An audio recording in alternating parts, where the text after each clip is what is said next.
He is the final boss of the greatest monster tower, yet he is utterly bored. Every hunter who dares challenge him is too weak, dying before he can even truly engage. Still, they come. An overconfident old hunter, arriving on his wedding anniversary, found only death. A lost-looking little girl also tried and failed.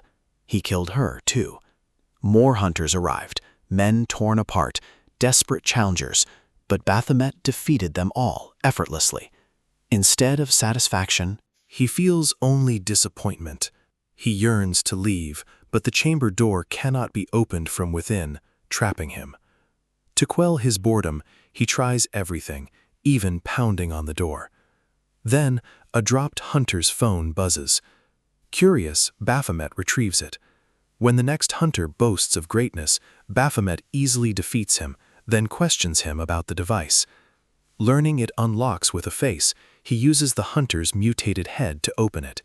As the man attempts a surprise attack, believing Baphomet distracted, Baphomet kills him without a glance. He then begins collecting every item hunters drop. These human objects fascinate him, teaching him about their world, habits, and stories. His curiosity and desire to see the outside intensifies. Through these items, he learns humans believe in God and pray for wishes. One day he prays too, to become human, just once. But his longing is interrupted by the phone's beep. He senses someone approaching, straightening on his throne. He waits, but the feeling no longer excites him. The endless cycle of killing hunters has lost its thrill. Now he merely wishes to dispatch the next one swiftly and claim their dropped items. As the figure enters, Baphomet senses immense power, immediately defending against the hunter's sword. He strikes, but the hunter leaps. When the hunter counterattacks, Baphomet realizes this one is different. This hunter is worth his time. For a moment they assess each other before blades clash. During the fight, Baphomet finally feels excitement again after so long. He activates his chains, but the hunter easily dodges. Baphomet appears behind him, yet the hunter senses his move, leaping high again. The next moment, the hunter slams him to the ground, preparing a final strike. Gazing at the hunter, Baphomet feels a pang of jealousy for such strength. But he rises, swings his blade, ready for another attack. The hunter meets him head-on. Blades clash, filling the tower. Baphomet wonders if a mere human could truly defeat him. He unleashes his full power. Blades rained down, but the hunter's energy shield held. Baphomet boasted, yet the hunter taunted him. For all your power, you're merely a prisoner here. Stunned, Baphomet watched the hunter charge, his overwhelming strength forcing a terrible question. Was he truly the mighty one, or just a bound toy? The hunter's blade sliced his skin. For the first time, Baphomet admitted, this human was strong, free, not a toy. He wished to be like him. to escape this tower, to be free, to be strong. Unnoticed, a quest appeared before his eyes. The hunter struck, killing him. Moments later, the hunter received a notification. Abyssal Tower conquered. Imminent collapse. He must leave. Unbeknownst, Baphomet still lived. A worker spotted a figure amidst rubble, a survivor. They called out. It was Baphomet. His mind flashed back, his final moments. As the hunter readied an attack, Baphomet rose, countering with all strength, piercing his body, crushing his heart. In that instant, he killed the hunter, realizing he had survived. Now workers asked his name, but Baphomet, overwhelmed, stared in awe at his new body. He remembered his main quest, kill Hunter Raven, fulfill his deepest desire. Quest complete. He looked up, introduced himself, hardly believing he was human. Hunters battled monsters from gates and towers, a disrespected profession until the gate shock. An uncleared tower unleashed demonic beasts, killing a third of humanity. Only then did people take hunters seriously, training to clear towers. Baphomet, terrifying final boss who killed thousands, became human, just as he wished. People mistook him for the tower's conqueror, but his lack of strength exposed him as a fraud. He became leader of a small back-alley gang of low-level wannabes. A new, inexperienced miner joined, his boss reassuring him mining was simple, easily learned. The boy marveled at the colossal mines. The boss explained hunters purged demonic beasts, making tunnels safe. The boy was assigned Area D, rich in rare gems. Just then, Baphomet arrived, his gang clearing a path. When the boy asked, the boss whispered they were short-tempered thugs, Baphomet especially, best not to provoke them. Shocked, the boy questioned their tolerance, but the boss revealed the foreman personally wanted them for their extreme efficiency. The foreman appeared. Pleased, the foreman distributed salaries. Retro complained. Baphomet flinched when his salary was mentioned for her. A lackey asked about his money, but another slapped him, warning him not to pry. Baphomet recalled the scammer doctor who treated him after escaping the tower. Penniless, she forced him into labor to repay his medical debt, a debt he still clears. Finding work was difficult. Everyone recognized and mocked him as a fraud. After constant bullying, he snapped, fighting back and defeating all who taunted him. Soon, anyone who looked at him wrong was beaten, and he became a thug leader. Yet this wasn't the human life he wished for. Suddenly, a monster attacked a miner, but hunters saved him. They warned all to avoid the uncleared section. Watching their power, Baphomet felt a deep longing for true strength, regretting the human he'd become after losing his power. This wasn't his wish. He thought of Raven, the human he wanted to be. His lackeys noticed his gloom, consoling him, insisting he was cooler. They mocked hunters as overrated, saying their strength came only from awakening. Without it, they were easily beaten. Baphomet outwardly agreed, but internally remembered Raven. A truly powerful hunter. Another lackey mentioned hunters earned so much they lived in penthouses. Baphomet didn't understand why the top floor was special. Someone else added hunters didn't work hard, their powers did everything. People earning through effort deserved more respect. This idea affected Baphomet deeply. For the first time, he understood money's value and earning through effort. A lackey noticed Baphomet flustered, teasing him. Baphomet suddenly realized he was smiling. Their silly conversation amuses him. His excited lackeys compete to make him laugh, deciding the funniest gets the biggest share of their money. Watching them, Baphomet feels a warm sensation in his chest, a feeling he once only knew from battle with Raven. It's joy, he realizes. As a human, he can feel joy without fighting. This makes him truly smile. He understands he doesn't need power to feel alive. One lackey asks his name. Baphomet replies he doesn't use it anymore. Startled, the lackey finds it makes him sound more mysterious. He then offers Baphomet his own name, admitting he never lived up to his parents' name, but would be honored if Baphomet used it. Curious, Baphomet asks his name. He reminds Baphomet he's told him many times, but Baphomet forgot. As he's about to repeat it, a violent explosion erupts behind them. The lackey is instantly caught, swallowed by fire. Baphomet awakens. Pain seared his side. He then saw people burning alive, screaming. Air reeked of smoke and blood. Among the fallen, his companions' charred bodies. He looked down, hands damp with blood, his loyal lackey's body beside him.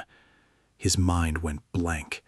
Then a memory flashed, that hollow disappointment when a fight ended too soon, a toy broke. This time, it wasn't boredom. It was fury. He staggers up, trembling, furious, demanding who's behind this massacre. Meanwhile, two C-class hunters desperately fight the culprit, a minor-disguised man who grins, declaring this trip worth it. One hunter quickly realizes he's a scavenger, a hunter who preys on others for their loot. The man laughs, "You're only half right." The male hunter scans for survivors, but the female urges focus. Survival's unlikely. Fight. He hesitated. She snapped, reminding him of their sworn duty, protect civilians. He countered, We're no match for a B-class hunter. Retreat. Call for experienced backup. Their argument was cut short by the scavenger's sudden attack. He mocked their useless chatter as his blade sliced. Furious, the woman charged.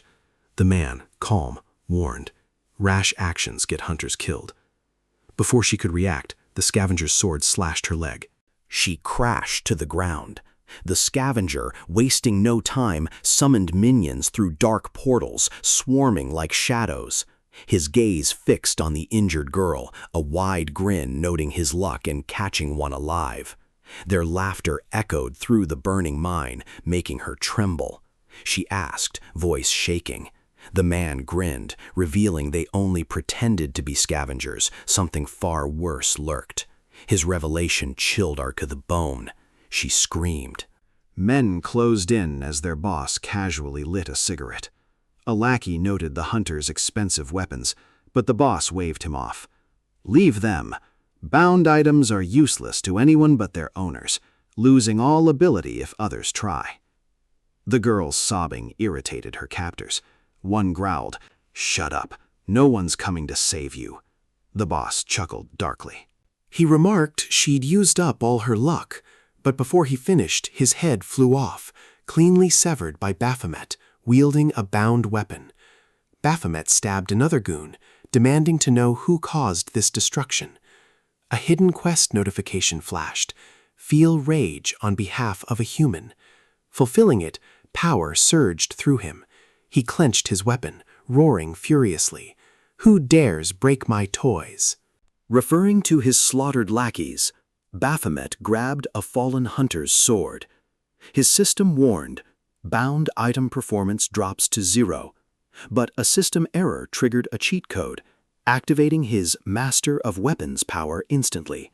He gained weapon steel, able to wield others' items. He beheaded the goon holding the girl. The boss sensed him immediately. Baphomet again demanded who broke his toy. The boss, disbelieving a survivor, was asked by Baphomet if he was the culprit. The boss taunted, "Too old for toys," then ordered goons to fight. Wondering if Baphomet was a disguised hunter, he decided to watch. Expecting 2 hunters but finding one more, goons rushed. Baphomet quickly killed one. Another attacked, but Baphomet caught his hand mid-strike, beheading him instantly. Witnessing Baphomet's lethal efficiency, the boss thrills at finding a true prize. He attacks, but Baphomet parries effortlessly. The boss scrutinizes him, pondering his class. Initially, he suspects a C-class hunter, but Baphomet's speed ignites a thrill. He's far beyond that. His blade nicks Baphomet's face, a thin scratch. The boss mutters, disbelief etched on his face. Why would such power hide as a mere goon? He dismisses thoughts of Baphomet's motives, idle speculation, for he'll soon be dead. With a snarl, he charges. Baphomet braces, but the boss's attacks blur, too swift to track. The whip sword slices, landing blow after blow, wounding him repeatedly. The boss taunts his slow reactions. This whip sword, perfect against raw strength, especially one unfamiliar with hunters. He strikes once more. He declares he'll carve Baphomet into pieces, preserving his precious organs.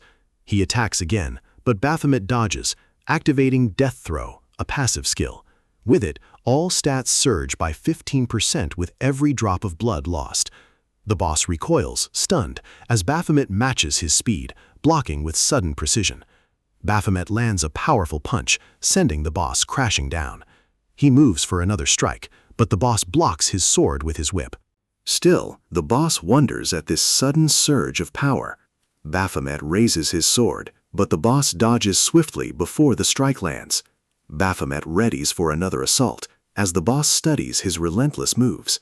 The boss smirks, Baphomet's perceived superiority fueling his resolve to prove himself truly above. Then, the boss swings his whip sword. His plan, wear Baphomet down with relentless attacks until he alone stands victorious. Baphomet's strength suggests at least a B rank. His whip slashes Baphomet's face, but the boss's eyes widen in horror. A monstrous figure now stands before him. The world bleeds crimson. He wonders, is this even human he fights? To his horror, Baphomet slices off his arm, eyes burning with vengeance for his fallen lackeys. This one's for the leader, Baphomet growls, as the boss shrieks in agony. Mercilessly, Baphomet severs his other arm, and this one's for Silent One. Then a leg for the chubby one. Finally, he stands before the man, striking for the one who named him. Minu Cha, the boy's name, is revealed as Baphomet strikes, brutally felling the boss. Enraged, he raises his sword for the final blow for daring to provoke him. The boss curses, demanding his identity. Without a word or mercy, Baphomet's sword ends the boss's life. An unfamiliar heat and anger too intense to name courses through him. The system's warning echoes. Power never comes without a price. His price?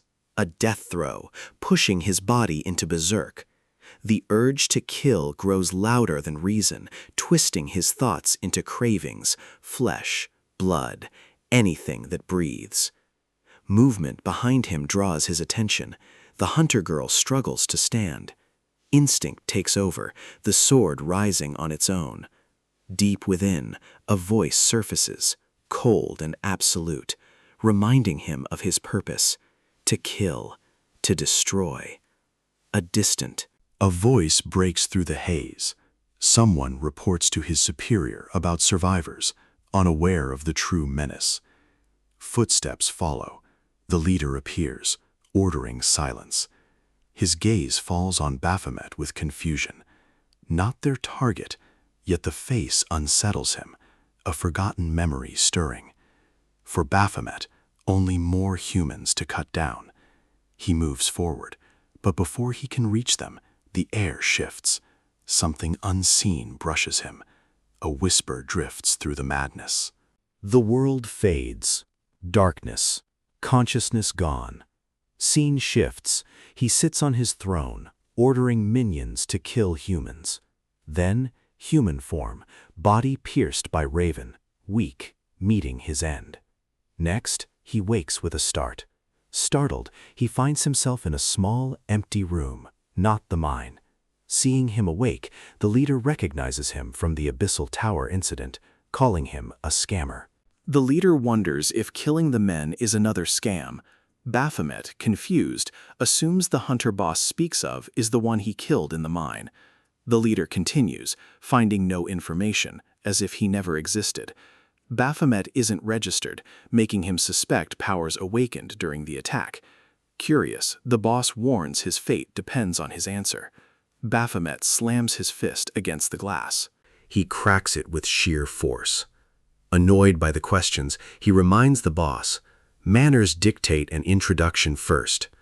From behind the glass, the boss watches calmly, asking again why he's in the cell, wondering if he regrets killing their sought-after hunter. Then, mockingly, he threatens, revive that hunter again, and his body will never be found. Should I do the same to the officer? This earns a quick laugh from the man. A man suddenly appears before Baphomet, challenging, kill me if you can. Startled, Baphomet stares, eerily reminded of Raven. He rushes, but in a swift motion, the man slams him down. Grabbing his neck, he grins, amused by Baphomet's skills, praising his fighting spirit. Finally, the man reveals he's part of the Rogues, a secret government association tracking hunters. The hunter Baphomet killed was a criminal, meant for execution. He pretended to be a scavenger, but instead of looting, he killed people, selling their body parts. Some wealthy fools believe immortality comes from transplanting hunter organs. The officer acknowledges Baphomet eliminated a criminal, but notes he also killed 5 others. He analyzes the scene. The killings clearly look like a professional's work. He doubts someone just awakened would have the nerve to kill so mercilessly, unless a natural killing instinct exists. From experience, the officer concludes Baphomet must have killed countless people to display such efficiency. However, with no information beyond the Abyssal Tower incident, the officer decides to investigate further. Meanwhile, Baphomet starts to sweat, having only recently become human. The officer concludes Baphomet is dangerous. Baphomet also realizes that with his current power, He can't fight this officer. The officer continues, Baphomet is evil by nature, destined to become a criminal. Baphomet's thoughts drift to Raven, who, born human, had time to strengthen his body, hence his defeat. The officer then decides Baphomet's fate. Eliminate him before he becomes a criminal. At the Central Agency for Hunter Affairs, constant hustle and bustle. Our protagonist finally takes a seat, the receptionist inquiring about his purpose. A flashback reveals the officer's teasing words, "We can't just kill anyone we please." Yet the officer admitted his interest, claiming they'd found a jackpot, a man with natural killing instinct and the innate ability to handle anything. They decided to utilize him. The officer then offered him a place in the Rogue Association, where his lethal talents could be properly honed. Now, in the present, he seeks to register as a hunter. the receptionist prepares his registration, having checked his ID and hunter aptitude records, all pre-programmed by that rogue officer. His aptitude results even received additional support from another agency. After confirming everything, the receptionist informs him of the need for a code name, his professional hunter identity.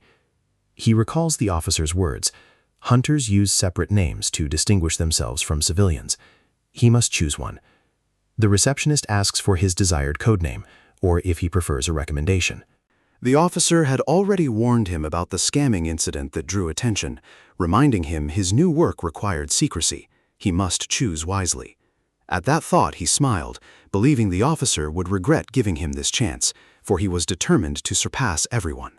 In that moment, he declared his name, Baphomet, wanting Ball to tremble at its sound. After registration, our protagonist kills a monster with bare hands. He kicks a wolf attacking from behind, slamming it to the ground with such force it dies instantly. Terrified by the sight, the other wolves scatter, but one suddenly evolves into a werewolf, stomping its feet with violent force. It lunges, but Baphomet abruptly stops it, raises his hand, attempting to summon something. When nothing appears, he punches the werewolf so hard it bleeds instantly. After his mission, he steps out of the portal, wondering why his powers remain unawakened. He checks his system, which demands he feel rage for humanity's sake. He surmises this power stemmed from his desire to kill that criminal hunter. Yet he's confused by this system, constantly forcing quests, just like in the tower.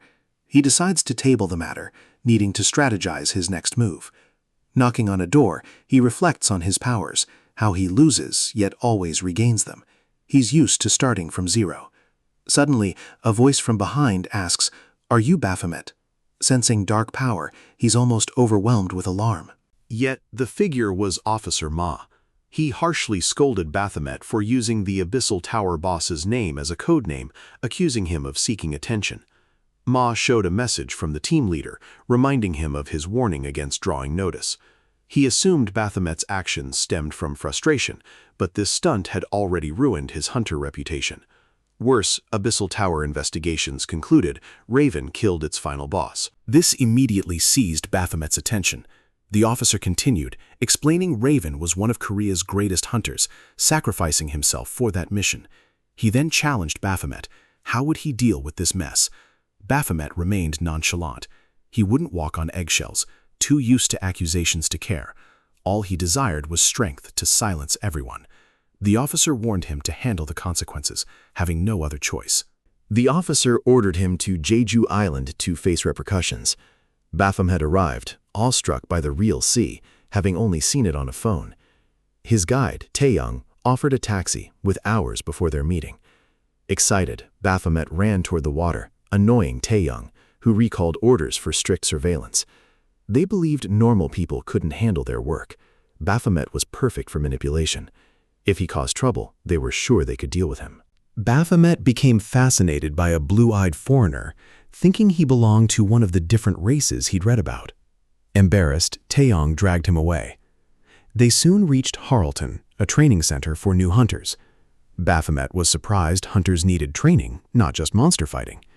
Taeyong explained the government managed numerous hunters through regulations. He gave Baphomet a new ID, supplies, and a smartphone, making Baphomet genuinely happy. His official human name was now Menu Cha, taken by one of his lackeys. Baphomet suspected Taeyong was spying. Taeyong openly admitted it, saying Baphomet would soon understand why. Inside, Baphomet grew bored during orientation, only to discover the director was the same officer, introducing himself as Mr. Ma. After, Baphomet questioned his rogue connection. Mr. Ma told him to keep his voice down, explaining his official position was with the Central Agency for Hunter Affairs. When Baphomet accused him of tricking people, Mr. Ma scoffed, reminding him of his infamy as a con man. The crowd around them whispered, branding Baphomet a scammer, ridiculing his code name. The director warned against public association, fearing reputational damage. A subordinate called Mr. Ma, who happily departed. At his desk, Mr. Ma casually lied, claiming Baphomet merely inquired about the schedule. A staff member grumbled, the government should blacklist such a man. Another deemed him disgusting for using the tower's final boss as his codename. Mr. Ma cautioned, as civil servants speak no ill. They apologized. Internally, he reveled. The more Baphomet was slandered, the more grateful he'd be for Ma's protection. He saw our boy smiling, dismissing him as a simple brute, perfect for his schemes. Then the air shifted. A group of A-class hunters bearing golden IDs entered. The hall instantly filled with admiring whispers. Someone noted A-class training wasn't due until next week. Another explained schedules often shifted, likely a mix-up. Mr. Ma, however, was thrilled by this unexpected chance. He knew elite hunters' presence would positively influence newcomers. Except for our boy. Baphomet, utterly distracted, stared in wonder at the buffet, food he'd only ever seen on a phone. In the tower, such cravings were unknown.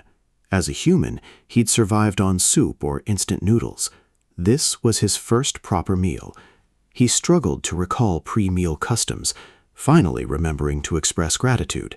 Just as he prepared to eat, an A-class hunter poured water over his head, taunting him about becoming the famous Baphomet. The hunter mocked his ordinary appearance, expressing disappointment. "I am Leon," he declared, while his friend urged restraint. "Everyone's watching." Leon felt no regret, but his companion did. He apologized to our boy, adding that Baphomet's name was to blame for adopting the tower's final boss identity, a boss who killed many hunters.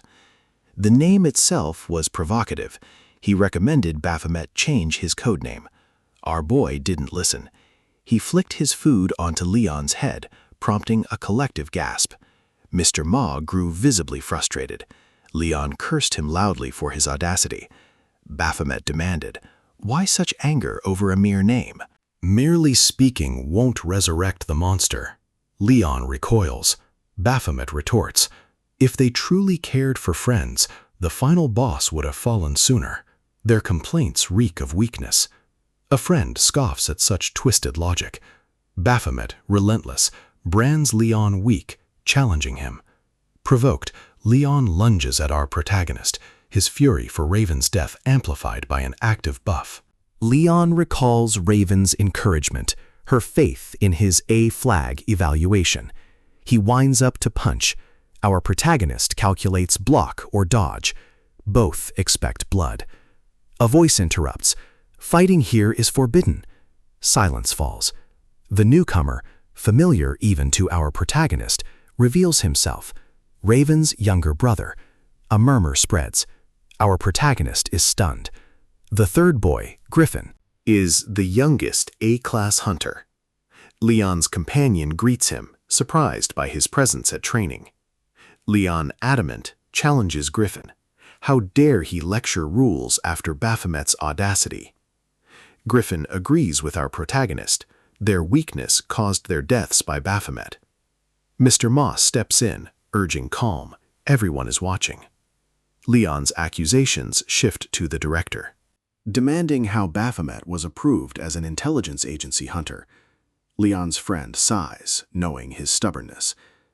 Mr. Ma apologizes for not banning Baphomet, then asks our protagonist for a word.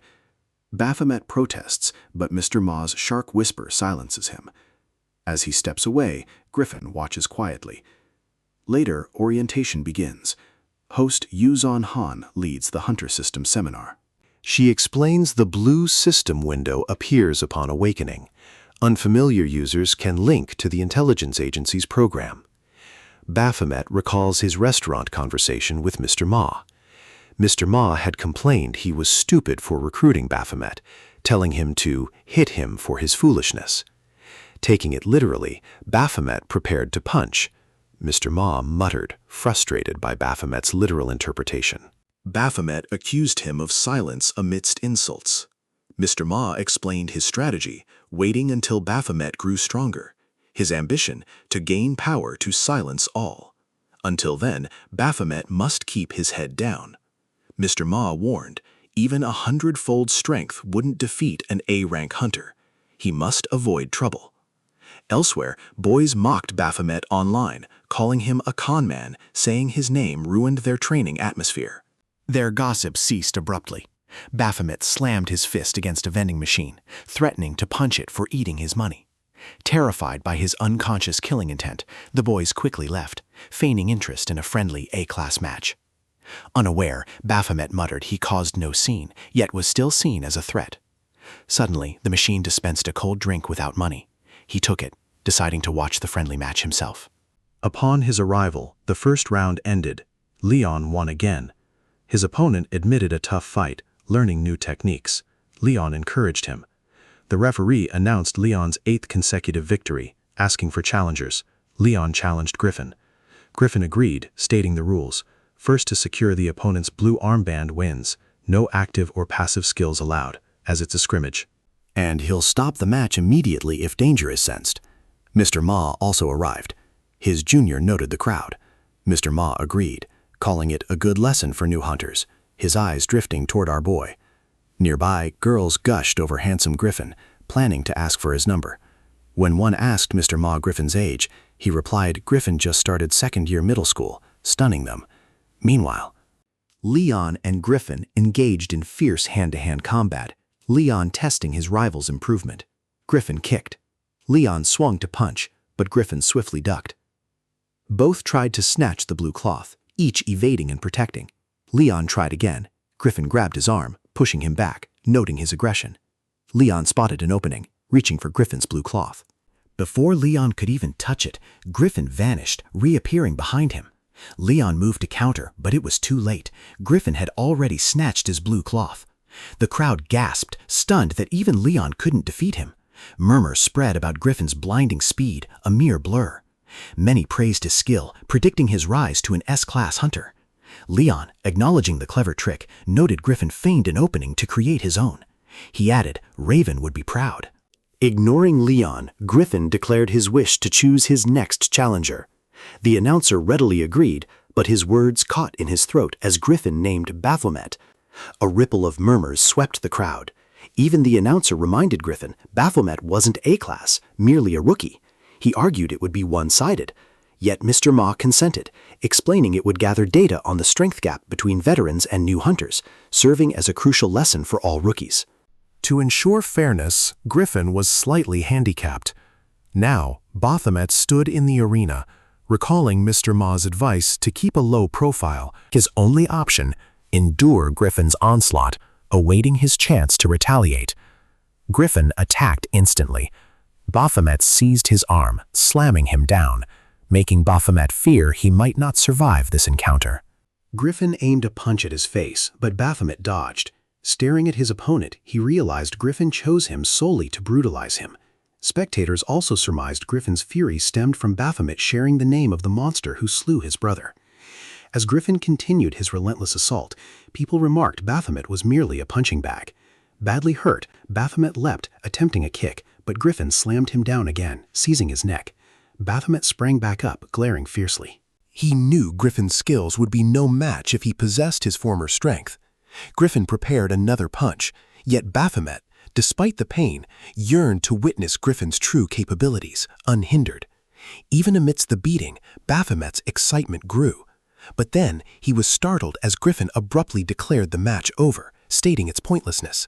The announcer supported this, reminding all it was merely for show. He then called for any other challenger. Meanwhile, Baphomet's heart pounded with adrenaline, still craving battle. He recalled Mr. Ma's warning. He couldn't beat an A-rank hunter in his current state. He knew he was weak, yet suddenly felt himself drifting from the earth, or perhaps just imagining it. The monster within him snapped. He flipped Griffin the bird, preparing to pounce. Sensing danger, Griffin delivered a brutal kick. Baphomet crashed through the window, plummeting into the pool. The crowd shrieked in shock. Baphomet stunned. One blow took him out. Yet, amid the pain, he gets a clearer read on his power. He vows Griffin will kneel before him one day. But right now he can't swim. He's drowning. A girl dives in. Through the blur, blonde hair, striking blue eyes. She nears. Nearly out cold, he grabs her hair, begging for help. Outside, the girls worry for the blonde who jumped in. Blonde hair floats on the pool. They panic, rush for help. In fading consciousness, he's in a strange mental realm. Number 18 Senior once told him to get to work, not just stand. He didn't know what work. Then his companion transforms, slashes him, declaring his work is to be killed. Suddenly he jolts awake. He recalls the dream, a new experience since becoming human. He spots the blonde girl, remembering her help. His gaze lingers, drawing warnings from her friends. Stop, or she'll gouge your eyes out. He wonders about these angry women's identities. Mr. Ma arrives to aid Baphomet, trying to calm things. One is Echidna, Arc Guild president. She shows a blonde hair strand, explaining Baphomet crashed their pool party. They assume he's a new recruit who fell during training. She accepts Mr. Ma's apology, asking what he sees in the hair. Mr. Ma sees only hair, but Echidna dramatically explains the immense effort and cost for such perfect blonde hair. She points to her dark circles as proof of work for Valkyrie's image. Echidna demands 116 million won, 1 million per golden strand, as compensation. Mr. Ma panics, realizing Baphomet has angered not just an A-class hunter, but the entire Arc Guild. He muses Baphomet's karma must be terrible. Stunned by the demand, he bluntly asks if the girl is worth that much, clueless to her identity. The blonde is Valkyrie, an A-class hunter and top model, famed for skill and beauty. But Baphomet doesn't grasp her renown. Echidna, dismissing the rookie, declares he must pay or abandon his hunter path. With a smirk, she suggests payment in installments with his body. Her words trigger Baphomet's trauma, recalling a doctor's similar manipulation. Furious, he refuses to be a scapegoat, demanding Mr. Ma take responsibility or blame Griffin, who kicked him out the window. Just then, Griffin appears. The girls freeze, realizing they dare not cross him. He's Nebula Guild, a group even Arc Guild fears. The president asks if Griffin kicked Baphomet. He calmly confirms. Staff testify the incident was an accident, yet the president remains stubborn, insisting on compensation. With no choice, Mr. Ma agrees to cover it for the agency. Now her turn for surprise. The agency is involved. Mr. Ma explains they can't pay cash, offering exclusive tower rights instead, a legal privilege for guilds, claiming ownership of towers. These rights, Tower beasts respawn until cleared, providing endless demon crystals and rare items. Guilds can charge external hunters access fees or loot portions. Hunters criticize this unfair system, but are told, join a stronger guild. Mr. Ma offers Arc Guild a 1-year exclusive claim to a tower uncleared for 18 months. The president feigns reluctance, saying she must discuss it with her guild. A subordinate voices concern. Mr. Ma decides without superior's consult, but Mr. Ma shrugs it off, reasoning Arc Guild managing the tower benefits the agency long-term. Soon, the president accepts, her expression sly yet satisfied, as Mr. Ma and his assistant beam with relief. Later, Valkyrie regains consciousness. The president asks if she's all right. Assured, they leave. Valkyrie casually asked about the central agency's presence. The president promised to explain later. As they left, the blonde winked and grinned at Baphomet, completely unsettling him. He couldn't grasp her meaning. A weary Mr. Ma profusely apologized to Baphomet and Griffin for the chaos. Afterward, Baphomet pondered the ordeal, muttering about people's obsession with money. Then, recalling Valkyrie's wink, he cluelessly assumed she wanted to fight him. Before Baphomet could ponder further, Griffin materialized, taunting him for his weakness, unable to sense his arrival.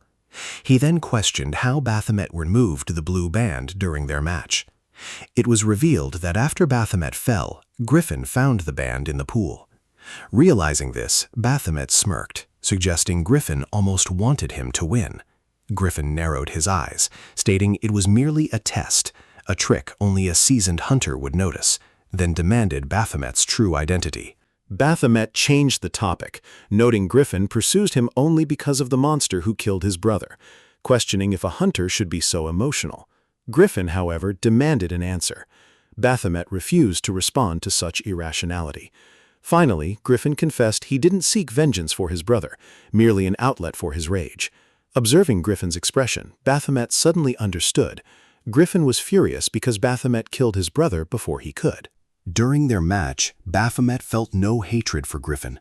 But now, as Griffin spoke of his trash brother, Baphomet sensed it. He realized Griffin was furious Baphomet killed his brother first. Griffin accused him of killing his own kin despite being a hunter. Baphomet found it unsurprising, for hunters aren't saints, yet Griffin's hatred remained a mystery.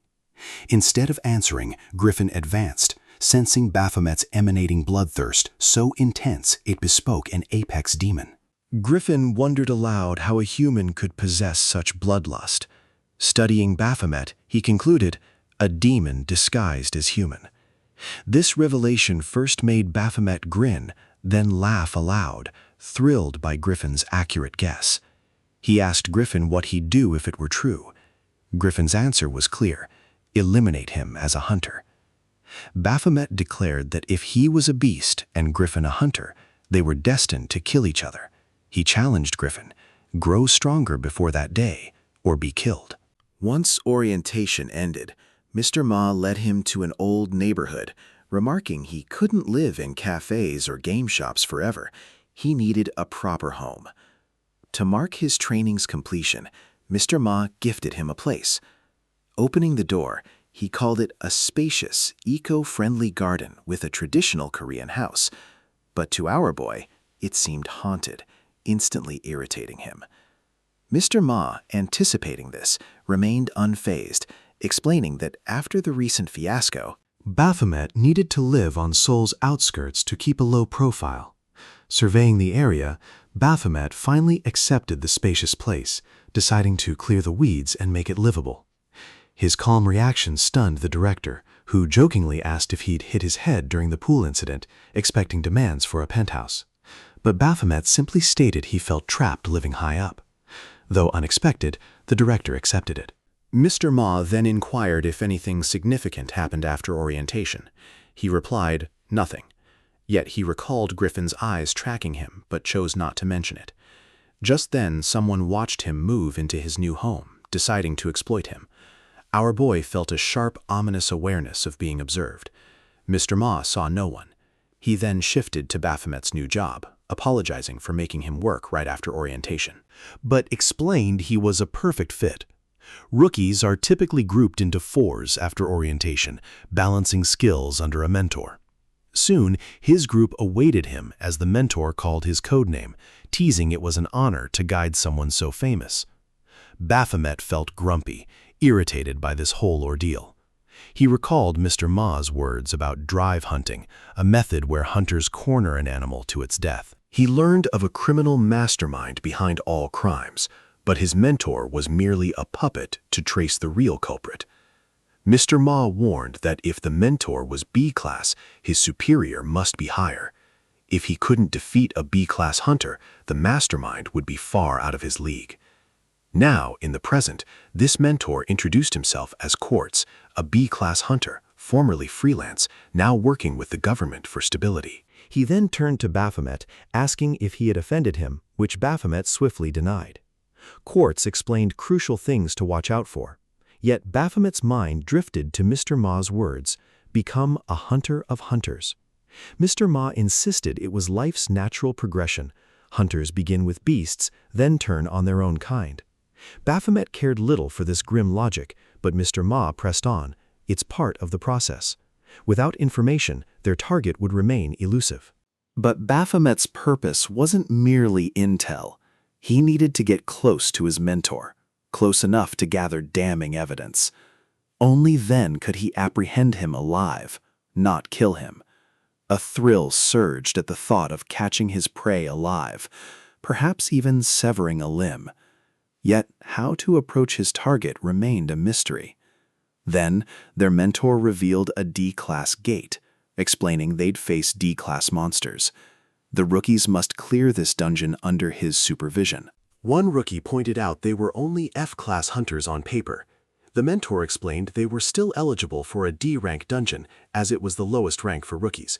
He added they must have been trained for this during orientation. The rookies exchanged glances, realizing none remembered. At that moment, Baphomet explained, FE or E-rank monsters fall to military weapons, hence D-rank monsters are assigned to hunters. The mentor praised him for remembering this crucial detail.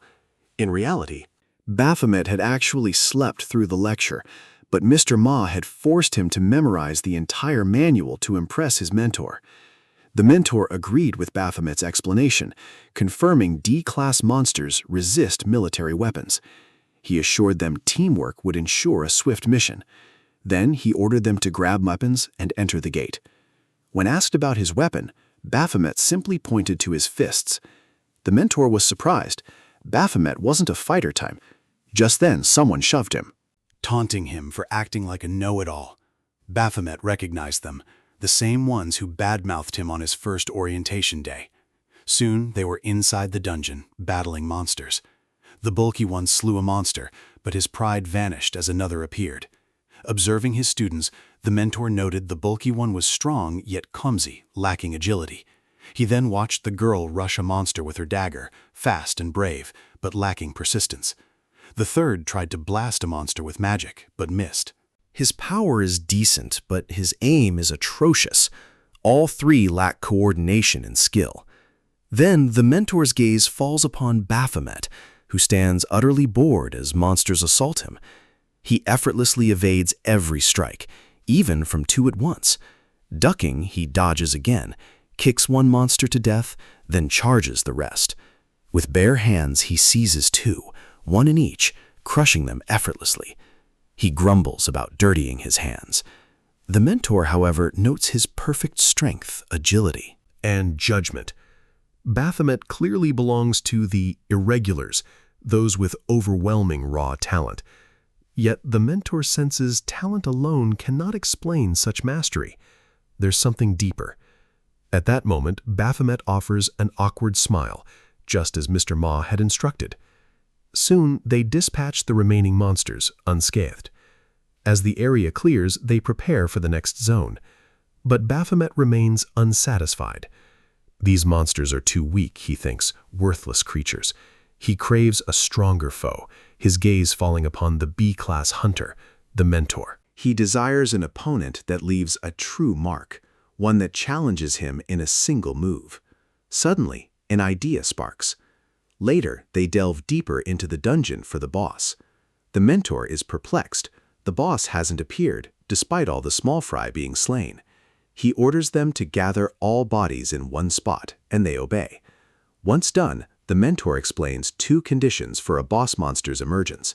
Either all lesser demons are cleared, or it must be lured by the potent scent of blood, driving it frantic. The ground then quakes violently.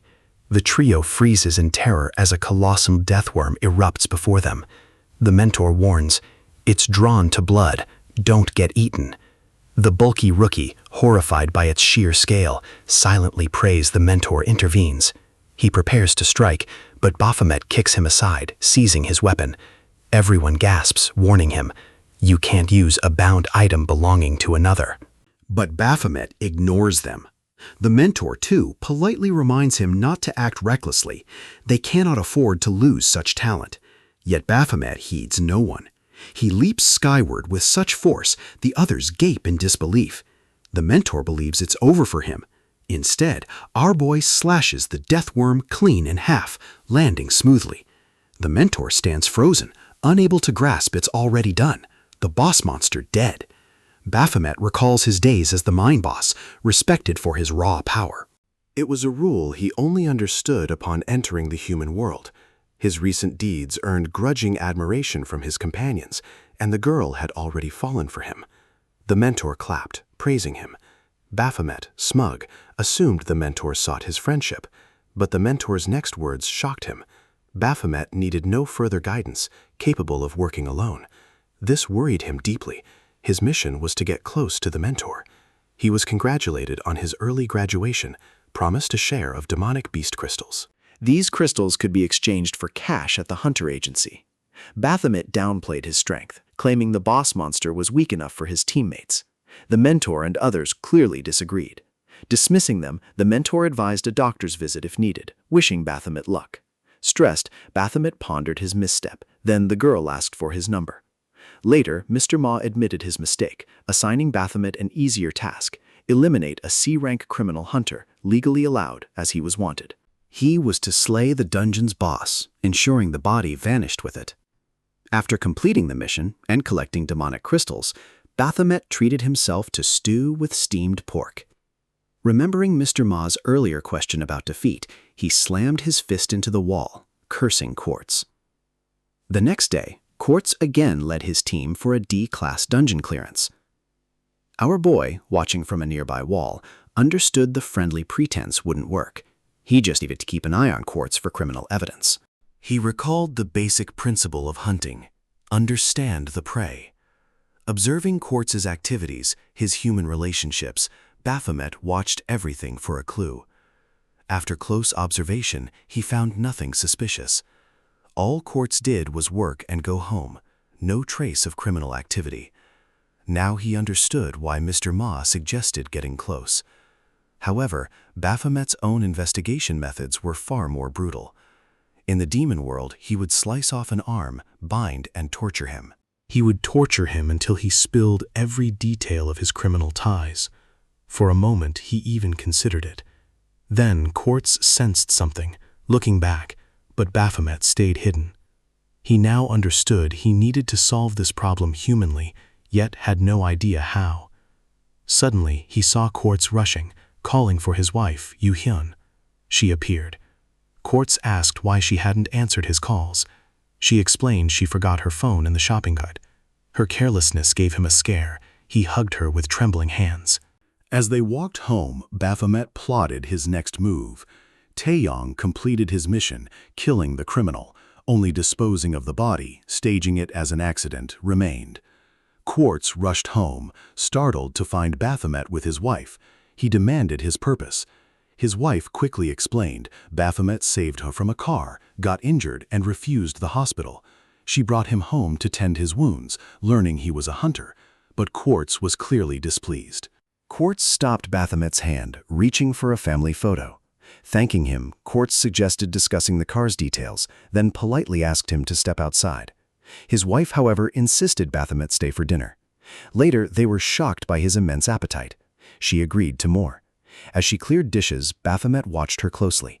She asked if he wanted anything. He declined. Still, she brought extra side dishes. Baphomet, however, sensed something otherworldly about her. Quartz asked about his independent hunter experience. Baphomet taunted, "Not good, after all. You graduated me early." Quartz defended, he did what was right, no longer his mentor. A falling plate interrupted them. Quartz's wife told them to continue, she'd handle it. Watching her, Baphomet commented on Quartz's caring nature, slyly adding, "You've already lost her." Quartz was startled. Baphomet quickly changed his tone, offering the car's plate number, asking for paper. In reality, Quartz's wife had been long dead. Flashback. Quartz and Yu-hyun, childhood sweethearts, inseparable through every school, every life phase. They married, believing in their happily ever after. After marriage, Quartz discovered he was an irregular hunter. Yu-hyun wasn't happy about his profession. A good job with potential, yet it placed her husband on dangerous front lines. Quartz, however, felt excited, believing he could grow rich from rare items and gates and towers. But Yu-hyun didn't want him risking his life for money. She just wanted him safe. For her sake, he gave up the pursuit of fame and glory as a great hunter. Instead, he settled for becoming a mentor. The job wasn't easy, sometimes mentoring novices older than himself. He hoped to master it. One day, He brought home a teleportation device, giving it to Yu Hyun for emergencies. Their peace shattered with a gate shock. Yu Hyun hid from monsters, desperately seeking the device to escape. Now she realizes she never used it. She died that day. The tragic moment flashes back. Yu Hyun saw a woman in danger, helping her escape. They ran, but Yu Hyun tripped and fell. The woman asked if she was okay. Yu Hyun urged her to run to a shelter. Amidst chaos, the device slipped from her bag. The woman saw it. Prioritizing herself, she used it, escaping to safety. As she vanished, a monster appeared behind Yu Hyun. Now Yu Hyun admits she died that day, yet lives, puzzled how. Perhaps her husband is involved. In reality, our boy gave Quartz the car's registration number, used to hit Yu Hyun. Quartz, using influence, traced the renter's address.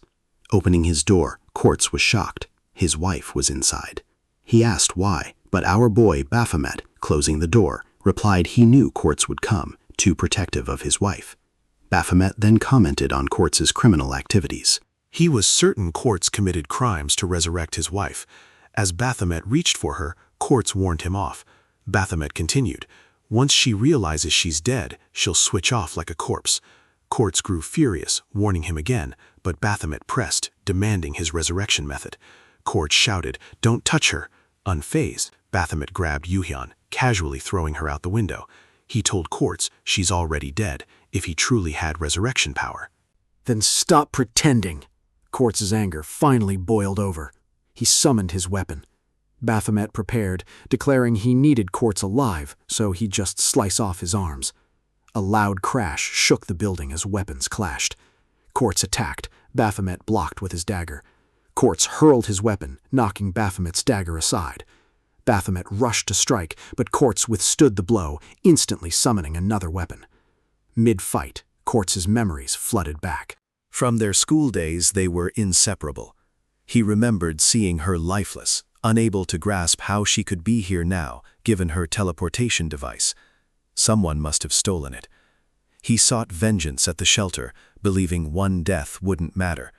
But he found the thief, and everyone else, already dead. Monsters had overrun the shelter. His wife was fated to die that day, regardless. Yet, even with this knowledge, he couldn't release Yu Hyun, not even in death. Now, Baphomet remarks Quartz must have resurrected her, a forbidden act. Quartz coldly replies, "After I kill you, I'll return to her." He summons his celestial spear, lunging. Baphomet, nonchalant, slashes Quartz's arm. Blood spills. Their battle intensifies.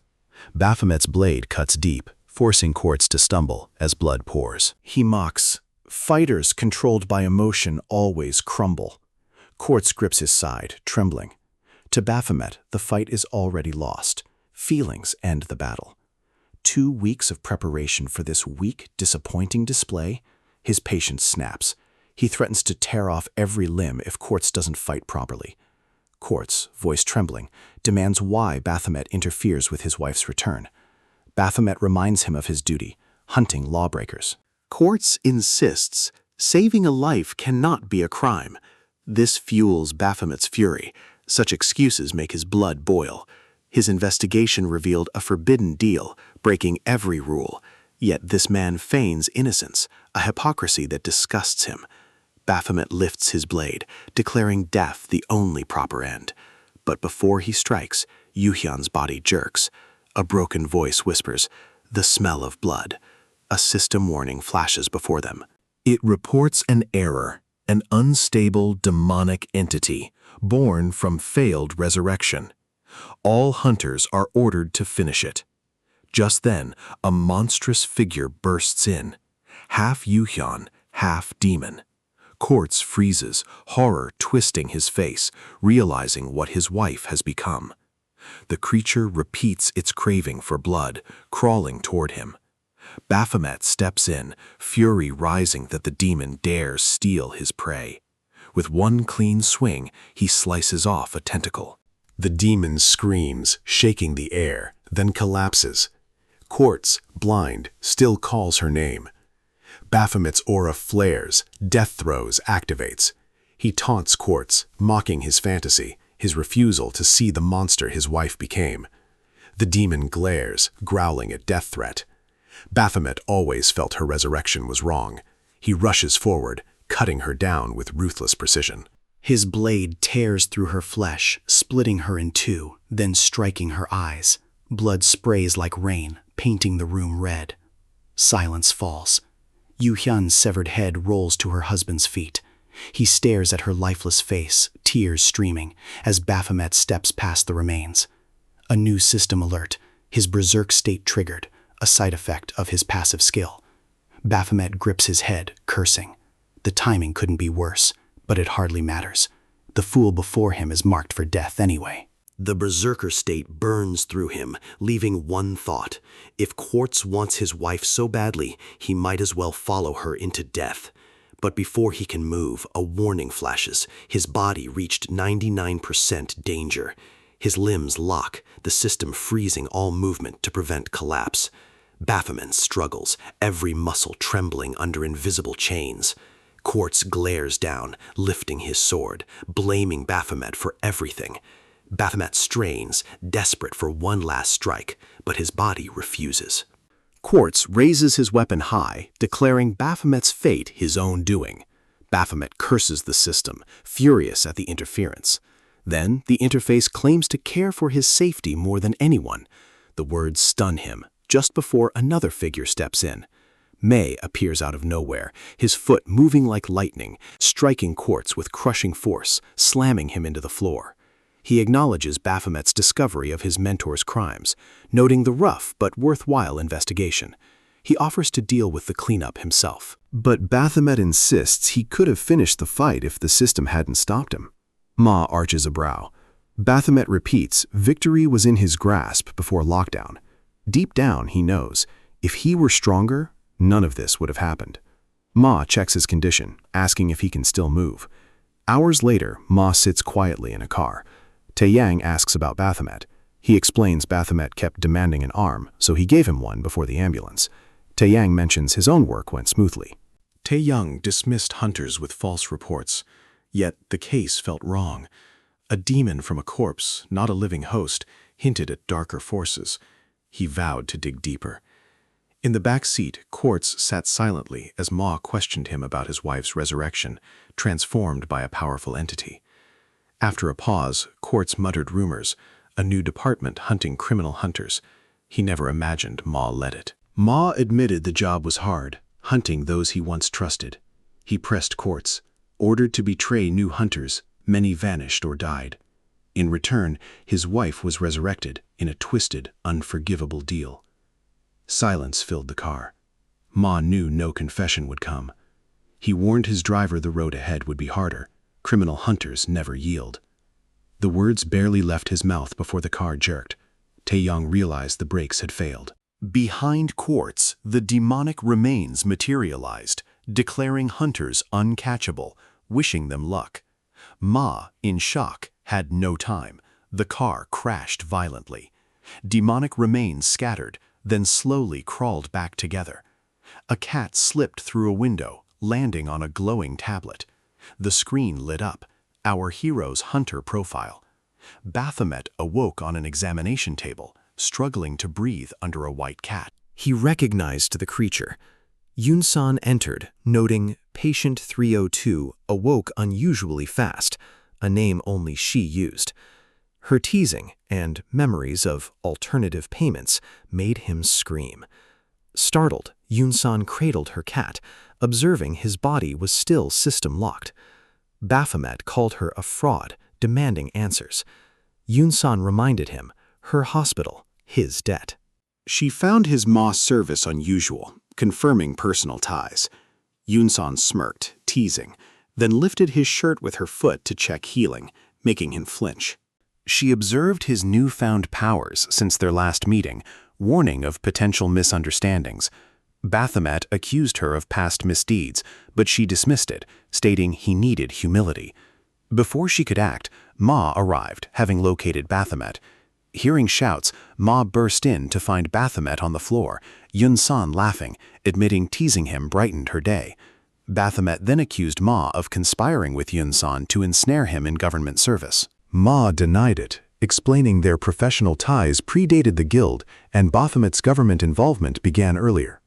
This hospital, a government facility, once tested Baphomet's powers. After disappointing results, he became a patient. Baphomet acknowledged this but questioned the interference. Then Ma delivered shocking news. Quartz was dead, publicly killed by a necromancy-wielding mastermind, leaving only charred remains. The investigation into corrupted hunters might eventually reveal the culprit. Fury surged through Baphomet. His suffering to capture Quartz alive now seemed meaningless. Ma apologized, but Baphomet demanded to pursue the mastermind himself. Ma warned against recklessness, his current strength insufficient. Even Ma failed to detect the hidden presence within Quartz, proving the mastermind's danger and meticulousness. He estimated the culprit's power near S rank. Yet our boy dismissed the warning, mocking Ma's inability. He insisted if informed sooner he could have captured Quartz alive and extracted the truth. Ma grabbed his collar, furious at his arrogance, reminding him this wasn't a game. Defeating the mastermind was far beyond a B-rank hunter. Our dude tore free, storming out, ignoring Ma's calls. Without turning, he raised his middle finger in defiance. Ma cursed under his breath, clearly fed up. Yun-san asked if they fought again. Ma admitted they were just venting frustrations.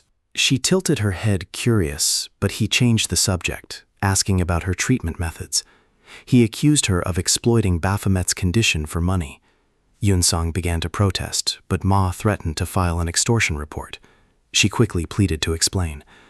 According to her, government agents brought in a blood-covered young man, instructing her to treat him, live or die. Seeing him, she recognized our boy. The government had tried to make him a hero, but failed miserably. Just as with countless others, Ma reminded her of his government ties, but Yun-san merely smirked, asking if he still obeyed blindly or hid his true nature. She explained her receptionist warned the patient wouldn't make it, yet a red system window appeared, threatening her life if she failed. The shock pushed her beyond limits, forcing an unprecedented performance. Realizing the command wasn't ordinary, Ma listened as she admitted tracking Baphomet by feigning debt. He noted the system acted with its own will. Yun-sun, smiling faintly, described it as a presence fiercely devoted to Baphomet. Meanwhile, Tae-hyung informed Baphomet the system lockdown still restricted him, urging him to rest. He noted other hunters faced similar pauses, framing it as a brief, forced vacation. His thoughts drifted to Ma, who commanded him to keep watching our dude, but changed priority from surveillance to active protection, as his data might have reached the mastermind. Tae-hyung agreed to remain alert. In the present, our boy noticed Taeyong's earrings, wondering where to find similar accessories. Later, at a restaurant, eating, he realized he needed rest. Since becoming human, he hadn't enjoyed anything. He ordered extra rice and meat, ate with appetite, photographed dishes, and left with snacks. He spent the afternoon wandering Seoul, playing arcade games, reading in a quiet corner, and watching a movie about a woman who loses her legs. Even enjoying the day, emptiness clung. Nothing felt fulfilling. His weakened body a cage, he wondered if turning human was a mistake. Losing power seemed to explain his misery, yet a deeper sense told him it was more. He had reached his lowest point. Then a system window appeared, asking if he was sad. He cursed it, blaming the system for ruining his life. It claimed it did it for him, but he refused to believe, convinced it only existed to torment him. Glowing symbols formed as strange protocols activated. The system warned repeated failure would trigger a full restart. Confused, Baphomet demanded to know what was happening, even asking the system to kill him. Meanwhile, the process completed. Girl was sure success would come. He challenged the entity to kill him, not prolong torment. A calm, feminine voice apologized for the delay, explaining Earth's system was never her original duty. Other voices echoed reassurance. The administrator materialized, unveiling the truth of his lost powers. She revealed billions of attempts were made to reach him, and countless simulations tested the fate of his strength within a human form. Each ended in his brutal death. Removing his powers was the only way to preserve his life. She confessed choosing him, believing he would fulfill her ultimate wish. His desperate cry from the tower had reached her, and she answered. He demanded to know his killers in those simulations. She showed visions of beings far beyond his current might. Dark ravens swirled as she reminded him. He knew the path to power. His hunger would fuel his growth. His name would once again inspire fear. With a final blessing, she restored his abilities. Master of Weapons advanced to level 2. Death throws evolved into adrenaline, and new skills unlocked. He looked around. She was gone, leaving only silence. At the hospital, Ma handed Yun-Se a sample, a remnant of the demon Baphomet destroyed. She confirmed its identity, promising results by the next day. He thanked her. She added she analyzed Baphomet's body via her touch-based data ability. Ma doubted her accuracy. She took offense, but admitted the findings defied logic. Looking at the data, he couldn't believe Baphomet's stats had risen tenfold since his last evaluation a month ago. Meanwhile, Baphomet received a hidden quest notification. He had slain the Disciple of Wrath, Raven, and earned a new skill as a reward. A slow grin spread across his face. Everything from here on would only become more interesting. Hunter power levels range from F-class to S-class, with large gaps between ranks. Most hunters grow stronger through battles with demonic beasts or intense training. Rumors suggest a hidden path for faster advancement, though unproven. Ma met Baphomet after their long separation. Baphomet casually reported nothing unusual, though Ma's monitoring already confirmed this. Overhearing, Yun-Sun mocked them, then approached Baphomet, grabbing his shoulder, calling him Patient 302. He demanded she removed her hand, but she used her identification ability to extract his information. Shocked by his rapid growth, she told Ma his progress was far beyond normal. Baphomet considered the team leader's immense hunter data. Cooperation might be unavoidable. The system's goddess used him for her plans. The system reminded him their goals aligned, and revenge was possible through collaboration. He questioned her inaction. She revealed her powers were for creation, not destruction, and even his human form was forged with stolen might. Ma interjected. Baphomet inquired about new missions or drops. Ma stated targets defied schedules. Baphomet proposed joining regular hunter missions to grow stronger. Ma consented. The doctor observed their newfound alignment. Ma confessed his true focus, Baphomet's rapid ascent, determining if he'd be a potent weapon or a grave error. Ma men offered a pact. If Baphomet found the mastermind, he'd confront them, but only when strong enough. At the Hunter Association, Baphomet argued with the receptionist, demanding a mission for tower access and weapon rentals. She explained F-class hunters rarely got tower assignments, suggesting he buy or earn a weapon, as renting was costly. Baphomet preferred trying different weapons to avoid boredom, pressing for suitable missions. She stated tower missions were usually for A-class hunters or higher. However, one special mission permitted all ranks, provided they held guild membership. Recalling his own guild, Baphomet realized he couldn't expose his government ties. The receptionist confirmed his membership in her system, assigning him the mission. At the Labyrinthine Tower, a female leader addressed gathered hunters, introducing herself from the Arc Guild, the sole organization licensed to clear this tower. She explained unstable gate shockwaves necessitated early operations. From today, participating hunters would retain 90% of all loot. Though the Arc Guild reserved the boss fight for itself, hunters murmured, surprised the greedy guild finally granted access. Some suspected it was a ploy to mend their tarnished reputation. The speaker continued, announcing the guildmaster herself would lead the raid. Excitement surged through the crowd, eager to witness their favorite fighter. Baphomet watched silently, contemplating withdrawal. His fighting spirit felt dull. The system's voice intruded, referencing his earlier association scene. He growled for it to cease. Yet it cheerfully insisted it had nothing better to do, reminding him of his tower access. Baphomet pondered blocking the irritating entity, but it warned his attitude would draw unwanted attention. He snapped for it to stop acting like a mother. The system playfully retorted the description suited it perfectly. Furious, our protagonist accidentally struck a hunter behind him. The man roared in outrage over his expensive gear. Two female hunters observed, one noting how brawls often erupted when hunters gathered. One thought Baphomet seemed familiar. The enraged man ranted about squandered funds.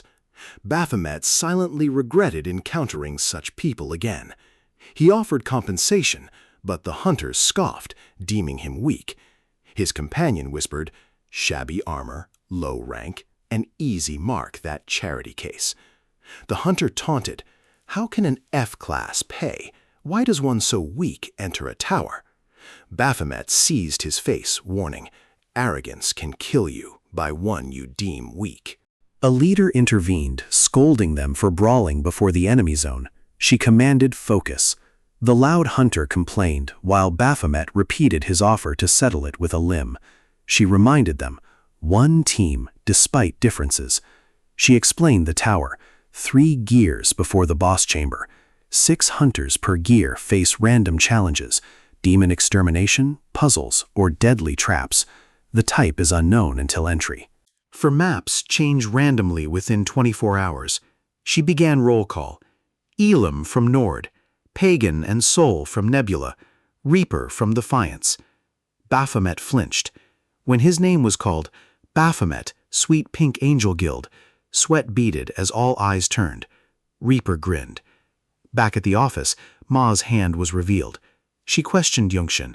Why place Baphomet in her fate guild? A front to drain government funds. Ma explained Baphomet had no choice, bound by contract. Yunsun burst into laughter, noting the sweet name clashed with his personality. Ma joined, admitting the joke was worthwhile. At the tower, Pagan laughed, calling the name perfect. Others mocked. Baphomet quietly vowed to kill Ma for this humiliation. The leader restored order, reminding Ark Guild held no responsibility for deaths inside. Once the gate opens, they are on their own. Massive doors rose with a deep rumble, revealing silent darkness. One noted the stillness. The leader confirmed, no hunting maps. She threw a glowstone. A single demon appeared, a trap map. She warned the team to follow, asking our boy to conserve strength. She sprinted, dodging and identifying traps. She sensed someone keeping pace, assuming it was Reaper, whose agility matched hers. Shock grips her as Baphomet surges forward at full speed. He's activated his special skill, Advantage. Light markers flash before his eyes, revealing every hidden trap and enemy. Testing its power, Baphomet plunges deeper into the unknown. Pagan freezes, notifications blazing before him. Floor 1 cleared, then floor 5, and on it goes. Such impossible speed renders him speechless. An F-class hunter ascending floors like this defies all logic. Arrows rain down on Baphomet as the system issues rapid alerts, demanding light dodges and swift leaps. More arrows fly from the right, new commands guiding him to redirect their path. He follows each prompt, continuously, without hesitation, launching one arrow back at the demon. Moments later, his chains ensnare its neck mid-air. The system highlights the weak point. He tightens the chains, then appears behind the creature. His blade flashes once, slicing clean through its body. The next instant, floor 15 clears. The leader stares in disbelief, questioning his F-class rank. Why hasn't he renewed it? Reaper observes his movements, perfectly aligned with each attack, as if he knew them. The leader warns that ignoring rank updates incurs fines, but Pagan, frustrated, scolds them for wasting time on chatter. She reminds him rest between climbs is vital for mana and stamina. Pagan scoffs, mocking their early fatigue. They're only on floor 15. His damaged armor catches her eye. She remarks it's nearly falling apart, Pagan accusing our boy of breaking it. She doubts an F-class could damage armor so easily, suggesting it was cheap. Pagan snaps back. His armor came from Bahamut's core, boss of the Tower of Sanctum. The leader pauses, realizing such destruction requires tower boss-level power. Baphomet privately wonders if that's true. Pagan curses about worthless F-class hunters, but quickly urges him to drop the argument and focus on the next chamber. Reaper studies the crest on Pagan's armor, recognizing the Royal Guild insignia. She steps closer, commenting that Bahamut-related gear never entered official markets. Anyone holding it must have dealt with black market sellers. She smirks, calling him the master of the Royal Guild. Pagan stiffens as Kang demands her intent. Reaper offers to find the scammer who fooled him for a favor in return. With that, the raid continues. Baphomet observed Reaper's flawless movements, cutting demons with swift, precise strikes. Her rhythm propelled the team upward, clearing levels. Through rests and fights, they advanced, until a mounted demon charged Pagan. Baphomet moved first. His blade sliced through the beast's neck, then the rider's chest. Floor 49 cleared. Sweat dripped from the leader's brow as she announced their new record, but Pagan dismissed it. She scolded his arrogance, but he noticed Baphomet's calm posture. No exhaustion, no effort. His composure unsettled him. Ahead, a large stone door blocked their way. Reaper explained that beyond this point lay something different. Most towers reserved boss chambers for the end, but this one hid named demons at mid-level checkpoints. She assumed he knew, perhaps from illegal entry, but his blank reaction proved otherwise. He cut her off, warning her to stop acting so familiar. The leader ended the talk, resting her palm on the cold door, offering a final chance to retreat. She reminded them each hunter's life was their own responsibility, yet preferred to avoid needless deaths. Payment for loot would still be granted to anyone who withdrew. Pagan opened his mouth, but Baphomet stepped forward, announcing his intent to continue. He hadn't come this far for weak demons. Reaper joined, unwilling to retreat after such progress. The rest followed. The leader turned to Pagan and Saul. Saul advised retreat, reminding his master their original goal was just experience collection. The next area's difficulty unknown, withdrawal the safer path. But Pagan refused to back down, his pride burning at the thought of losing to an F-class. Declaring his participation, he ignored Soul's protests and entered with the others. Darkness greeted them. The leader activated a glowstone, casting light over towering stone chess pieces. She warned everyone to stay back, gargoyles perhaps. Pagan warned until a massive hand descended, lifting one piece and slamming it down with thunderous force. The ground trembled. The hand spoke, declaring their turn had begun. Confusion spread. Soul remarked that if this was chess, his master's expertise finally mattered. Pagan hesitated but claimed he understood. Their safety depended on predicting where each piece would fall. He marked the safe zone, and Soul praised his quick deduction. But our boy didn't move. Something felt wrong. A shadow loomed above Pagan as a massive chess piece materialized. Soul lunged, pulling him aside, but the piece crashed right on Soul. Silence fills the chamber. Pagan screams Soul's name in horror. The leader, shaken, wonders at the black piece's sudden appearance. Reaper realizes the voice spoke not to them, but of them. This tower is a battlefield for unseen players. They are mere ants. Baphomet's expression hardens. It was too easy. The real challenge begins. Soul's hand emerges from the piece. Pagan frantically pulls. He reassures Soul about their office's good medical equipment, but with a pull, only the arm comes free. Pagan screams Soul's name in panic, utterly shocked. The leader yells for Pagan, dragging him to safety as a piece drops, warning, "Be aware." Reaper dodges falling pieces, noting their increasing speed. Suddenly, she's almost caught. A hunter teleports her away, saving her. She thanks them. She asks our boy if he knows how to beat this room, as if he predicted it all. She warns, fight too long, they'll exhaust and die.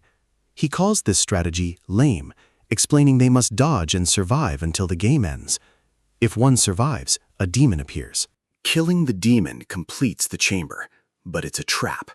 Before he finishes, a piece almost falls. He questions waiting, then jumps, smashing it apart. His hand shakes. Hunters stare in shock. Baphomet suggests breaking everything. Destroying all pieces forces an early end. The dungeon master will then face them. Reaper questions the plan, but Baphomet insists it's a great solution. The leader rushes, smashing everything, instructing Pagan to stay close. Reaper grabs a piece with her power, muttering it's harder than it sounds. Barely holding, she slams it down, realizing the immense energy drain. Meanwhile, Baphomet shatters a cracked piece with a powerful chain. The hooded figure stood silent. Baphomet shattered another chess piece, then leaped, roaring for his foe to emerge. He scanned, then dodged a colossal hand crashing before him. Evading another, he demanded to know where it hid, reasoning it couldn't vanish in this chaotic board. Sensing a strange energy while airborne, he readied his weapon. "Found you," he declared, hurling his chained weapon with deadly precision. Striking the very heart of the branches. The figure materialized, condemning him as a fool who dared desecrate its domain, vowing dire retribution. He merely laughed, "It's about time," activating his Lord Baphomet skill. Elsewhere, the editor thanked Echidna for the urgent, late-hour interview. Echidna coolly asked if she knew true gratitude. "Publish only favorable Arc Guild stories," she instructed, "and worry not." Echidna stated she'd entrust the matter to the chief editor. A girl suddenly appeared behind her, announcing a call from Hunter Shining.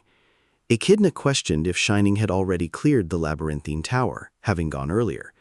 She answered, and Shining reported Baphomet now joined the labyrinthine's clearing mission.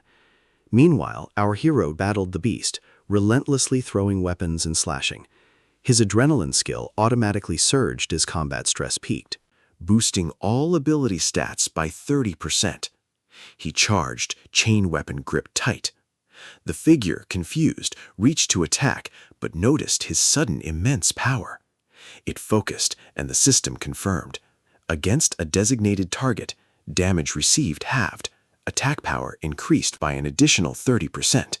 He advanced to strike. The figure, bewildered, questioned his sudden surge of power. He hurled his chained weapon. It struck, piercing its shoulder. Wood burns easily, he mused, perfect for this skill. Elsewhere, Echidna roared into the phone, demanding they prevent his meeting with Valkyrie. Shining replied Valkyrie wouldn't want to be near him after he pulled her hair. Echidna sighed. "You don't understand." She questioned, "What are the odds of an S-class hunter, with superhuman strength, collapsing unconscious in water?" Shining had no theory. Echidna calmly stated, "None." Meanwhile, our protagonist, with Raven's gigaskill, activated Blaze, unleashing fire. The flames engulfed the creature, which scoffed at the foolish situation, completely surrounded.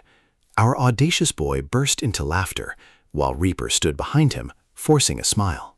He declared this finally felt like a real fight, urging the flames to burn hotter, pouring all his frustration into the battle. The system mocked him, but he snapped back, reveling in this fiery bonfire. Reaper realized she'd only heard of hunters who lived for battle. She never wanted to face one again after this. Amid the chaos, he suddenly remembered he was supposed to roast sweet potatoes. Puzzled by his strange powers, Reaper wondered how a warrior could wield magic so skillfully. She assumed him a sword mage, yet only Raven possessed such mixed abilities. Just then, the ground began shaking violently, cracks forming beneath their feet, echoing thunder. "Is the floor collapsing?" someone shouted. Reaper spotted an exit, yelling for everyone to run. They fled, but the ground split open beneath Pagan, making him stumble. He reached for Saul's hand, but it slipped. Without hesitation, he leaped after it in panic. Before he could fall, Baphomet appeared above him, his chains snapping forward, grabbing Pagan's arm midair, catching him just in time. Meanwhile, far away, Hunter Echidna asked Shining how long Valkyrie had been in the labyrinthine tower. Shining informed, an hour and a half since her entry, after clearing another tower. Echidna reasoned Valkyrie must have reached the top floor. If Baphomet was there, they'd likely met. At that moment, looking down at Pagan as he holds his arm. Our protagonist knew Pagan had lost all will to fight. Survival meant no strength for the next tower. Death awaited. Echidna, on call, urged action. Our boy reflected. Losing will is failing a fighter. Echidna approached her editor. reminding her of journalists for introductions. Still gripping Pagan's arm, he loosened his hold, muttering, "Perhaps I should just let him die here." Pagan falls, an explosion bursts below. Valkyrie dives, catching him mid-fall. She smirks. "You seem terrible," she muses. "Taming you might be fun." Echidna, meanwhile, sought a journalist for discreet scandal handling. She explained its start. During an interview, Valkyrie was asked her ideal man. She preferred someone easy to talk to, looks secondary. Then Baphomet crashed from above, straight into the pool. Unconscious. Valkyrie rushed, instantly finding him her type. Before she could act, Echidna ran over, asking if he was okay. Suddenly, Valkyrie collapsed, claiming dizziness. Echidna saw through the act. This woman planned to use her body for attention, assuming no man could ignore her. But her plan backfired.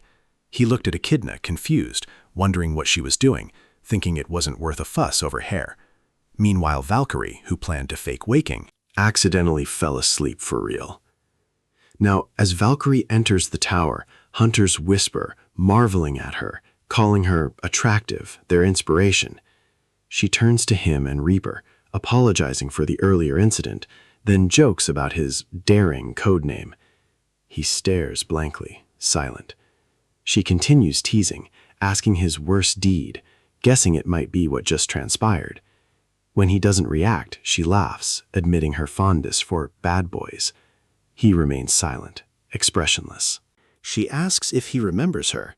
He turns to Reaper, asking her identity. Reaper questions him instead. Valkyrie looks surprised, certain she'd lacked a strong impression. The surrounding girls glare sharply, annoyed. Reaper reminds her to separate personal and professional matters. Everyone is watching. Valkyrie laughs it off, reintroduces herself, apologizing for their arduous journey, assuring them they'll soon enter the boss chamber to clear the tower. She explains the Ark Guild will handle the main battle. Others focus on defense. Still, she warns them to stay alert. Anything can happen inside. When she asks for updates, a hunter reports parties A and B have only light injuries, still fine. Valkyrie asks about party C. Someone answers, Hunter Saul of the Nebula Guild died in action. Valkyrie confirms readiness, then opens the massive door ahead. A burst of bright light spills into the chamber. Before they can move, A thunderous command, "Get down!" A searing slash, then a colossal explosion rocked the chamber.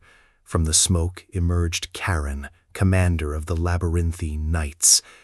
Impressive reaching this far, he mused.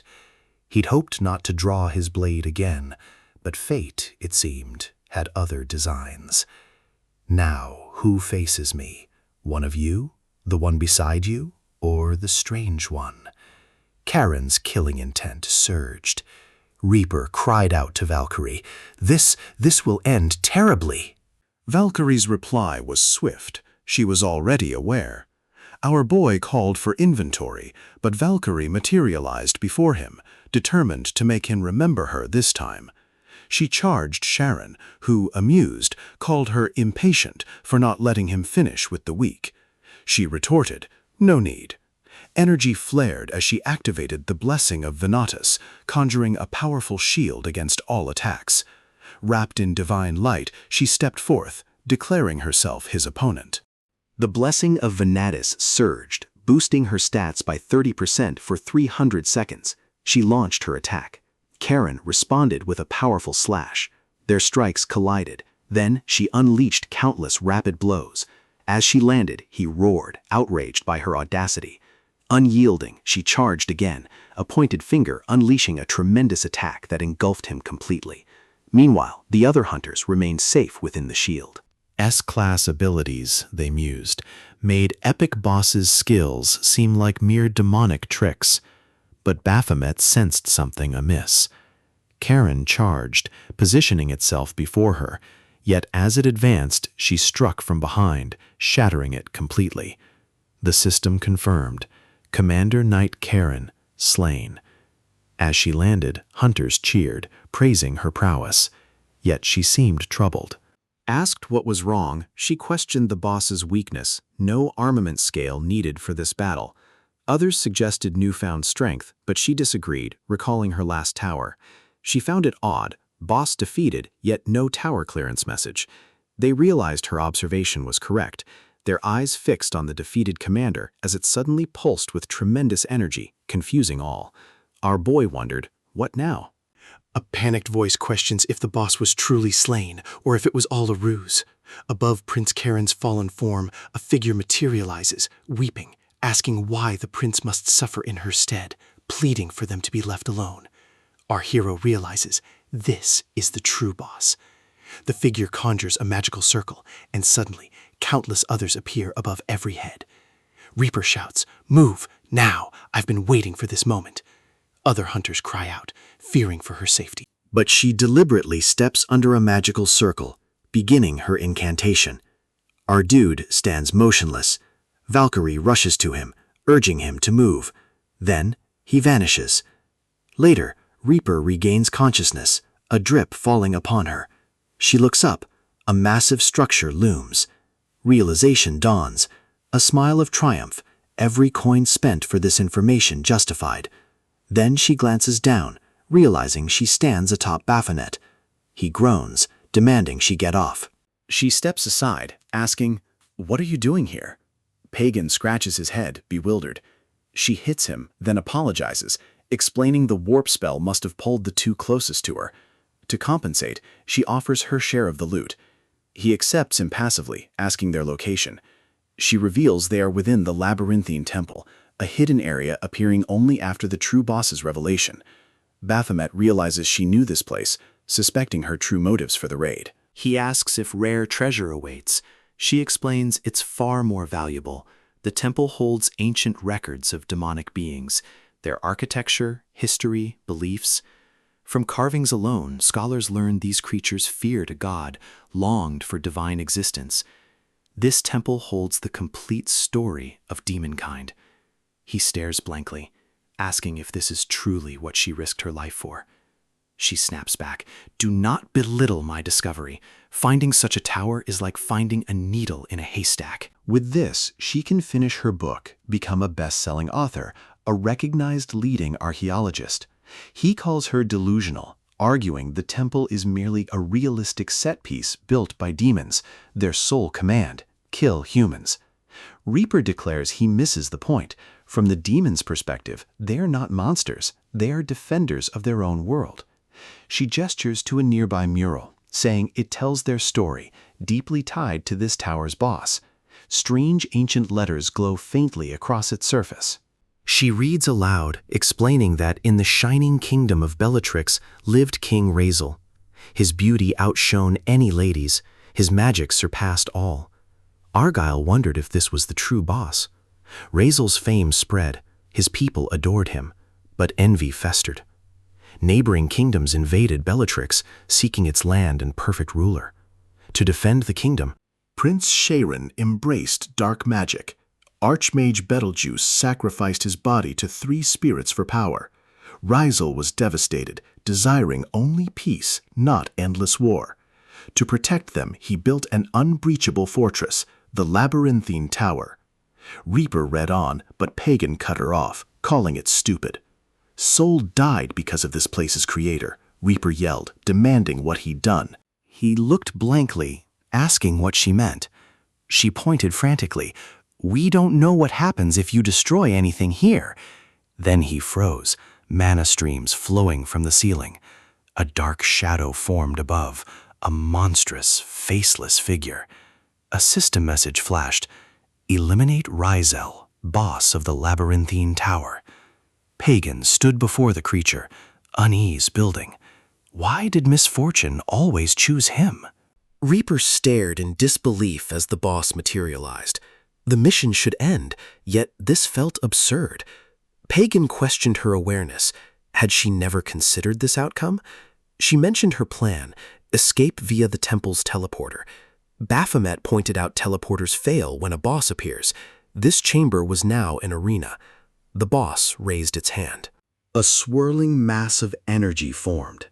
It declared punishment for trespassing, reminding them they had a chance to leave. Destructive energy unleashed. Pagan found this childish. They only broke one wall. Reaper read the pillar's last inscription, a god of the labyrinthine tower, awakening as the world's savior. The explosion threw them back. Realization struck. This temple was a shrine. Their destruction provoked the deity's wrath. Baphomet continued to question why gods reacted so sensitively to trivial acts. The boss's gaze fell upon him as he suggested divine beings needed to relax.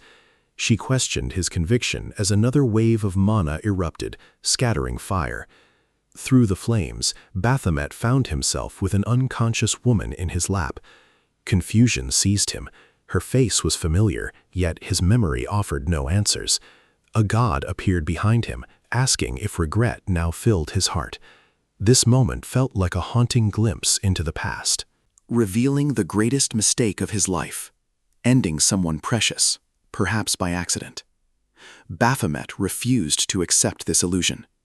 His thoughts denied the memory entirely. He never killed her. The boss expressed understanding, noting how difficult acceptance could be. It offered a chance to correct his mistake, claiming its power could reverse everything, granting a new beginning. He questioned this strange ability.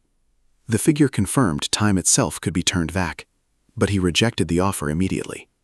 Cracks began spreading across the scene as rocks fell apart. He considered this entire setting a joke, a poorly made illusion meant to test him. He realized this memory did not even belong to him. The figure wondered how his human form then came to exist. Baphomet recalled the power for transformation was stolen, not earned. The memory belonged to the body's former owner, not him. Starting over held no meaning anymore. He was tired of repeating cycles. The god began to fade as Baphomet stepped forward, ready for combat. A fight felt like the perfect distraction. Suddenly, Reaper appeared and struck him across the face. The sudden pain shocked him more than the hit itself, and she quickly apologized. Baphomet questioned why the slap hurt so much, wondering what happened while he was unconscious. Reaper explained the boss had trapped them in a trance. She barely escaped, unaware of their destination. Her earlier awakening proved her strong mental resistance. Pagan appeared next, his cheek red from repeated attempts to wake him. Our dude wondered if this too was her effort. She mentioned he refused to wake even after every immunity potion. Only one method remained untested. One her uncle once described as a man's greatest weakness. She hesitated, unsure how to proceed, suggesting Baphomet handle it, as men understood such matters better. He rejected the idea immediately. Reaper worried about Pagan's mental state, fearing the spell damaged his mind. He reasoned simple pain wouldn't break magical control, especially from a powerful caster. The only way to undo it was through another magic user of equal level, so waiting became their only choice. Reaper argues this calamity is her burden, born from her own deeds. Should he never awaken, guilt shall forever haunt her. Meanwhile, within his trance, Pagan's eyes flutter open to an alien realm. His surroundings warp, swiftly placing him in a hospital corridor at his birth. Doctors rush by, their hushed words revealing his mother's demise in childbirth, leaving a frail son, talentless compared to his elder sisters. Years later, Secretary Kang approaches him. Noticing his sadness, Secretary Kang informs him his father awaits. Pagan wonders aloud if he is a failure, a zero, like his last test score. Why does he lack talent when his sisters excel? His thoughts return to his mother, believing she died because of him. Secretary Kang comforts him, reminding him his mother always believed he possessed a gift, though yet unseen. Before more could be said, an explosion shakes the scene. The vision shifts. Pagan was on his mobile about Hunter Raven, who at only 18 defeated boss Astarte and cleared the Tower of Fate. He realizes they share the same age, yet their worlds are vastly different. Admiration fills him briefly, then guilt overwhelms his heart as Saul's final moments replay. His hands clutch his throat, memories suffocating him. He blames himself for everything: Saul's death, his mother's fate, the pain that followed. Tears stream as he collapses, whispering none of these tragedies would exist if he never had. The boss materializes, claiming they share the same curse. Her creations, too, suffered from her mistakes. She offers him the same gift she offered another, a chance to undo his sins, to begin anew. Pagan's eyes glow as a magical circle forms around him. Outside the illusion, Baphomet and Reaper sense the sudden change. Energy flares violently around Pagan's body before a massive explosion erupts, throwing them both across the room. When the dust clears, no human remains. A demonic figure stands in Pagan's place, its eyes burning crimson. Baphomet and Reaper freeze, realizing their companion no longer exists. The transformation finishes. Pagan becomes a massive demon. Its tail slams the ground, shaking the area, startling them both. Reaper's mind barely registers what happened to Hunter Pagan before the creature charges her. Baphomet's chain whips through the air, wrapping tightly around the demon's tail. He drops from above, gripping hard, dragging the creature back. The demon slips free, vanishing before his feet hit the ground. He strikes again, powerful swings, but the creature reappears, unharmed, beside him. He steps back as the demon materializes. A laugh escapes him, confusing Reaper, as he admits victory seems out of reach. Reaper questions his meaning. Baphomet explains dodging is easy, but matching raw power is impossible. Pagan's spell has boosted his stats far beyond normal. Defeating him requires cooperation. Reaper wonders if stopping Hunter Pagan is still possible. Baphomet confirms it if killing becomes an option. He deactivates his weapon, noting only another caster can reverse such enchantments. This one, from the tower's boss, demands a caster of equal power. Reaper asks if he can reverse it. Baphomet denies it. His expertise lies elsewhere. As attacks close in, she dodges, realizing killing might be the only option. She wonders if defeating the boss would end the spell. Baphomet mentions it could work, but finding the boss remains uncertain. Reaper decides killing Pagan is their only path. Baphomet then reveals one more possibility. He explains she wasn't the only one with hidden motives for this tower. While dodging, he admits one last skill remains untested. Its use demands reaching the tower's top floor. He swings again, explaining the second condition, facing an unbeatable enemy. The final condition, however, must be fulfilled by her. The demon appears behind him as he murmurs. Reaper freezes, calling the idea absurd and risky. He reminds her of her dreams, becoming a great archaeologist. She hesitates as he continues. Either this, or he kills Pagan himself. Murder seems possible, though cruel to end Pagan's unwilling life. Her thoughts whirl, then land on him. She curses him, raising her weapon. Her blade slashes his chest, sending him crashing down. The demon steps closer, blade raised over Baphomet. Suddenly, a red light bursts from him as he activates Chrono Break. A massive explosion rips through, forcing Reaper to shield her face. System messages flash. First condition met, top floor. Second, impossible foe. Third, fatal wound from a hunter. The old body collapses, replaced by one of greater power. Reaper stares, trembling, asking if he's still alive as the countdown begins. Her voice grows desperate as it ticks down. 3, 2, 1. She called his name again and again. Baphomet finally moved, telling her it was better not to see what followed. He gently pushed her back, sending her stumbling. His gaze shifted to the demon, dark energy swirling. "Our fight isn't finished," he declared. "I'll take an arm in exchange for mercy." System messages confirmed activation. The demon god Baphomet's skill remained active until the tower's completion. A voice echoed, filled with disbelief.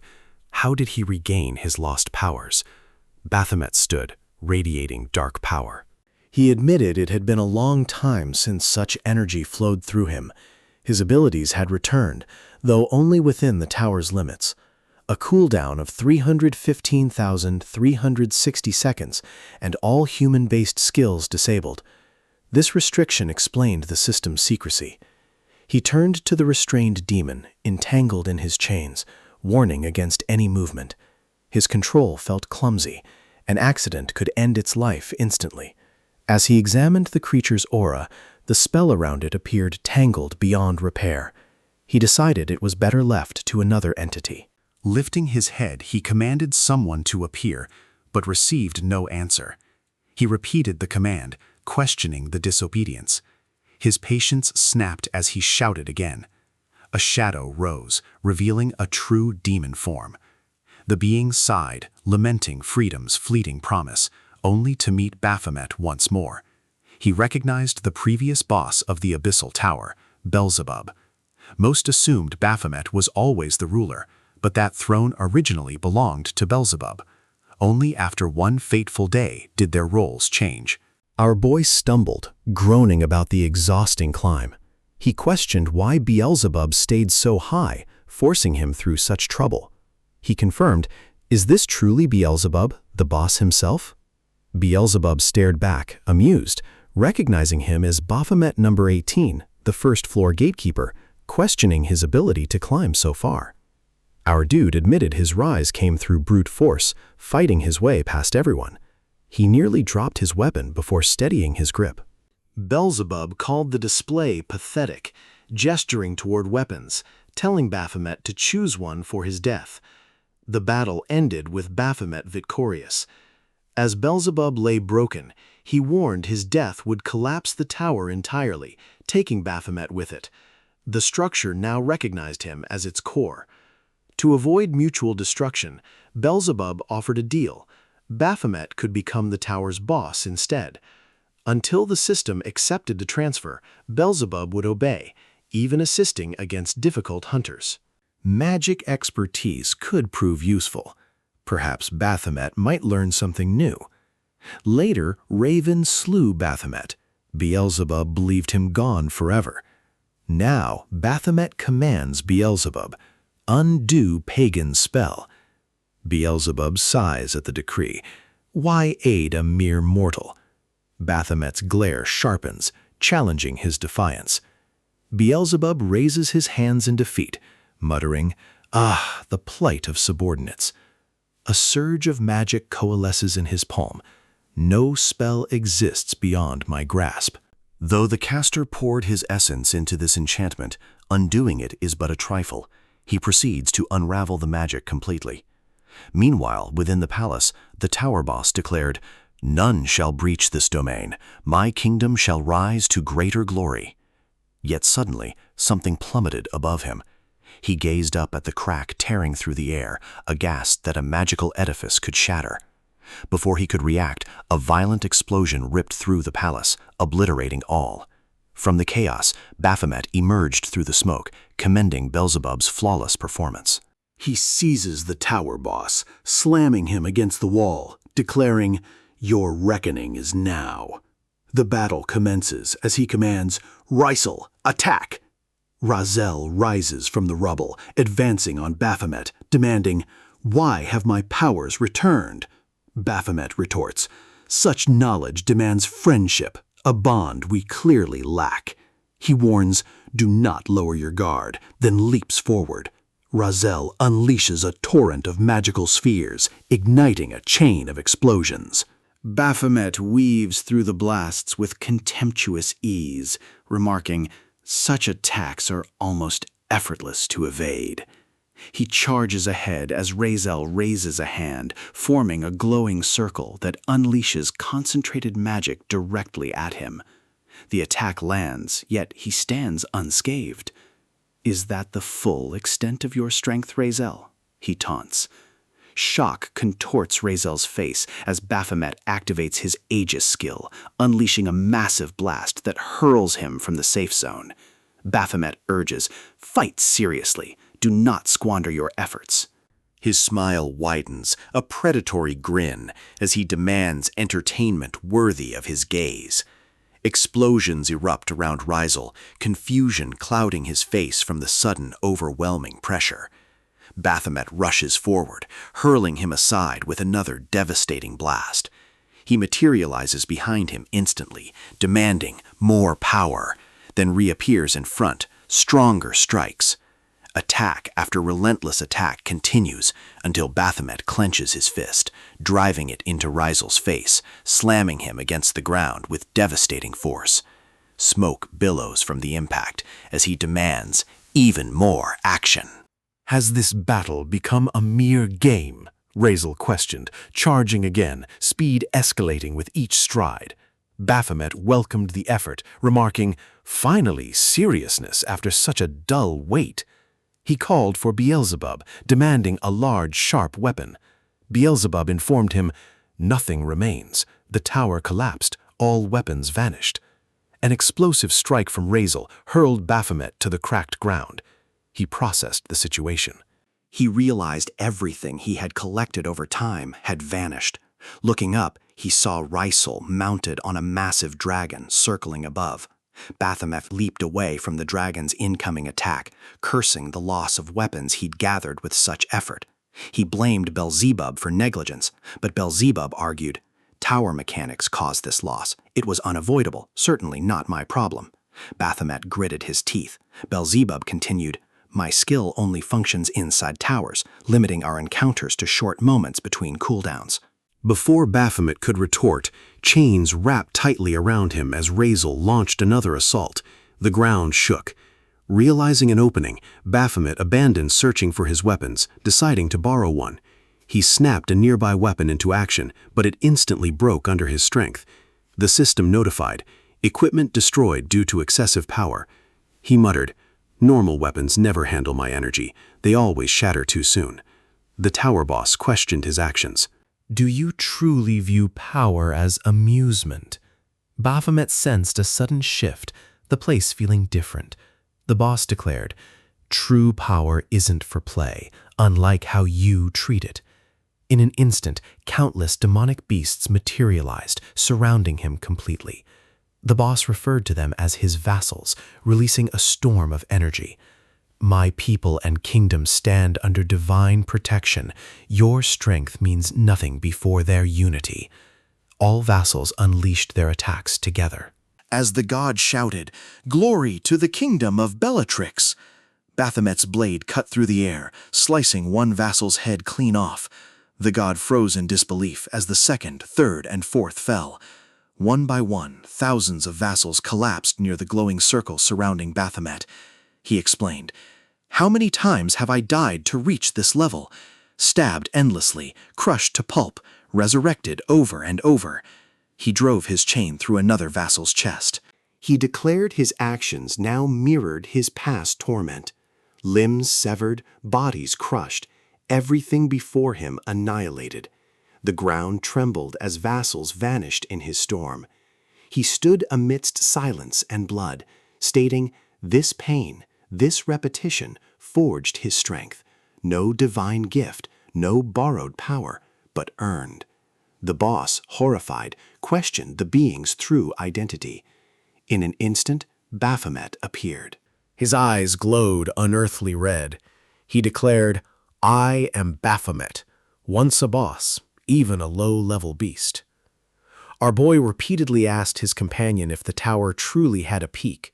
What awaited? The companion, frustrated, reminded him the ultimate boss stood at the summit. The boy wondered if he could reach it, but his companion warned climbing further meant overcoming enormous obstacles, starting with the gatekeeper, Baphomet.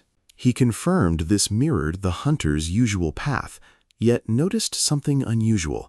Our boy's stutter had vanished. This change spurred him to challenge the gatekeeper.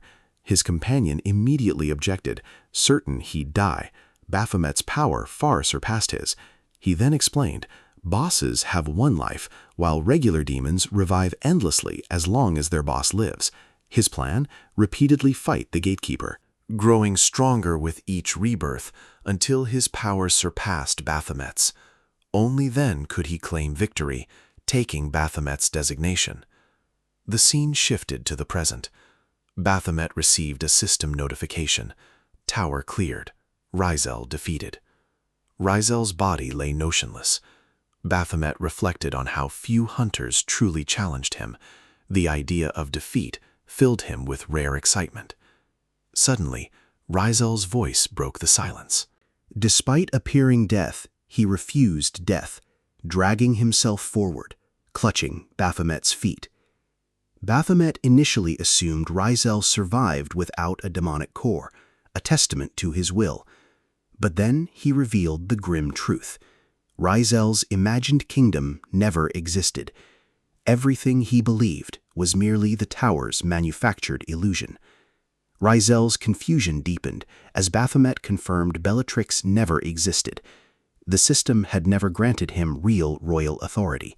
He was merely a combat tool forged to strengthen hunters. This truth shattered him.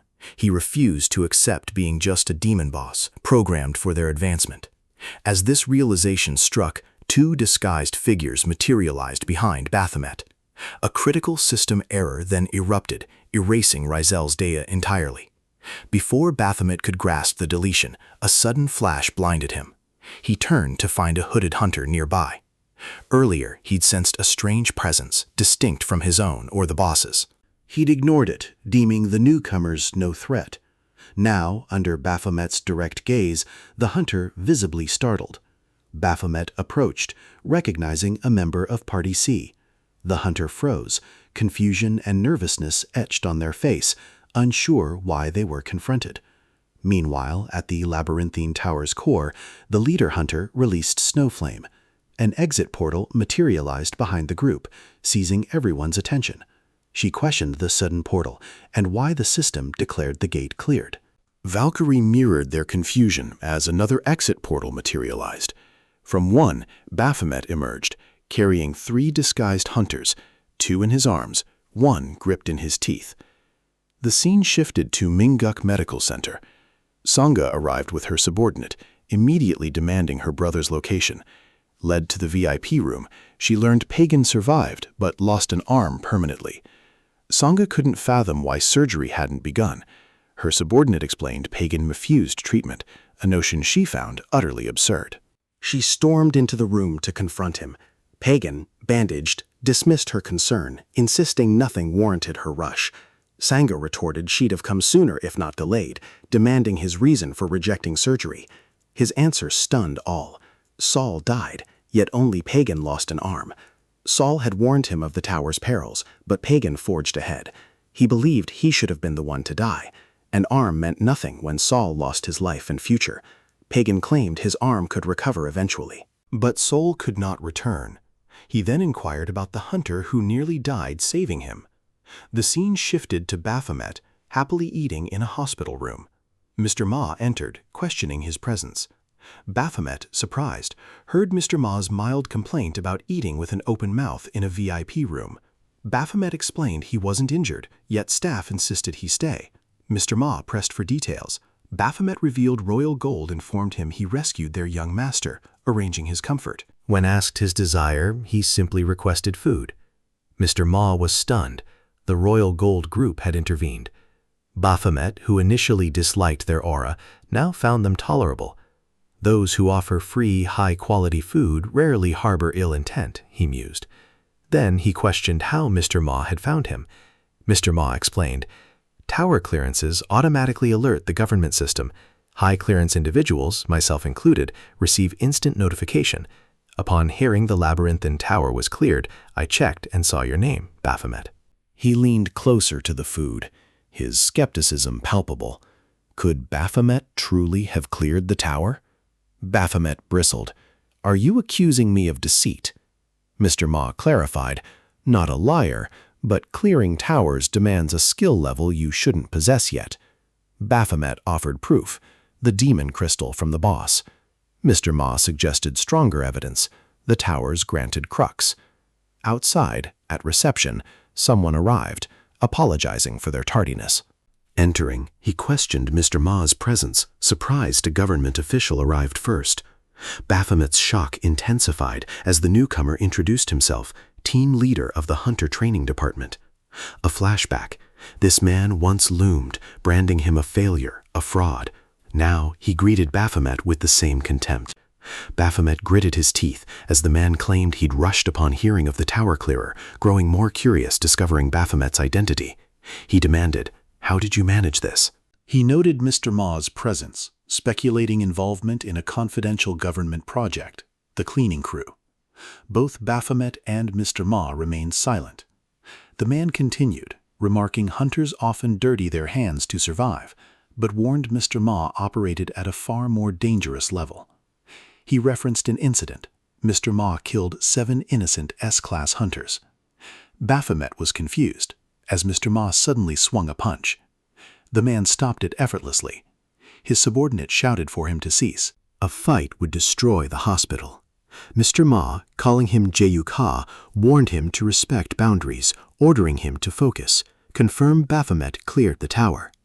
Baphomet smiled, agreeing. He opened his system, retrieving the tower's crux. He hadn't understood its function, but found it convenient. Bringing it close to Ha's face, he challenged, "Still think I'm a fraud?" Ha stared, teeth clenched, insisting Baphomet remained a failure. A voice interrupted. Who truly failed? Ha turned, seeing Pagan in a wheelchair, flanked by his sisters. His subordinate identified them, Royal Gold. Ha's demeanor instantly shifted. With a polite smile, he greeted Sangha Lee, future president of Royal Gold, Director Lee. Sangha spoke his name, cold anger evident.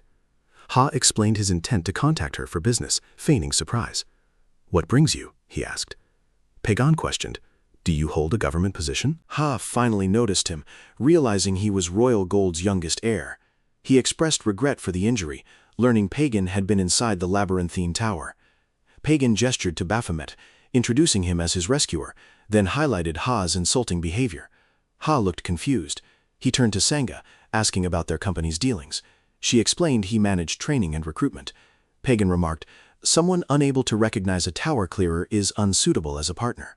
Sangha agreed, canceling all meetings with Ha's department. Ha's subordinate tugged his sleeve. Another sister asked Ha to leave for a private conversation with Baphomet. She added softly, Our family's rule. Friends' enemies are our enemies. Ha forced a strained smile, throwing one last bitter glare at Baphomet, then turned away. Baphomet met his look with a sharp, satisfied grin. Mr. Ma discussed the situation, noting how everyone suddenly sided with him. Baphomet wondered if this was good news. Mr. Ma pointed to Ha's trembling expression, warning one more mocking grin could make him snap. Outside, Ha slammed his car seat, cursing uncontrollably. His subordinate begged him to calm down, but the humiliation of being insulted by a failure, especially before Royal Gold, burned deep. When asked if Baphomet might have awakened after their first evaluation, Ha froze. The idea unsettled him. His pride suffered, his instincts, career's foundation, possibly wrong. Grinding his teeth, he ordered a full investigation into Baphomet's past. Something felt off. He would uncover it. Inside the hospital, Pagan thanked Baphomet, surprising both him and Mr. Ma. Pagan admitted Baphomet had every reason to abandon him after poor treatment, yet he saved him. Baphomet's expression stayed blank. In truth, he had planned to drop the arm and walk away. One sister subtly hinted at privacy. Sangha agreed. She turned to Mr. Ma, shifting to business, eager to discuss government welfare projects. Mr. Ma accepted, and they departed, locking the door. Alone, Baphomet confessed.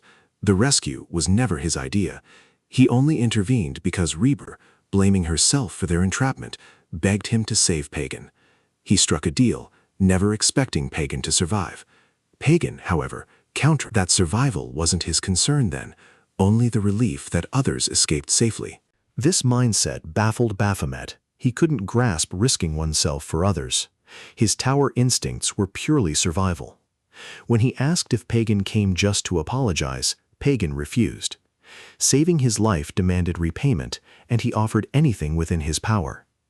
Baphomet replied Pagan already repaid him with the hospital arrangements, yet still wondered aloud if he could finish the food before leaving. Pagan reminded him the food was his. Baphomet then mentioned the armor he broke, but Pagan said Reaper explained it wasn't real. Baphomet asked if Pagan had much money. Pagan looked confused. The scene shifted. A hunter struggled against a demon, wishing for raid members. Suddenly, Mr. Ma's voice blared through an advertisement promoting a new party matching system, hunter loans, equipment rentals, and a government-funded welfare service for hunters and their families. The ad concluded, sponsored by the central government. Baphomet winced, feeling second-hand embarrassment. Mr. Ma appeared, feigning offense, claiming the ad required effort. He asked if Baphomet was here to supervise. When Baphomet said no, Mr. Ma laughed, revealing he only came for a visit. He mentioned the idol from the commercial, a hunter and K-pop star with terrible acting. A girl gasped, accusing Baphomet of insulting their beloved June.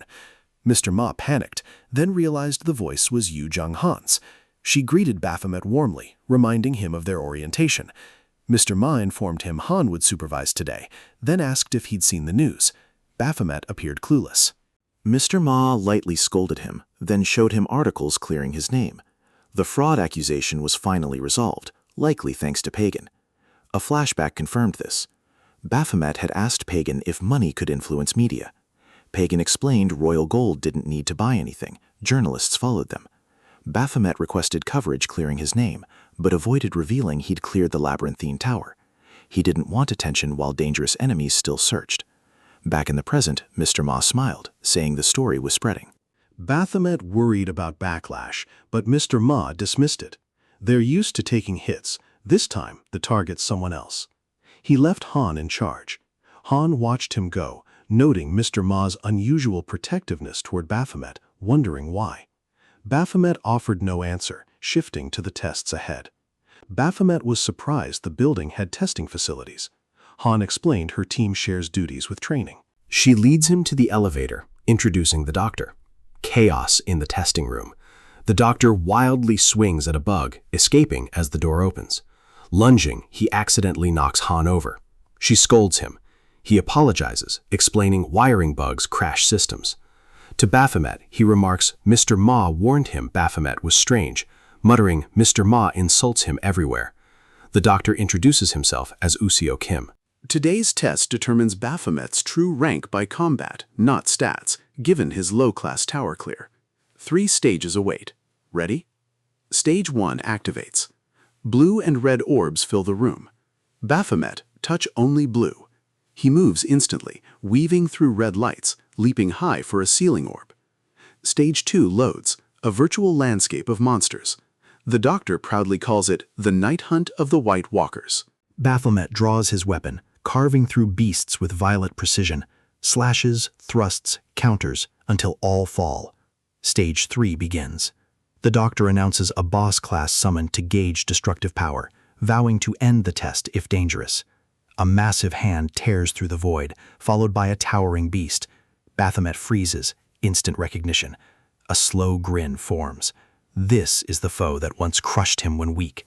He raises his blood-stained weapon, ready to show this creature how different the outcome will be now. Han watches, instantly recognizing something familiar. Baphomet moved with sharp precision, attacks exploding with a blazing aura, each strike heavier. He plunged his sword into the core, triggering an area-engulfing explosion. The demon turned to ash, leaving Han shook. Yusiak noted boss restoration would take time. Han wondered why Baphomet fought exactly like Raven. Yusiak recalled Raven's rumored death in the Abyssal Tower, questioning a connection. After the test, Baphomet returned home, haunted by the strange stares. He realized his tower self could no longer exist outside. Caution became his watchword until he unmasked his pursuers. Mr. Ma called, explaining his results needed manual evaluation, thus delaying them. He then reminded Baphomet of the Crux reward. Baphomet, only now understanding its power, activated it. The system declared, Crux of the Labyrinthine Tower activated. All skills increased by 1 level. He checked his status, 11 total level-ups. now he finally grasped why guilds fought so fiercely for tower completions. Mr. Ma revealed the Arc Guild had monopolized these rewards for years. Baphomet wryly mused, "Had I known, I'd have sought humanity much sooner." Another message flashed. Chronobreak cooldown, 27,734,400 seconds. A hint followed. Something special awaits at timer's end. He suspected the skill level up shortened it. Mr. Ma deemed it fortunate, promising him tower missions whenever possible. Before Baphomet could reply, a loud disturbance arose from Mr. Ma's side. Simultaneously, intense pain shot through Baphomet's skull. His phone slipped. Vision blurred. Body weakened. Breathing became difficult.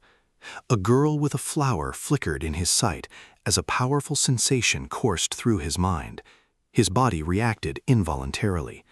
Then, abruptly, a small, unclad boy materialized nearby, reacting with difficulty from an overwhelming aura. As Baphomet's vision cleared, he recognized the familiar energy. The child was Beelzebub. The demon panicked, his perfect body, golden eyes, and flowing hair gone, replaced by a powerless human child. Baphomet questioned his priorities, but Beelzebub blamed him for everything, claiming the crux had expelled him. He admitted ignorance of this form, assuming it was merely the human world's most compatible shape. Beelzebub added that, stripped of power, he was now Baphomet's by default. Baphomet gladly accepted, preparing to use him freely. Beelzebub complained he'd suffered enough. Baphomet, recalling the demon's earlier arrogance about never seeing him again, advanced threateningly. The child panicked, running, forcing Baphomet into a chase. Their pursuit abruptly ended when several elderly neighbors warmly greeted Baphomet, calling him Minu-cha, insisting he join them. Confused, he froze as Mrs. Kim stepped forward, asking him to repair her broken scooter. He tried to refuse. A system window appears, a mandatory quest: aid your neighbor or face death. The system, spiteful, reminds him, "You called me a cheat, I merely act the part." This quest, it insists, will teach you affection. Baphomet argues he needs no affection, viewing all humans as foes. The administrator rejects this, threatening death again. Finally, Baphomet, utterly resigned, returns to Mrs. Kim, asking how to fix the scooter. Meanwhile, across the city, a cat licks the street. Headlights flash. A car stops. Two figures emerge. They survey the elderly-filled neighborhood, one of Seoul's last undeveloped zones. They discuss driving out residents, demolishing the district, confident nothing will delay their plan. These slums hold a restless man, once a tower boss. He is the former demon lord, now spending his days helping elderly ladies, rescuing kittens. Digging backyards, moving things. Any menial task the former demon lord performs diligently. His diligence wins hearts. Elderly women constantly ask for errands or repairs. Beelzebub imagines Baphomet doing chores for decades, growing old, dying peacefully. This twisted vision infuriates Baphomet, who chases Beelzebub. Later, Baphomet enters the house, carrying a box. He finds Beelzebub reading a novel, fascinated by human stories.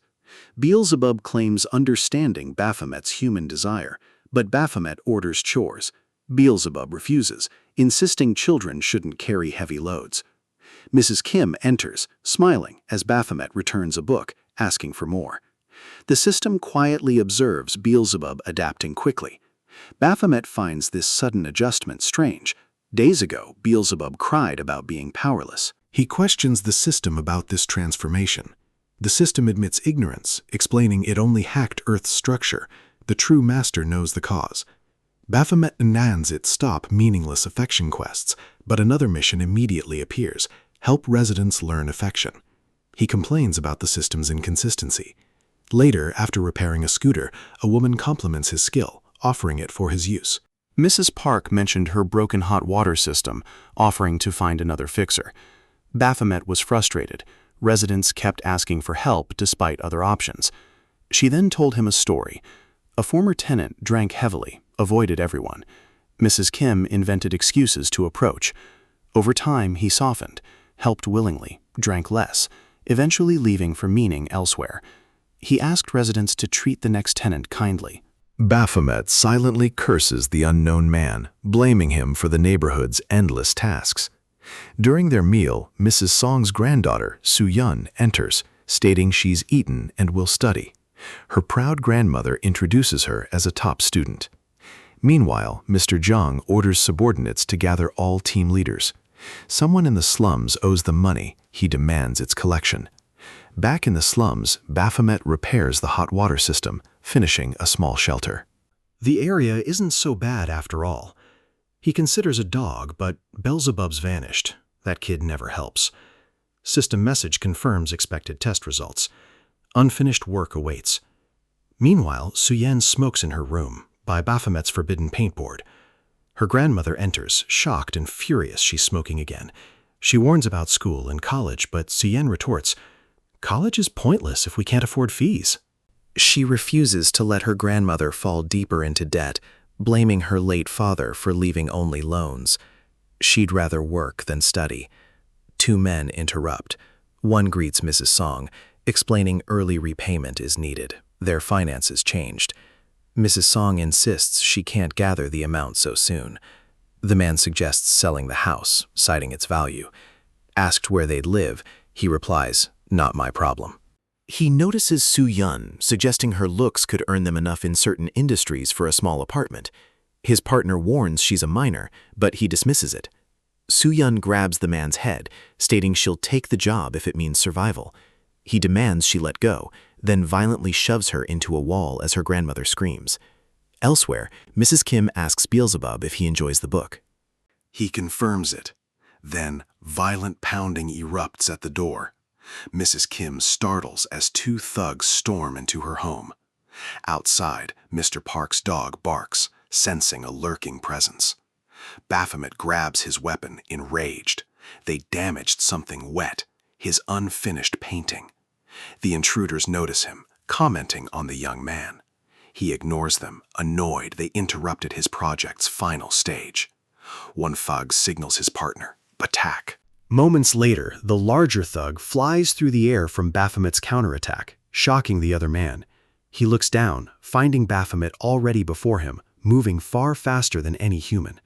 Later, the injured thug calls Mr. Jang, insisting Baphomet must be a hunter. Mr. Jang confirms he was once a hunter, but quit due to fierce competition.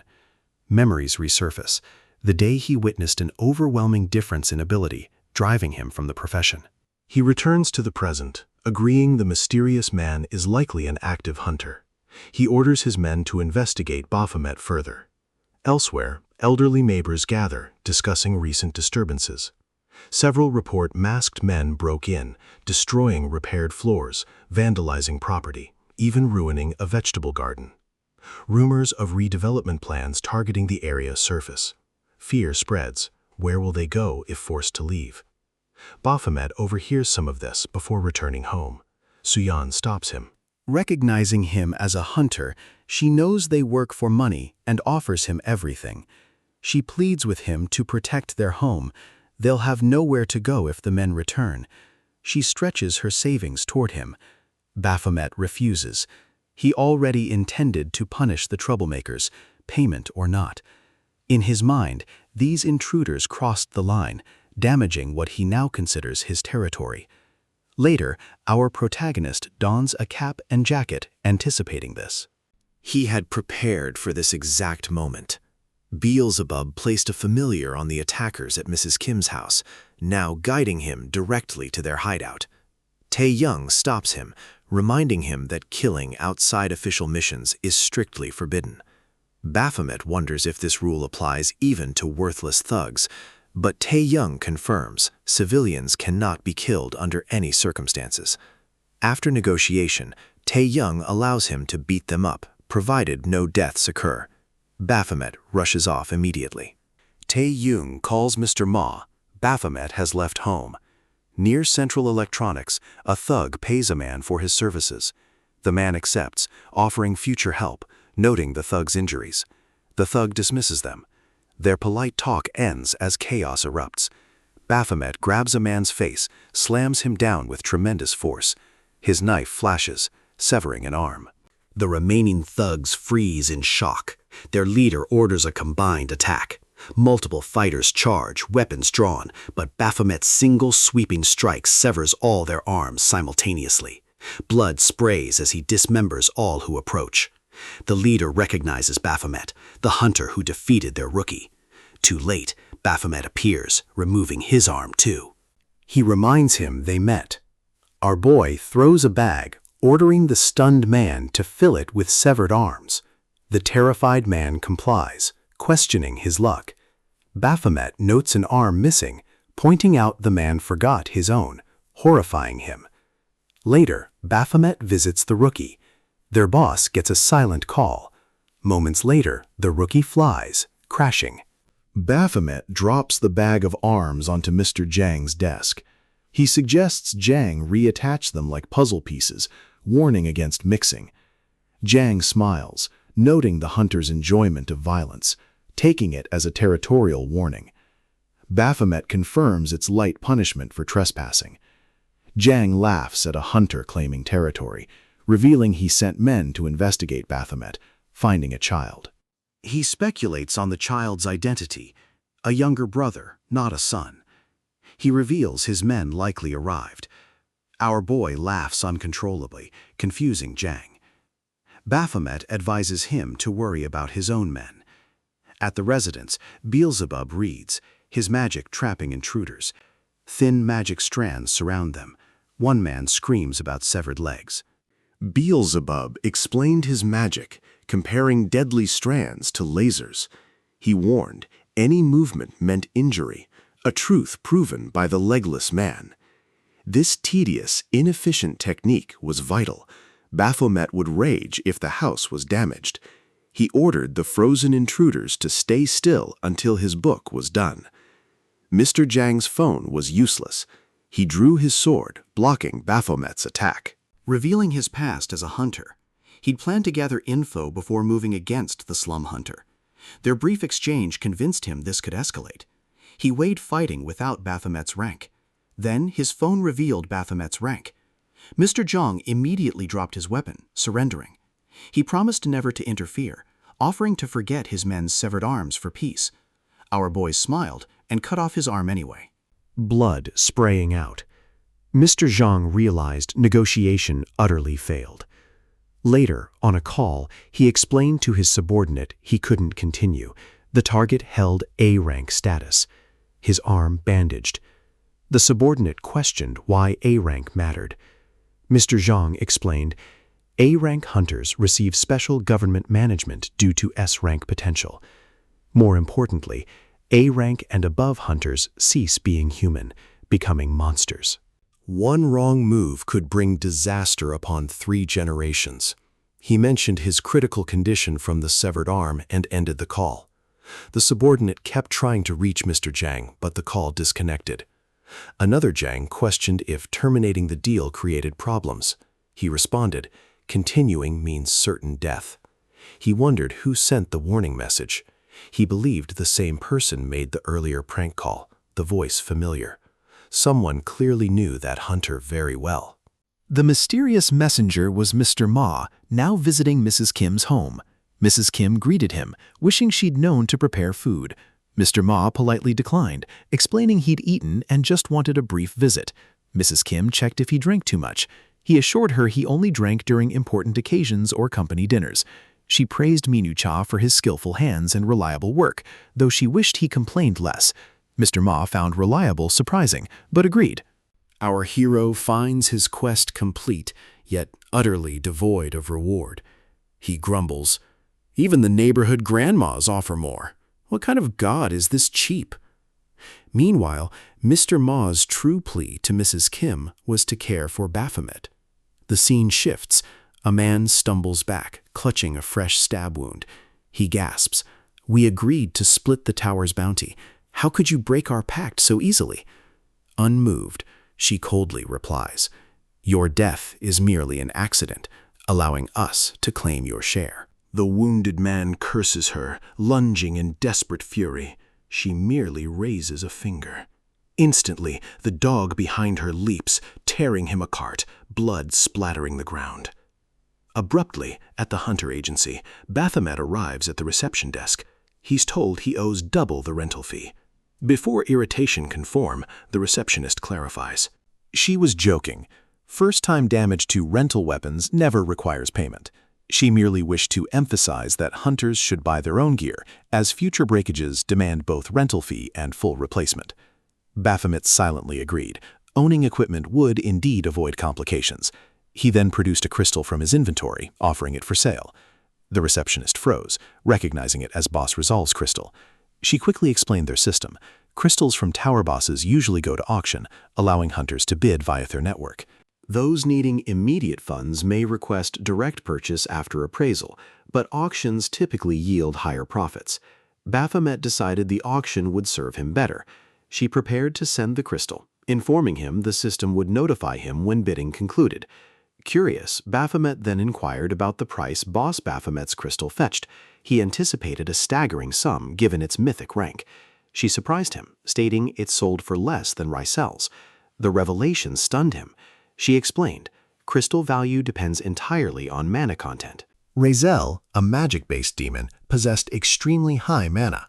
Boss Baphomet, a purely physical type, had almost no magical potential. Though some physical demons accumulate vast mana, investigations proved Baphomet's mana nearly non-existent. Baphomet recalled Beelzebub's counsel. His own magic aptitude was practically zero. He should focus on strengths. Even chain magic took him an absurd time to grasp. The receptionist continued, explaining high-tier gear needs crystals of strong mana density. She noted the crystal from Baphomet's corpse vanished after the Abyssal Tower raid. This made no sense to him. He suspected Raven, yet his memory showed Raven leaving empty-handed. Crystals never disappear post-tower collapse. They're immortal energy sources for demons. Its absence felt utterly impossible. She concluded, asking if things were clear. He affirmed. She proceeded to sync his personal inventory with the official system. He approved, sorting items. While deleting, he spotted Raven's blade, locked and bound, though he recalled no such action. Before he could investigate, a ball rolled to his feet, followed by a tiny dog. He watched it, sensing something unusual. Someone called for canine. A woman approached with a man, who blamed himself for losing the dog while she was away. He retrieved the ball, suggesting outdoor play. Baphomet kept studying the strange dog. Noticing his confusion, the receptionist asked if he knew about hunting dogs. She explained, after the gate shock, certain pets awaken powers, becoming abnormally intelligent or supernatural. The first case was a Hollywood actress's cat. The exact cause unknown. Theories suggested emotional bonds reacted to the gate shock's global energy surge. Later, Baphomet slammed his fist, announcing his immediate guild resignation. He refused to stay in a group with such a ridiculous name. The doctor countered, saying Sweet Pink Angel only bothered him because its bright color clashed with his dark appearance. She handed him an envelope of cash from Cower excursions, insisting she protected every coin. Wrapping her arms around him, she begged him to remain, arguing operating without a guild was now impossible. Baphomet stated the money was already his. He added that finding another guild would be trivial. She argued few guild leaders combined strength with her looks and figure, implying his loss. He still refused. Taeyong arrived, blocking his departure. Baphomet mocked his constant surveillance. Taeyong corrected, calling it observation, then presented a new mission. 3 hunters lured individuals into tower reward deals, killing them post-clear, stealing everything. 2 were B rank, 1 possibly A rank. The doctor questioned the uncertain rank. Taeyong explained the group ceased reporting progress long ago. Their patterns strongly suggested an A ranker along them, making them exceedingly dangerous. Their methodical operations demanded careful infiltration. He added one more complication. Baphomet, reviewing the file, instantly recognized the group, the same woman, man, and dog from the central agency. Inside the Heaven Hotel, the woman stormed into her brother's room, finding him surrounded by intoxicated women. She slapped him, demanding if he'd resumed drugs, squandering their funds again. He casually dismissed her. She reminded him their payment was due next week. He proposed another tower run to solve everything. She mentioned rumors of vigilante hunters targeting criminals like them. He found it odd, yet she reminded him they frequently murdered hunters themselves. He conceded. She asked for Hoxiol, then simply the canine. Spotting the dog, she stroked its head, mentioning their next tower job. It barked.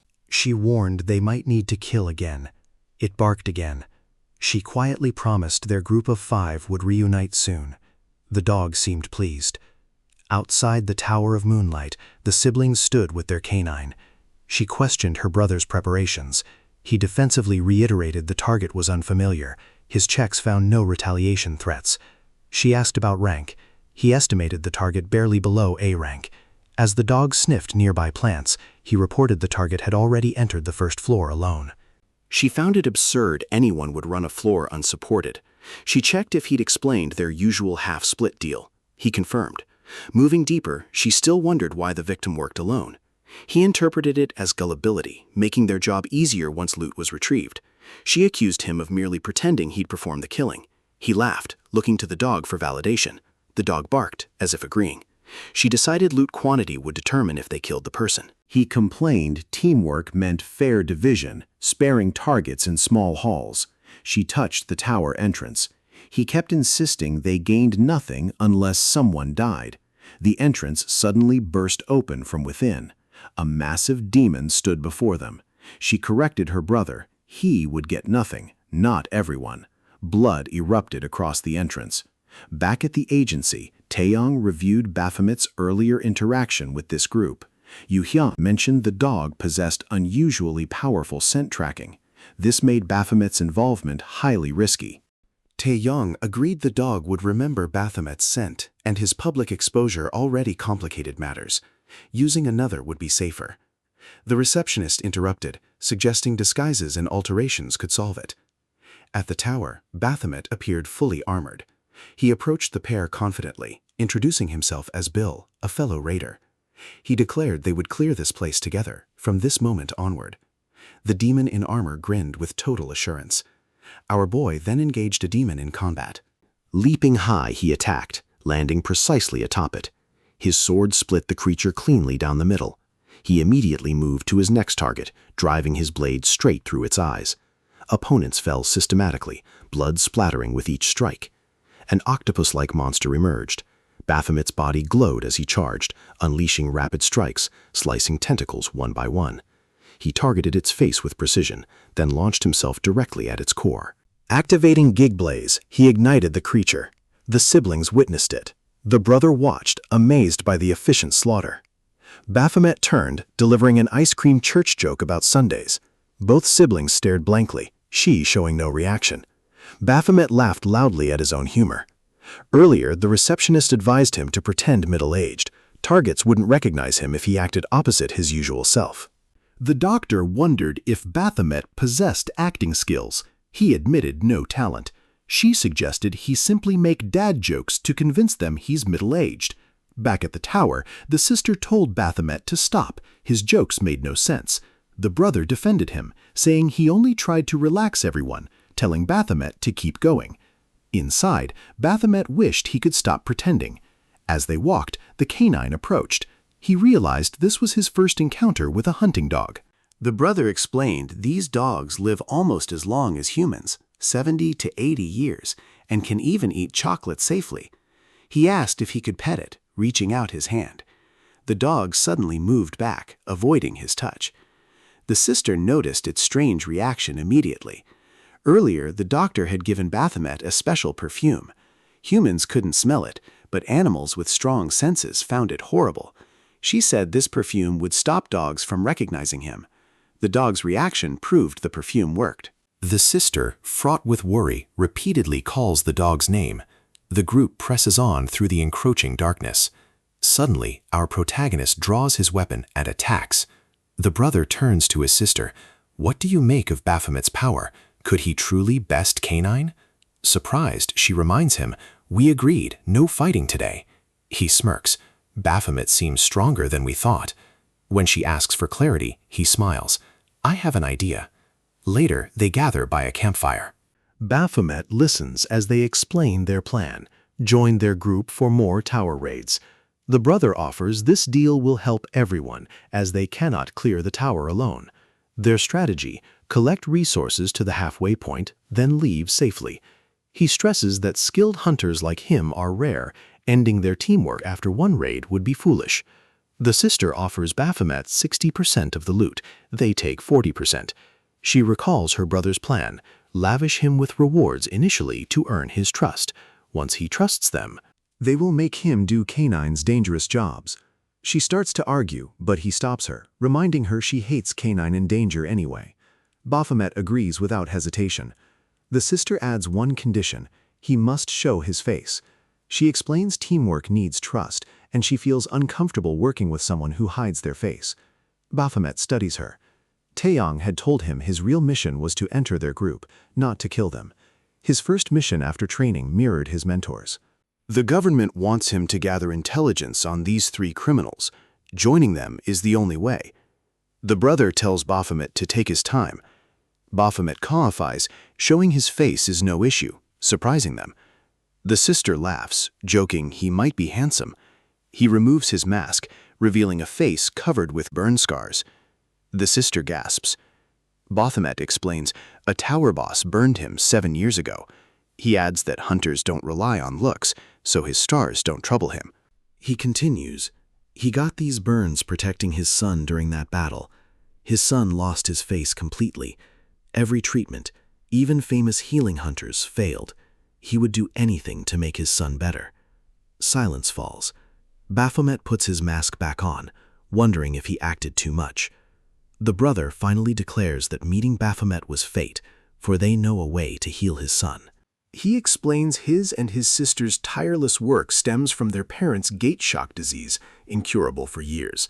He reveals their parents improved after meeting a certain person, hinting working with him again could cure his son. With Baphomet masked, a door opens, revealing 2 females. They emit strong energy, flying wildly, masks spinning. Then a robed man steps out from the chaos. Screaming, everyone rushes toward the figure, calling him Father. System 2, Baphomet. Main quest complete. New goal, eliminate target. The robed man pulls back his hood, revealing a mask. Baphomet finds it strange. The system identifies him as Disciple of Lust. Flashback. Beelzebub shows Baphomet a book of 7 sins, explaining Raven was once Wrath's disciple. He reminded Baphomet of the goddess's vision, 6 shadowy figures, future threats. Raven and the remaining figures completed the set. Wrath, pride, sloth, envy, greed, gluttony, lust. Now the disciple of lust stood before him. A mother approached with her daughter in a wheelchair. The girl's leukemia worsened. She'd accepted death, but feared her mother's lifelong grief more than dying. The mother falls to despair. The man touches her head, releasing light and butterfly forms. Her hair lengthens, stunning the crowd. The mother clings in disbelief as they celebrate. He explains he merely corrected her energy flow, directing them to the prayer house for treatment. The disciple's brother tells Baphomet, he can cure your son. Baphomet agrees to meet him. Birds chirp outside as they enter the meeting room. The healer, Chang Yu, leader of the Papilio order, introduces himself. Baphomet, as Bill, thanks him, claiming the bandaged Beelzebub is his sick son. A flashback interrupts. Beelzebub questions Baphomet's insistence on infiltrating this danger zone. He finds it contradictory. Chang Yu seems weak, but his group could kill Baphomet. Baphomet admits this contradiction worries Chang Yu. Beelzebub accuses him of planning a trap, reminding him he's human. Fragile, breakable, killable. He revealed Baphomet's revival after Raven's strike was due to the system still seeing him as a demon beast. Now, with the tower gone, that loophole is sealed. Death is final for them both. Baphomet, dismissing his fears, forced Beelzebub's reluctant cooperation. In the present, Chang Yu inspects Beelzebub, sensing a severe curse, akin to the darkness he once felt on Baphomet. Treatment, he explains, demands time, money, and weekly prayers. If Baphomet is too busy, he offers an alternative. Leave the child here full-time. He summons 2 identical twin teachers who step forward. Beelzebub panics, clinging to Baphomet, promising obedience, meals, and early sleep. Internally, he begs not to be abandoned, threatening a curse if left. Unmoved, Baphomet allows the teachers to take him. As Beelzebub is led away, Baphomet thanks him for his sacrifice. Chang Yu ends the meeting, satisfied. But during their parting handshake, he commented on Baphomet's unusually soft hands and long fingers with unnerving interest. A chill ran through Baphomet. Chang Yu's sister interrupted, reminding her brother of their parents' visit, then privately advised Baphomet, focus solely on his son's treatment, avoid entanglement in the order's religious aspects. She warned him directly not to sink too deeply into this organization. Elsewhere, teachers informed Beelzebub books were forbidden, as they hindered healing. He was encouraged to play naturally with other children. A feast was presented in his honor. He introduced himself as Jin Cha to a nearby girl, but immediately sensed something wrong. The teachers emitted a strange aura. His perception revealed the twin women weren't human, but familiars serving Changyu. Activating his demon eye, he instantly detected all the children around him were dying. Horror struck him. Meanwhile, Changyu received grateful parents, bowing deeply, praising him for healing their child. Asked how to repay him, he bade them to display passion and affection. Confused yet obedient, they embraced. Changyu burst into trembling laughter as his mask slipped, revealing his monstrous face beneath the holy facade. Snake-like shapes coiled as he reveled in their submission, the pleasure exposing the disciple of lust's true nature. For Hunter Affairs, Minister Sangjin Bark reviews the new recruit, Baphomet's case. He evaluates Mr. Ma's report, noting Baphomet's unusual talent and exceptional rise through Hunter ranks. Mr. Ma describes him as hardworking, yet secretly fears his unpredictability. The minister warns that over-restricting unstable hunters can backfire. He advises maintaining control while granting freedom, trusting Mr. Ma to balance both. Afterward, during the drive, Mr. Ma asks Taeyong for new information. Taeyong reports Baphomet has already infiltrated the enemy base, progressing with alarming speed. He reveals he monitors the mission more closely than Mr. Ma anticipated. When asked about the next phase, Mr. Ma declares he will oversee it personally. Elsewhere, Beelzebub contacts Baphomet via an insect, revealing the next target, Changyu. Changyu, an illusionist, has cast a massive spell over the residents, masking all truth. He appears weak only because most of his power sustains this illusion. He lures desperate families with healing promises, then kills them, unaware. Beelzebub, observing, senses a child's death inside the illusion and rushes to investigate, promising to contact Baphomet once he understands. At that moment, Hunter Haiti arrives to join Baphomet, explaining her delay was urgent work, now ready. As they walk, Baphomet asks about her brother and their dog. She mentions they visited their parents, adding patience made an exception for the dog, as most dislike animals. Climbing the stairs, she asks if just 2 of them is fine. Baphomet replies it's easier to manage, as they'll only go halfway before descending. Inside the illusion, Beelzebub witnesses a twin announce a girl, Dokyoung, has fully recovered. Humans clap enthusiastically. Beelzebub joins to blend in. His vision breaks through the illusion. The girl is dead. Her limp corpse is moved like a puppet. He realizes these humans are as cruel as beasts. The parents arrive, joyful at their daughter's supposed recovery. The twins greet them politely, mentioning a farewell party. The mother gratefully offers help. The twins ask her to assist with heavy lifting. The illusion instantly twists into horror. Beelzebub watches them release a dark aura, decapitating both parents in one motion. Heads fly as he stands frozen in shock. He recognized the twins as horrors, worse than any demon beast. One sister lifted a headless body, asking if the other wanted to eat. Her form twisted, neck stretching as she slithered near him. She licked his face, mocking his lack of smile, knowing he saw truth. Their grotesque proximity deeply unsettled him.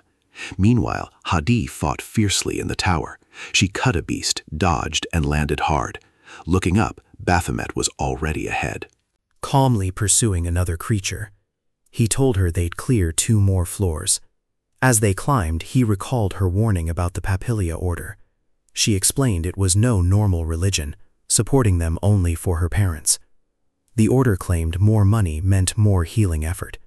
She insisted Changyu truly had power, giving her hope her family would be whole.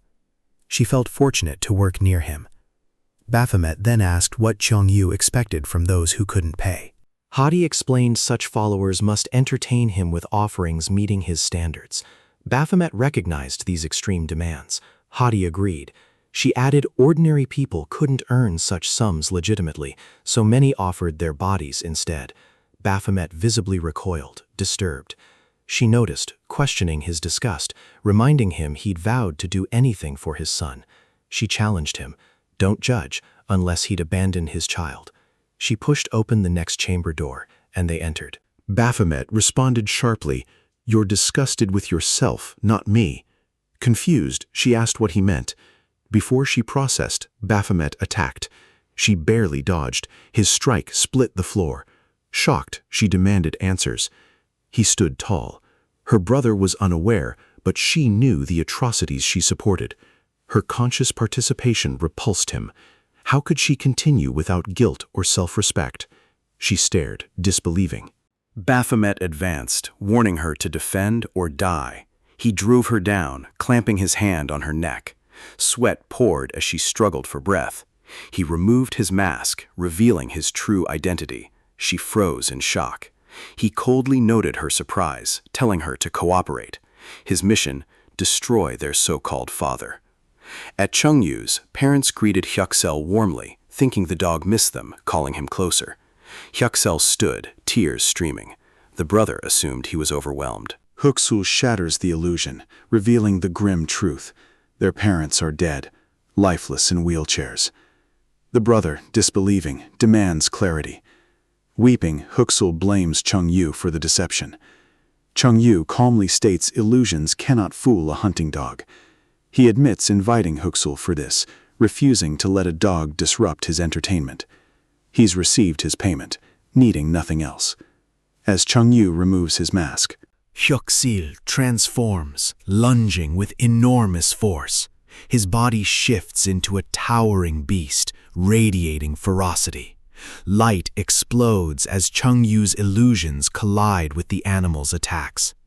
Chungyu orders a familiar to strike. A violent blast hits the brother. The beast sweeps in, tearing him with claws. The brother cannot comprehend the catastrophe. Chungyu laughs, protected by a snake-like creature that forms around him, then reshapes into one of the twins, whispering news into his ear. Cheng Yu recognizes their trap, his amusement only growing. He coughs blood from the damage, yet revels. He declares they won't lose, vowing a spectacular surprise. Later, during the ritual, Cheng Yu announces today's ceremony centers on two, Beelzebub and Baphomet. He dramatically describes them as the cursed son whose face was stolen, and the desperate father willing to sacrifice anything. He speaks of parental devotion's tragedy, and claims their father has chosen to bless them personally, hinting at wonders. He enters the ceremony hall as followers chant his name. He walks to Baphomet, commenting on the overwhelming devotion. He grips Baphomet's face, remarking how easily people surrender trust without knowing his secrets. He orders Baphomet to watch. Then, exposing his knowledge, he calls him Baphomet directly. He gestures. Baphomet spots the danger, curses. Beelzebub materializes before him. Behind Beelzebub, a massive sphere of magic gathers, glowing with destructive power. His eyes glow red as energy radiates, unleashing a powerful attack at Baphomet. The crowd erupts in amazement at Chae-Young-Yu's display. Hunter Hadi watches in shock, unable to process. Their clash causes a massive explosion. Earlier, Baphomet confronted Hadi, revealing the warm, genuine experiences she thought real in the prayer house were elaborate illusions. He revealed she only saw her parents within that place, never outside, linking this to her past misdeeds. He admitted letting the hunting dog visit, planning its death, as its keen smell detects death beyond illusion. He shocked Hadi, implying her brother likely died. Covertly for the government, he warned of heavy casualties. He urged her to help him for partial redemption. Now Hadi clenched her teeth watching the fight. Beelzebub gestured. Void. A A technique traps our boy in an infinite prison of magic circles in a starry void. Confused, he dodges Beelzebub's weapons. The Demon King commands illusions from his throne. Beelzebub realizes he's returned to his past, inhabiting his old demon tower. Cursing Baphomet, he's caught in an unexpected time loop. Laughing nervously, he recalls the wisdom, know enemy and self to eliminate fear. Armed with future knowledge, he vows revenge, refusing to lose again. Massive energy and attacks rain on Baphomet, who summons Gear. Space behind Beelzebub cracks and shatters from their clash, shocking all. Baphomet lands, mask broken, true face revealed, rushing to slash Beelzebub.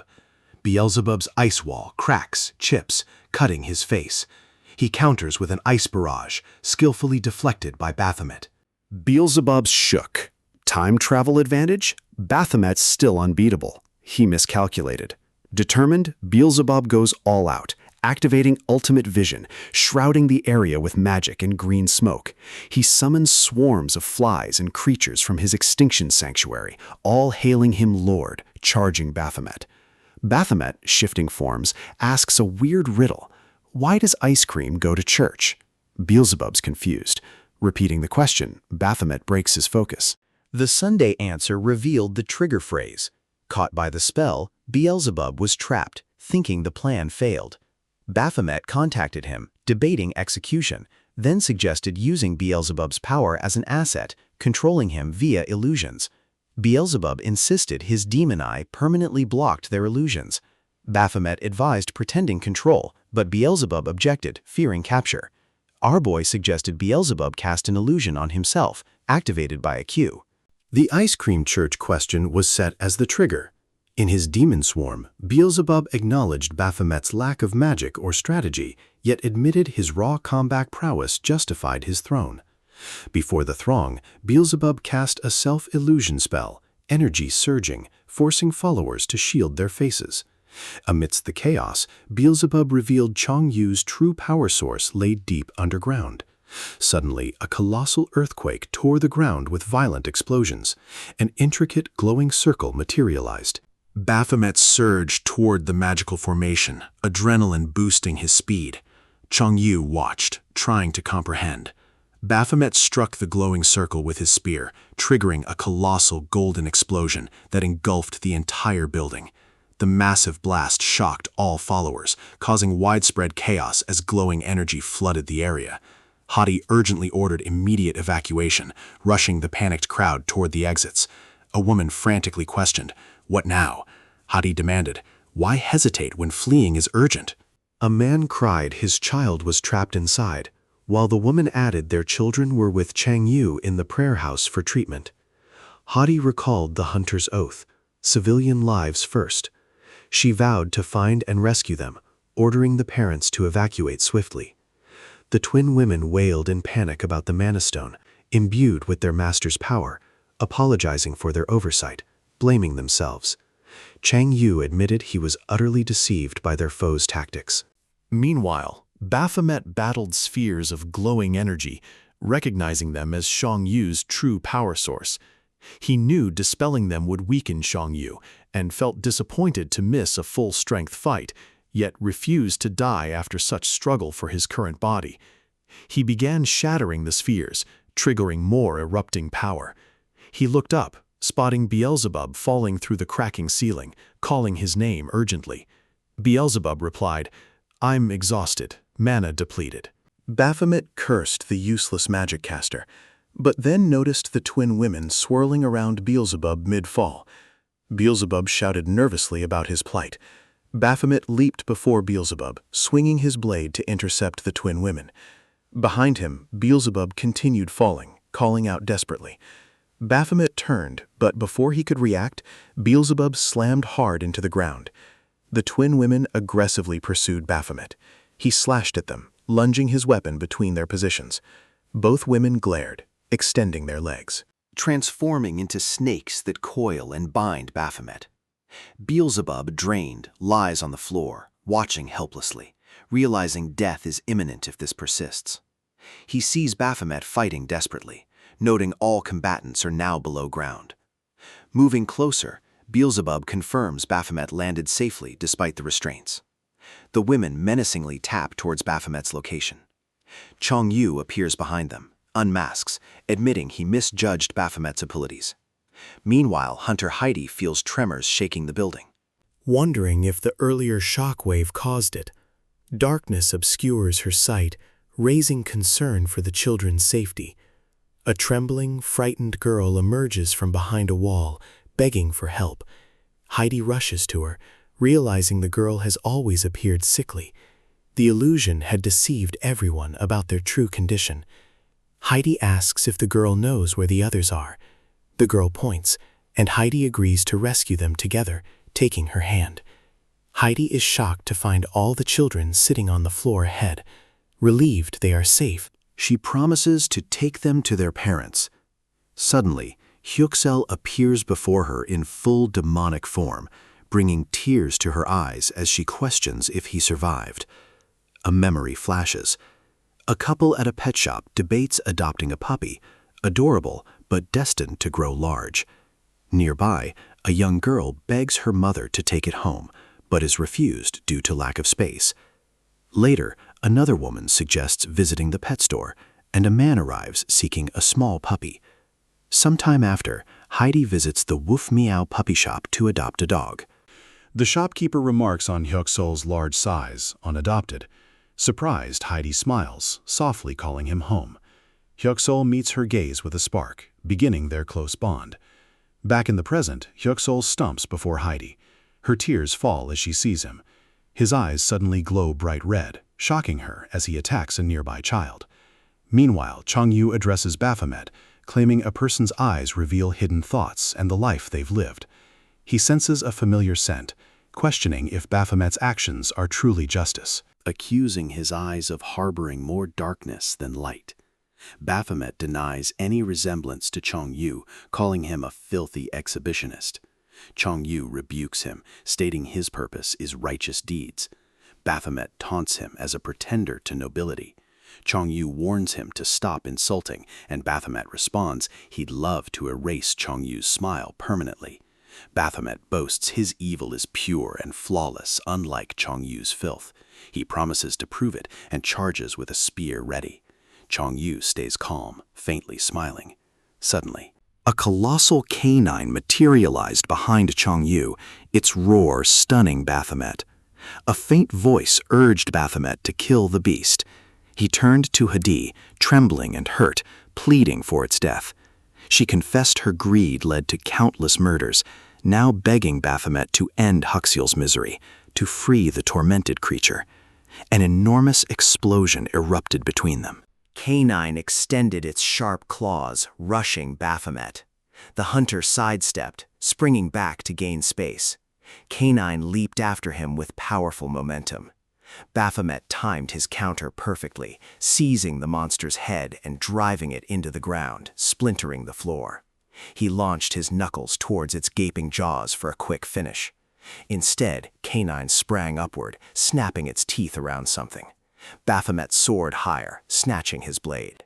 he aimed, driving steel onto the monster's hide, but the attack had no effect. Arboy understood. The Shadow Shield defense automatically triggered, blocking damage. K9 instantly responded, activating the shield. Triggering Shadow Needle Barrage as a counter. Razor-sharp spikes burst from its body, encircling Baphomet. K9 whipped its enormous paw. Fractures ran through his blade, stunning him. He recalled the receptionist's warning. Breaking a borrowed blade twice meant paying its full value plus rental. Now, the steel split completely in half. Baphomet swore at his horrible luck. K9 crashed into him with brutal strength, triggering yet another massive detonation. Beelzebub observed the catastrophic impact, yelling Baphomet's name anxiously. The twin women suddenly materialized behind him with a dangerous presence. The explosion momentarily caught their focus instead. Glancing back, they found different beings already cradling Beelzebub in secure arms. These two creatures shook, verifying their master's safety. Beelzebub explained he'd barely summoned them with his last magical power, commanding them to rush him to safety immediately. They accepted his command, yet worried about abandoning Baphomet. Beelzebub roared. Baphomet always survives, no matter what. He created this disaster. Mid-sentence, crimson liquid poured from his lips, and darkness claimed him. His panicked servants cried his name, whisking him away. Chong Yu gazed at the barrier, fractures multiplying.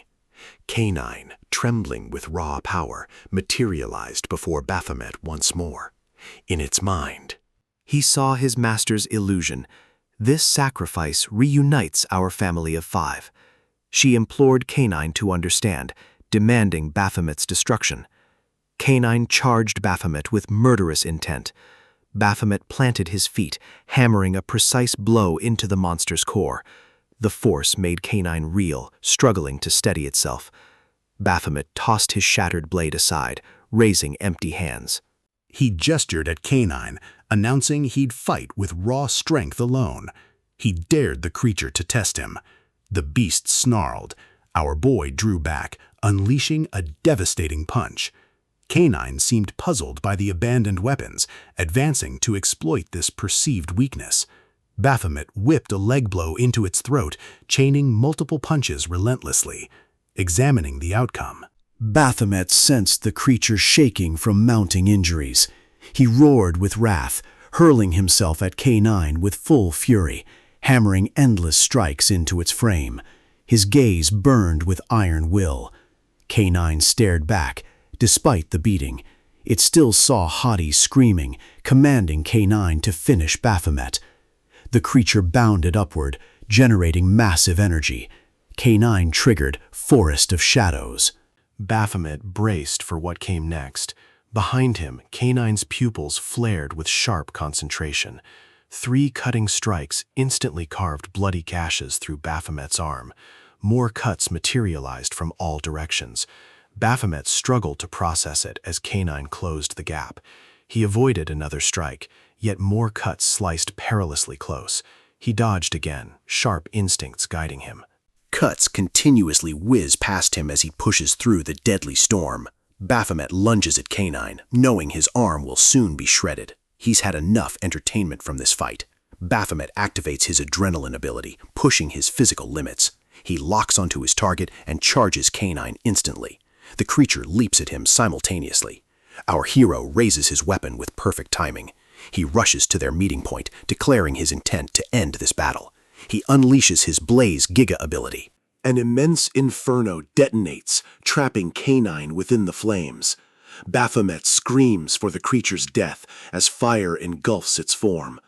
Burning alive, Canine remembers Hades' command to destroy Baphomet. Memories flood his mind, showing every moment leading to this final order. Without warning, Baphomet senses something horrifying. His entire arm rips from his shoulder, flying upward. Now, Canine, still engulfed in flames, holds our hero in its mouth. Our hero reflects on his days in the Abyssal Tower, fighting with only basic tools like claws and teeth. He remembers a demon begging for mercy, but his weapon was too blunt to finish it cleanly. He now understands natural weapons wear down, making fights chaotic.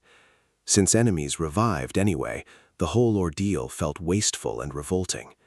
That experience taught him the crucial importance of good equipment for proper combat. His mind snaps back to the present. He's confused why old memories surface while trapped in the canine's mouth. It feels strange to recall random past events during such peril. Earlier, Raven's skill landed a solid hit, but the damage was insufficient. The attack failed to fell his opponent as expected. Fear creeps in as he realizes how much he relied on Raven's ability to fix everything. The canine shakes him violently, worsening his plight. He remembers Beelzebub's words, "Death can be real and final." The receptionist's constant advice about buying his own gear suddenly clicks. He focuses on having proper battle tools. An image of Raven flashes through his mind as the creature growls and snaps. He shoves both feet against the monster's teeth, forcing the jaws apart with all his might. This creates just enough space to drop out, hitting the ground hard with only one working arm. He instantly opens his inventory as another strike pounds his previous spot. He cursed his foolish reliance on Raven's skill. His true fighting style always centered on actual weapons, not borrowed power. In his inventory lay Raven's blade, the very one that defeated him at his peak. It had nullified his strongest attacks and ended him. As Raven's primary weapon, it must be top tier, far superior to his renting junk. Yet it wouldn't activate, fueling his frustration as K9 charged anew. He persistently tried to unlock it, dodging K9's relentless attacks. The beast then planted itself before him, its gaze piercing. He issued a grim warning, then unleashed a long-range blast. Suddenly, a bright weapon materialized, floating before him. A voice, half joking, threatened him, noting his intrigue compared to past owners. It introduced itself as an ego weapon, granting him use earlier than planned. This sudden, unexpected turn utterly stunned him. His frustration immediately targeted the goddess, imagining her leisurely approving this chaos with snacks. The voice corrected him. It was a demon blade, shape-shifting to its wielder's desires. It had been observing, judging his worth. He initially struggled to grasp the concept of shape-choosing. The voice inquired about his preferred form. He answered plainly, prioritizing power and size over aesthetics. Just then, the canine's massive paw slammed down, shattering the very ground. He emerged from the wreckage, wielding the now fully charged, glowing weapon. Master of Weapons 3 activated, followed by an ability boosting his strength with each use of this weapon type. He charged his target, blade raised with fierce focus. His first swing severed the creature's neck. Maintaining pressure, he dodged its defensive needle shots, then brought down another brutal cut. Relentless, he sliced off the canine's front leg, splitting its torso. Then chopping through its tail, piece by piece. The canine crashed, overwhelmed by damage. He dropped onto the fallen beast, stabbing his weapon through its core, eliciting a pained howl. A flash revealed Hades' hand in the dying monster's vision, then her full form, calling its name. He recoiled as the canine shook, leaping for one final wide-mouthed attack. Hades reappeared, ordering it to stop. The monster paused, just long enough for him to slice it apart. As the canine fades, it sees itself as a young pup, reunited with its family. Warm voices invited home. The little one runs happily. Comfort washes over it, finally with them again, before darkness consumes all. Suddenly, a blast erupts, cracking and crumbling the background. Our hero surveys the ruins, then shifts focus to his next opponent, challenging the arrogant foe. Later, Mr. Ma arrives at the scene. Amidst the destruction, he slaps himself. Mr. Ma wonders what truly happened. He spots our hero, drenched in blood, and asks, "Hours earlier, our boy prepares to challenge Chang Yu, who mocks him, asking if he's calling him an exhibitionist. Baphomet rushes with killing intent. One twin snake, worried for her master, attacks, but he blocks her bite. With trembling strength, he pushes her away, sending her crashing into the wall. Her sister immediately steps in, but she too is knocked out. Baphomet warns them to stay down, then turns to his real opponent. He leaps, slashing Xiong Yu clean in two, but butterflies erupt, revealing it's just an illusion. Moments later, multiple illusionary forms of Xiong Yu appear. One sighs regretfully, stating had he known about Baphomet earlier, he could have had more fun, but now it's time to end it. All illusions raise their hands, activating a circular magic formation. An illusion urges him it's not too late to surrender, promising shared pleasure instead of pain. As Baphomet glares, Chang Yu shifts, taking a woman's form, teasing Baphomet prefers girls. Baphomet pushes him away, annoyed, while Chang Yu laughs, savoring the reaction. Baphomet keeps attacking, but another illusion tempts him with solace and pleasure over bloodshed. He adds this opportunity is only for Baphomet to become his slave, but the next moment, his eyes widen as our boy attacks. He can't believe Baphomet found his real body among the illusions. At first, he thinks it's coincidence, but then, looking into Baphomet's intense eyes, he realizes it's pure instinct. Our boy slashes his body again. Meanwhile, Chang Yu's slaves writhe, calling for their master as they transform into snake forms. An explosion erupts, and one snake lunges, mouth wide, ready to devour him. Baphomet leaps, landing on her head. His sword rises, but her twin rushes in, saving her sister. Annoyed by their persistence, he glares. Both snarl, mouths open to attack, but in a flash, our boy's blade slashes them down. He turns to the injured Chongyu.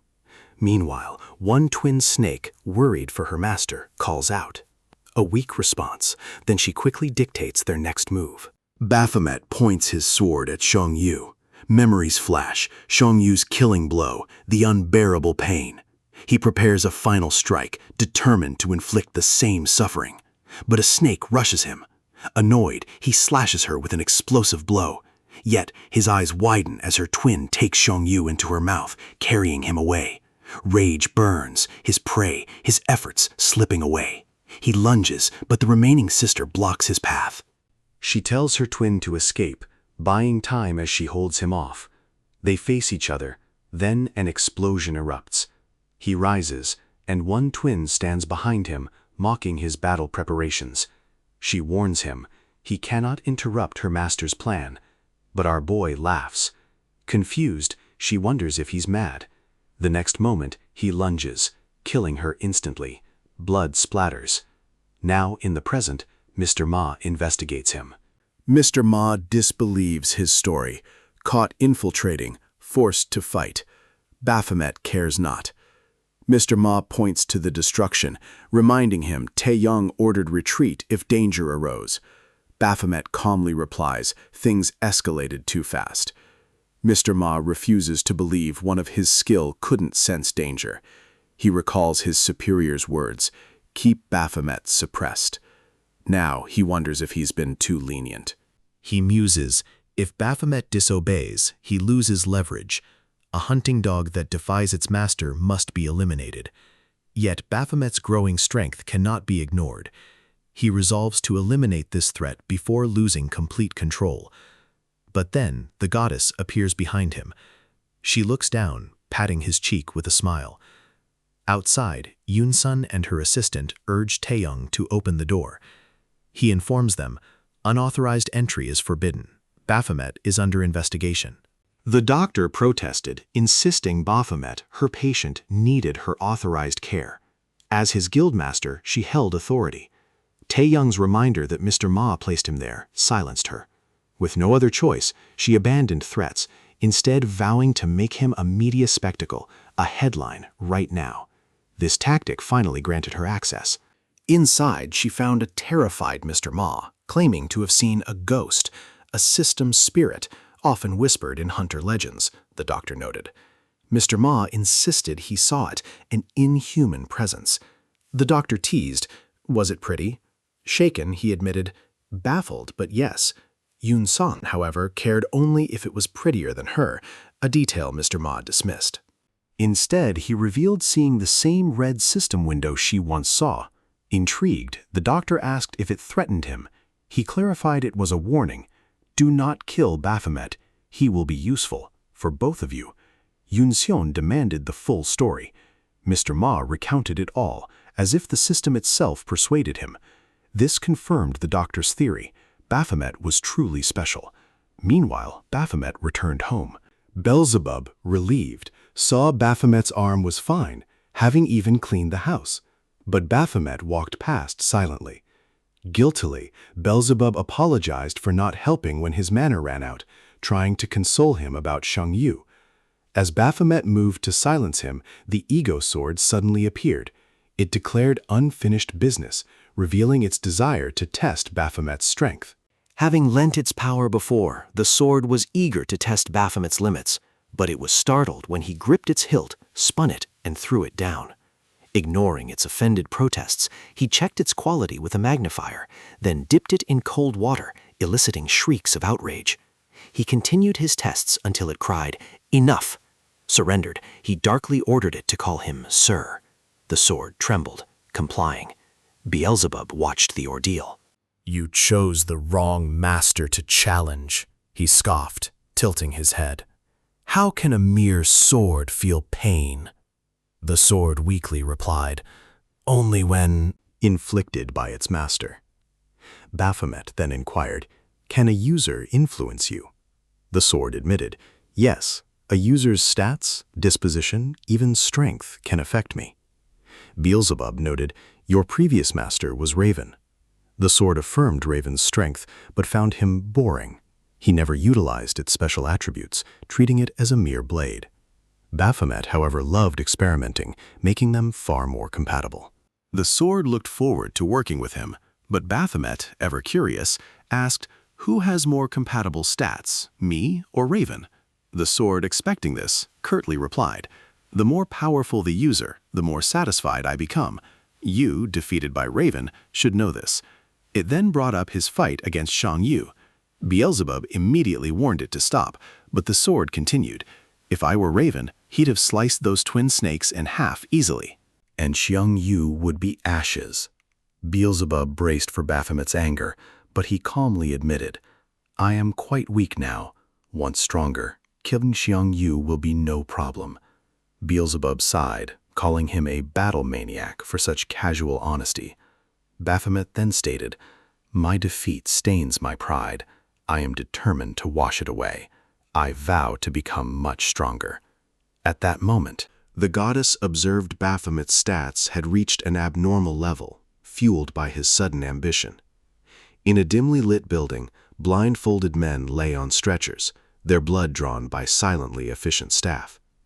In another room, a girl soaked in a bloodbath. Suddenly, sensing a presence, she killed the intruder, only to realize it was Chang Yu.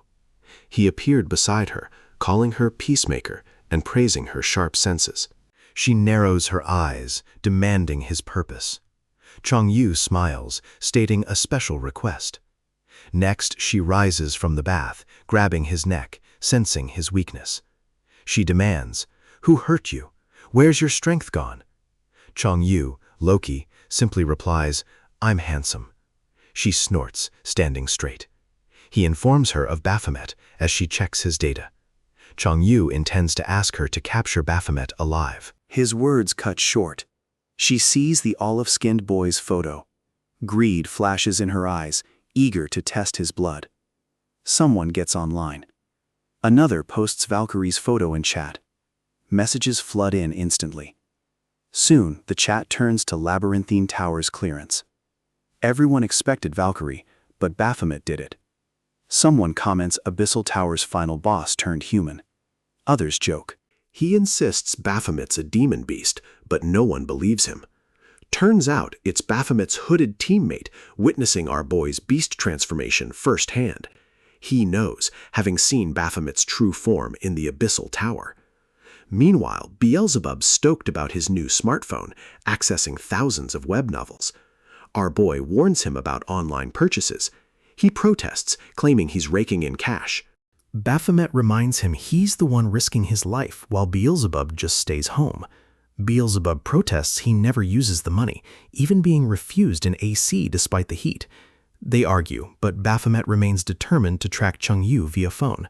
Just then, a message arrives from the Central Agency for Hunter Affairs. He checks it. Razel's crystal auction. Sold. Their eyes pop out at the amount.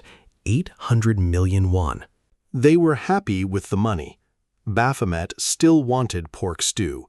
Beelzebub urged an apartment purchase. Baphomet countered, "A soul house needs his body's crystal." Beelzebub reminded him his human form couldn't hold one. They decided to collect more money first. Meanwhile, at a restaurant, people stared at Valkyrie and her gang. Her social media photo was excellent, trending now. The girls around her chattered about cafe plans, but Valkyrie's eyes stayed glued to her screen. Finally fed up, she ranted about a recent date. He was an obnoxious, arrogant dude, only ever talking about himself. Echidna then pointed out, "Baphomet already rejected you." Valkyrie snapped, "I didn't ask him out. Rejection isn't an option. She just invited him to dinner to celebrate the clearance."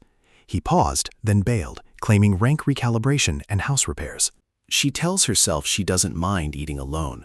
The girls glare, wondering if Baphomet even knows what dating is. They speculate about our boy, even his preferences. Echidna declares Valkyrie might not be his type, making her sullen. Perhaps he was already seeing someone when they met. Meanwhile, our boy is approached by Reaper. Soon, they're at a table laden with food. Reaper insists they order more. Baphomet asks, "What's the occasion?" Reaper expressed gratitude for him saving everyone. Unable to approach him after he left the hospital, she's seizing this chance to thank him. He's puzzled by her friendliness. She declared they could be friends, being peers. He reminded her she didn't even know his age. Seriously, he asked if she'd checked his background. Instead of answering, she questioned if he cleared the tower. Her investigation yielded no clear answers, making her conclude it must be him, though she lacks proof. After a pause, she offered to hire him as her mercenary. She explained she'd sought one at the central agency but now found him, with incredible ability, fighting skills, and tower clearance knowledge. She assured him of payment. He questioned the tower's danger if she needed a mercenary. She admitted it was perilous, equal to the labyrinthine tower. She urged discussing payment and details later. But suddenly, he demanded 800 million, making Beelzebub choke. She stares at him. He declares his life's worth, risking it for her. Her easy agreement surprises him. He asks if she's truly that rich. Frantic men burst in, asking why she hadn't informed them of her arrival. Noticing her guest, they apologize. They mention the president's in a meeting. She dismisses it, saying she always meets her uncle at home. Turning to him, she reveals her family owns this hotel. This instantly paints a picture of her, surrounded by countless golden spoons. She then declares their intent to raid the Tower of Sanctum. Meanwhile, Mr. Ha and his assistant also discuss the tower. Someone is trapped within, believed still alive. They've heavily investigated the hunter. He asks about the Nebula Guild's message. She reports 3 guild members are also trapped, so their guildmaster plans a personal rescue and tower clearance. Mr. Ha insists their invested hunter must clear it, securing their stake. He orders her to contact the Nebula Guild, telling them to stay away. They will handle it themselves. He further bans all other hunters from the tower, save their dispatched personnel. She, anticipating this, has already complied. She then asks his preference for the dispatched hunters. He demands an A rank, someone expendable after the task. Meanwhile, he hears someone demanding entry to the Tower of Sanctum, while our boy frets over his 800 million won. The receptionist cites policy, but they demand an explanation. At that moment, Mr. Ha appears behind them, ready to explain, calling our boy a loser. Later, he assigns them to a support mission, as both are A-rank hunters, seeking those with an opportunity to enter the tower. But our boy senses something fishy in this offer. The sly man claims he's merely a department worker, not a trained hunter, respecting all hunters. Baphomet still curses him. Reaper, unaware of his true intentions, assumes he values hunters if he's hiring. She asks about their support target. He reveals one is S-rank Chu, Nebula Guild's right-hand man. Another, A-rank Nelia, is a summoner. The last is Raven's brother. This catches Baphomet's attention, as the man reveals Griffin's worth. The scene opens with a dream, a gate break, monsters wreaking havoc. A boy calls for his big brother, who checks his injuries, telling him to stay while he seeks parents. The younger boy pleads for him to stay, but the older brother runs off. The dream ends as Griffin wakes, wondering if he overslept, reassured he's on time. He prepares for his mission.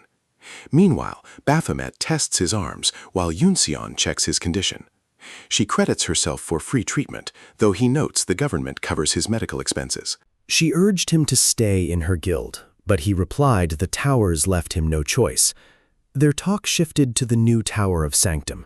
She hoped he wouldn't fight, yet he joined the mission. Yunsan noted their lack of info, asking about Ma, whom Baphomet hadn't seen, assuming he cleaned his own mess. She sensed something unusual, but said nothing, wishing him luck. Then she took his hand, her magic revealing small spirits healing his arm. "I am a spiritualist," she explained. A supportive buffer, not a combatant.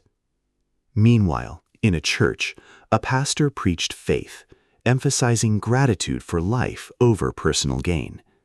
A girl asked his source. The pastor was Chung Yu, dyed hair, who'd enchanted a mother-daughter duo to assume the former pastor's role. She reassured Baphomet remained untouched, everything proceeding as planned. Just then, Reaper fumed at him for being late. He noted he was 10 minutes early, but she wanted him earlier. He looked at her face, pointing out her excitement to explore her archaeologist's curiosity inside the tower. She admitted it. They were the first hunters to enter, aside from the advance party. Her eagerness to explore the uncharted tower was palpable. He was quite annoyed. Then she detailed her advance preparations. Basics covered, scrolls, and combat equipment. She even bought inventory expansion, having stuffed too many things inside. When she mentioned 3 years of supplies for everyone, he lost it, asking if she planned to live there. She clarified her desire to be prepared, especially since 2 A ranks and an S rank failed to clear the tower. She preferred long-term stays, but was there to support the advance party. He then mentioned their condition. He would use no active or passive skills. A flashback showed him stating this, which she found strange, as he always loved to fight. He explained his desire for strength, for higher quality fights, concluding he couldn't grow stronger depending on skills. Now, she annoyingly asked if he shouldn't prioritize her safety as his client. He consoled her. For money, he'd keep her alive, no matter what. He then wanted to enter, but Reaper informed him they awaited one more, which annoyed him. Just then, the third party member arrived, Jihyun. Mr. Ha's assistant was tasked to join Baphomet's team. She hesitated, but her superior's sharp reminder, "Keep an eye on our boy, information remains elusive." Sensing her reluctance, he probed, "Too long since your last tower ascent?" She denied it, confident in her power, yet feared Baphomet might discern their true purpose. Her superior was unconcerned. "Let Baphomet ponder me. I shall flaunt my power, and he will eventually lower his guard." This was their intelligence-gathering method. She introduced herself as Zest, greeting them. Reaper greeted her enthusiastically, but our boy already suspected her true purpose, to keep an eye on him. She didn't deny it, adding her power could aid the team. Reaper agreed. Our dude remained unconvinced. Still, they pressed on. Ahead, the tower floated. Zest pointed to a warp-like device, their transport inside. Both girls looked to our boy. Our boy, taking the cue, grumpily agreed. The device flung him toward the tower. Reaper gasped. "It flings a person like a spring." Baphomet returned moments later. He was in a waiting room, safe if they landed properly. Zest, hearing this, stepped forward without hesitation. Reaper, however, looked terrified. Asked, she feared landing on her head. To help, he scooped her onto his shoulder, transporting them away. Finally, they reached the tower's entrance, noting the eerie silence. No clear path to the next floor, only a strange button. The girls discussed pressing it. Our boy, however, walked ahead, pressing it without a second thought. Both girls froze. Instantly, the first trial of the Tower of Sanctum began. A pink swirl erupted, unleashing demon beasts. 10 minutes to clear them and advance. Baphomet immediately drew his ego sword. Reaper, meanwhile, was stressed.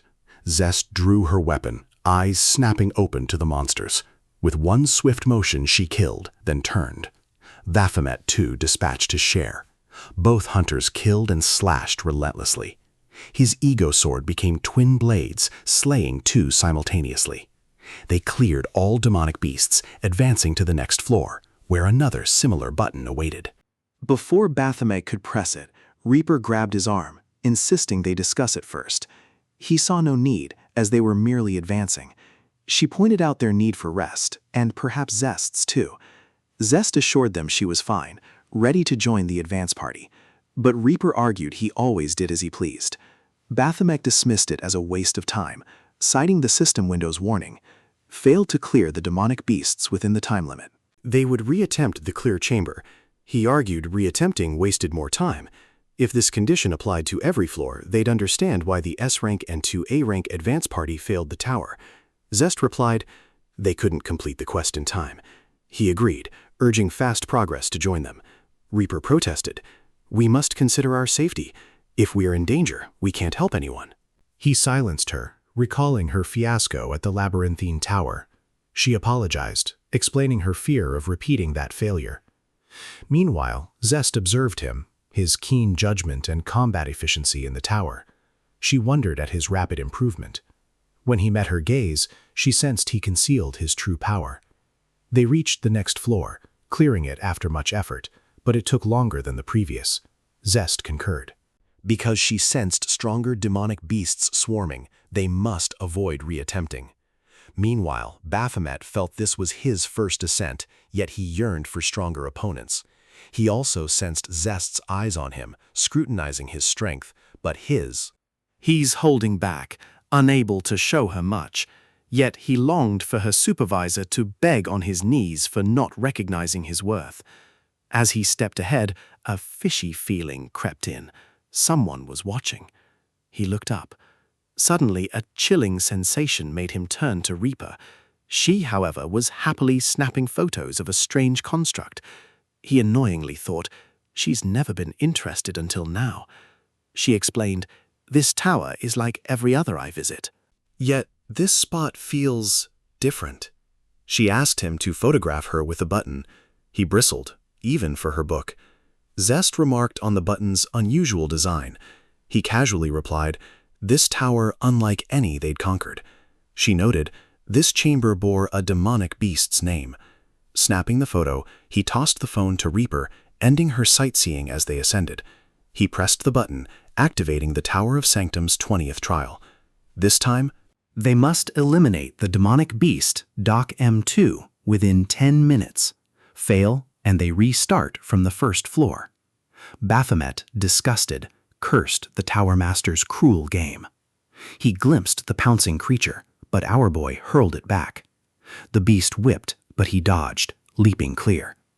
Dodging with his sword, he mounted the monster, attempting to pierce its skin.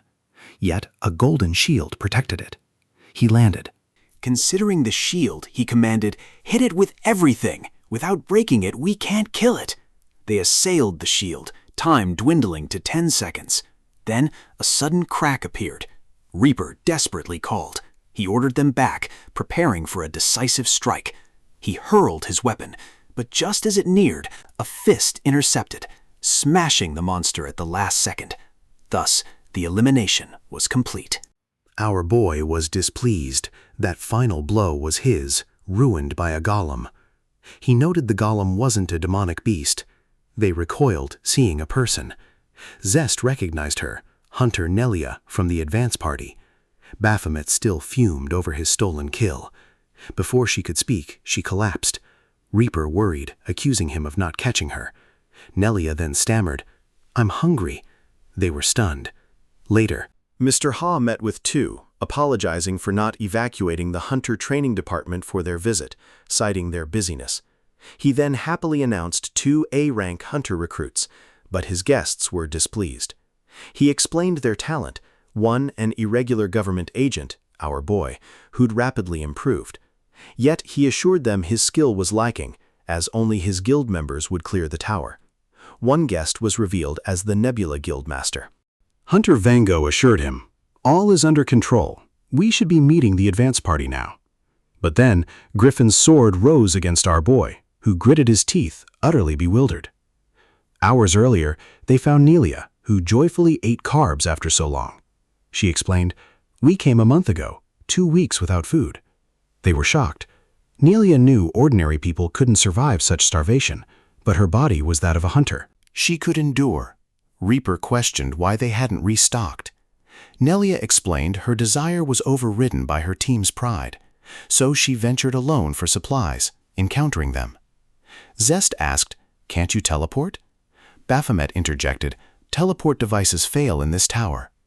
Nelia agreed, "Some towers deactivate them." Zest concurred. Zest mentioned government efforts for better teleportation devices. Nelia, from the 49th floor, made them assume half the tower was cleared. Nelia corrected, "We don't know if it's half. There might be more." They were shocked. "This tower has over 100 floors," Nelia informed them, "and we're stuck at the 49th. Our boy then whined as Nelia barraged him with questions, name, height, weapon, annoying him. Finally, she let the matter go, thanking the party. Brimming with confidence, she proclaimed a good chance to clear the tower. She revealed her unique O-tier skill, enough to reach A-tier. Then she had them hold hands, forming a circle, and imagine their destination. Before Baphomet could protest, dimension magic activated. The gate inverted, a flash of light. Meanwhile, Griffin stood before the gate, pondering Mr. Ha. Mr. Ha stated Griffin's stats weren't improving, hindering his S-rank test. He explained irregular hunters possess a special driving force, pushing them to their peak. Ha noted Griffin seemed to have lost his, warning he'd remain stuck without it. Now, in the present, Griffin pondered this problem. Suddenly, he became alert, sensing an evil force. He scanned for its source. Turning back, he raised his sword, finding our boy. He recalled Baphomet's chilling words, "Grow stronger, or perish by my hand." Why was he here? His gaze then fell upon Nelia, descending for supplies. She explained they were Mr. Ha's support party, found en route. Their hostile greetings revealed a prior acquaintance. Just then, Hunter Chu, the third advance party member, interrupted. Yet this man was surprisingly jovial, laughing heartily at the unfolding drama. Relieved to receive food, his stamina nearly depleted, he thanked them for their timely support.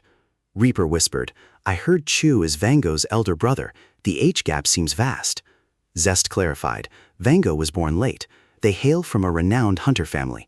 All siblings are famous, but Vango shines brightest." With support secured, they resolved to resume their raid. Nelia proposed sending Baphomet into one of the doors. "Alone?" Baphomet questioned. "No," she explained. "You'll go with Griffin." Griffin would enter the opposite door. To clear this floor, both demonic beast rooms must be purged simultaneously. He didn't object, but sought to know why he was specifically chosen. With unwavering confidence, she asserted he'd conquer the beast effortlessly, urging him forward. "I'll explain the rest upon your return." He plunged in, instantly engaging the monster. Emerging, he grumbled about the monster's weakness, then gasped, seeing Griffin already there. Nelia clarified, "Griffin emerged a minute before you." This fueled Baphomet's desire for a rematch. She assured him it would come. Yet despite slaying the beasts, they remained stuck. Nelia surmised the chambers were interconnected, housing identical creatures. "Timing dictates floor clearance," she explained. Chu added, "We likely need to defeat them to the millisecond for success." Baphomet then understood her earlier questions weren't flirtatious. She simply nodded in agreement. He needed to emulate Griffin to maximize their success. With that, she declared Griffin and Baphomet would undertake a cooperative mission. Reaper, though surprised Baphomet devoured all his rations, had anticipated it, having witnessed his hotel appetite, hence the extra. What truly shocked her was Griffin's immense consumption. She reasoned it was his burgeoning power after 2 weeks of starvation, now pondering if even more food was needed. Zest offered to help Reaper clean up. She asks if both hunters can clear the floor trial. Reaper explains it demands simultaneous success, their impasse. Zest notes their reliance on Baphomet, making Reaper suspect Zest monitors him. Zest doesn't deny it. Reaper explains Zest's poor lying and research into Mr. Ha's animosity with Baphomet led to her assignment. Reaper admits it's tiresome for gentle Zest to work under Mr. Ha, but Zest counters their goals align. Anyone opposing him becomes her enemy. After collecting trash, Zest wonders where to dispose of it. Reaper reveals a void cube, a mythical item erasing all within. Zest is surprised Reaper owns it. Reaper smugly explains she uses it to erase secrets. Zest asks to borrow it. Reaper agrees. Meanwhile, Baphomet discusses defeating the monster simultaneously with Griffin. He suggests a timer, but she objects, citing a condition preventing electrical and digital items. He suggests striking the beast upon entry. Chu objects, citing varied skill levels. He suggests again they simply beat the monster to death. Griffin interjects, telling him to do what's necessary, as the advance party knows more. Baphomet grumpily asks if he should just shut up and follow orders. Griffin tells him to do exactly that. For a moment, both are ready to fight, but companions urge calm. Then Chu takes off his gloves, commenting on their temper. He adds they must cooperate, challenging them to fight him. Griffin disagrees, urging focus on reattempting, not fighting. But Chu's next words hit a nerve, provoking them as cowards. Both rush toward Chu. The girls are shocked.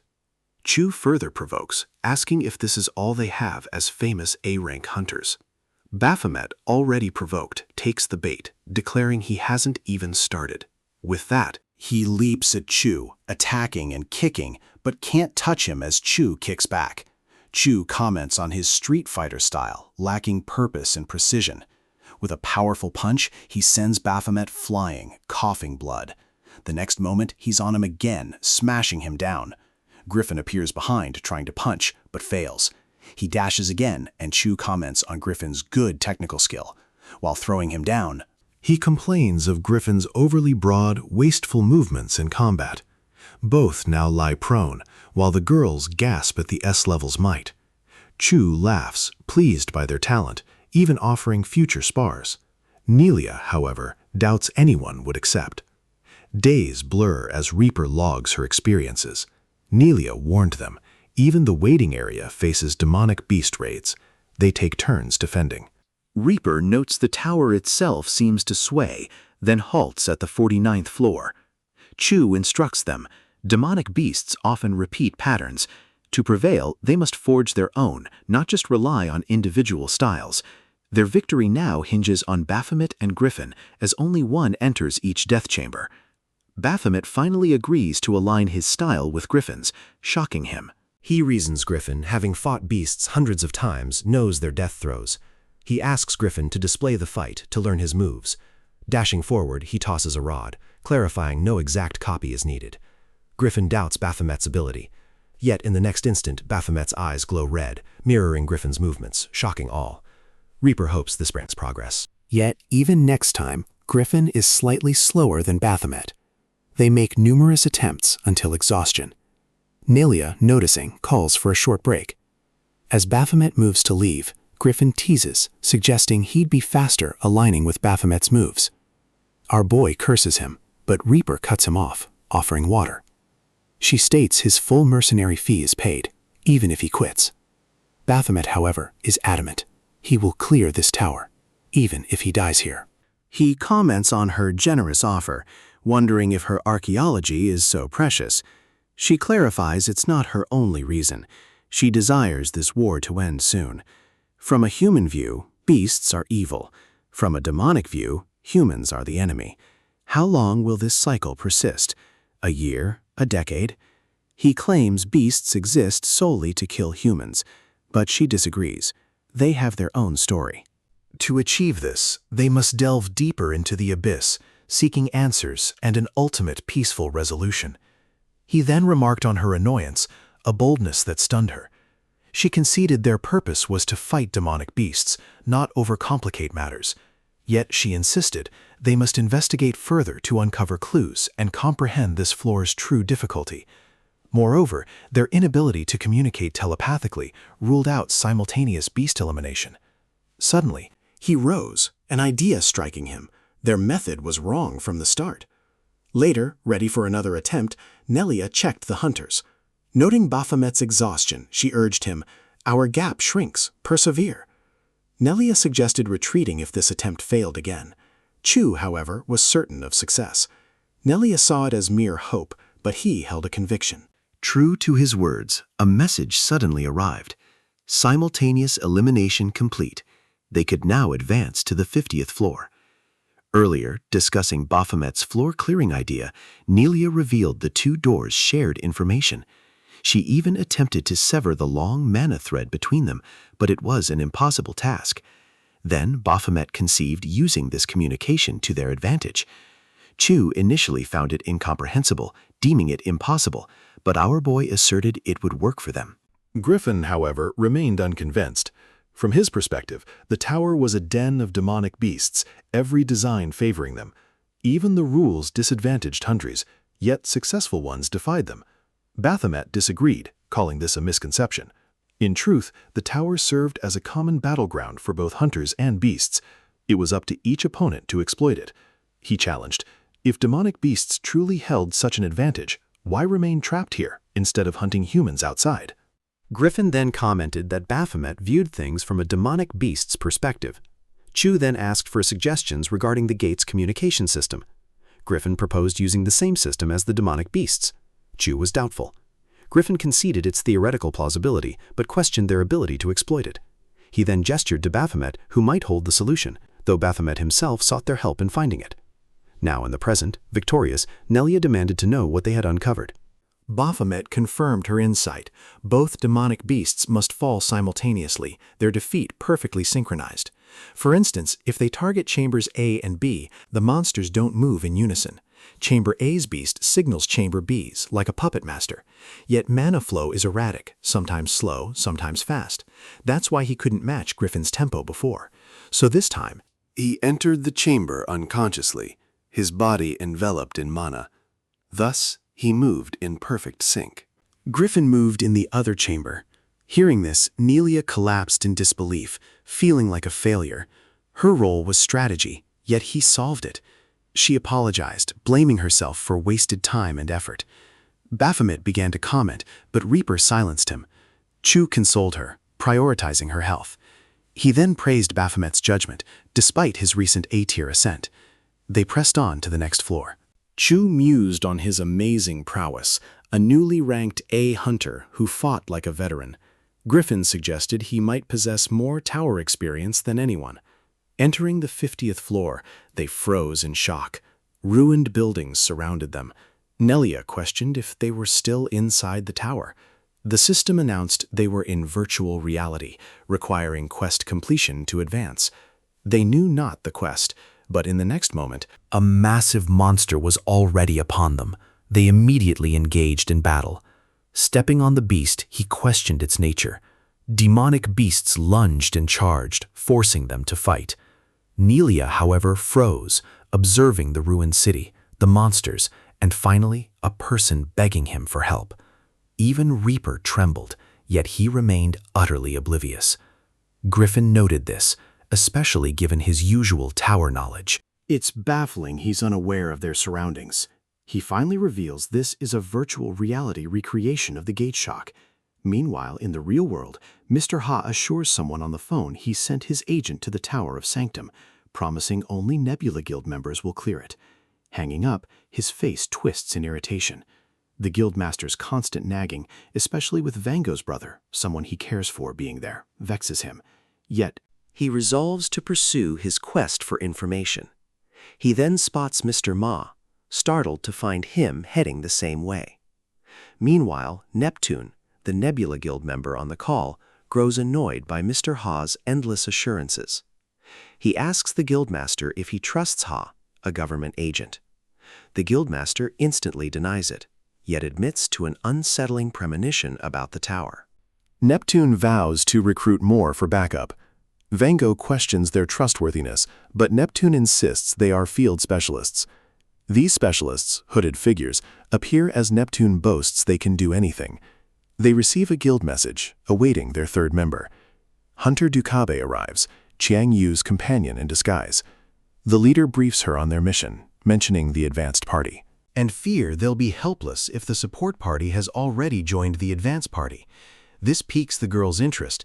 She asks if Baphomet is with the support, but they know nothing of him. She urges them onward. Unbeknownst to them, this is their first encounter with this hunter, for she has already slain the true member to usurp her place. Meanwhile, Beelzebub's neighbor seeks a ladder to enter her home after her door lock battery died. He offers a 9-volt battery instead. He demonstrates how to open it, touching pins to the pad and inputting the password. Amazed, she hears him proudly admit he learned it online. Inside, seeing him read, she asks why he's not in school. He casually replies he simply doesn't go. She insists he must, for law and friendship. Beelzebub remains uninterested. She resolves to speak with Baphomet upon his return. Suddenly, Beelzebub snaps alert, eyes glowing red. He declares that while he aided her, someone breached his home. The intruder, A hooded hunter, having found Baphomet's address, stormed into his home, enraged by Baphomet's human disguise and determined to expose him. Unseen, Beelzebub hovered directly above. Inside the tower, everyone pushed their limits to complete the quest. Chu snatched the girl from a 1,000-yard drop. Nelia, spotting a safe haven, leaped, rescuing one of 10. With the first part of the quest complete, Nelia urged them to focus, to rescue others from the center. Just then, Griffin and Baphomet each felled a monster. Our boy grumbled about his new gear, now blood-soaked. Suddenly, a perplexing rainbow appeared, then Nelia, arriving to mitigate a threat they seemingly no longer faced. Meanwhile, Chu excitedly identified a demon deterrent device, confirming its pulsing waves prevented monster detection. This would grant them time to plan. He lauded her foresight. She clarified it was Reaper who came so prepared. They glanced at the downcast girl, checking her notifications. 9 more survivors were needed for the next stage. Griffin, intrigued by this phrase, heard Nelia admit she'd never encountered it. Our boy speculated it meant the next floor. She countered, if so, it would simply be named next floor. Baphomet posited the next floor might still be within the same virtual reality. Especially since the virtual gate shock's true depth was unknown. He added, a tower boss would exploit such an environment across multiple floors. Replicating the gate shock scenario would inevitably unleash demonic swarms. Nelia observed him closely, noting his composure despite likely experiencing the gate shock. The others, however, grew uneasy in this simulated catastrophe. Nelia herself felt her own trauma stirring. But observing him, it was as if he'd never known it. He kept silent, for the gate shock was indeed alien to him. Nelia then approached Reaper, who seemed detached. Nelia shared her own gate shock ordeal, sensing Reaper's shame as a hunter unable to cope. Nelia consoled her, reminding her everyone's experiences and tolerances differed. During her gate shock, she was a newlywed, on a long-awaited date with her husband, when catastrophe struck. Her husband, injured, she carried him, her strength awakening, saving him and discovering her pregnancy. Yet guilt gnawed at her for not saving more. Her husband consoled her, reminding her she'd already saved their child. That day, she vowed to be a hunter. Traumatic, yes, but it forged her resolve. Now she shares this tale to ignite their own. To clear this tower, to save people from the gate shock. Zest, however, grew curious about her age, for she was married and pregnant during that very shock.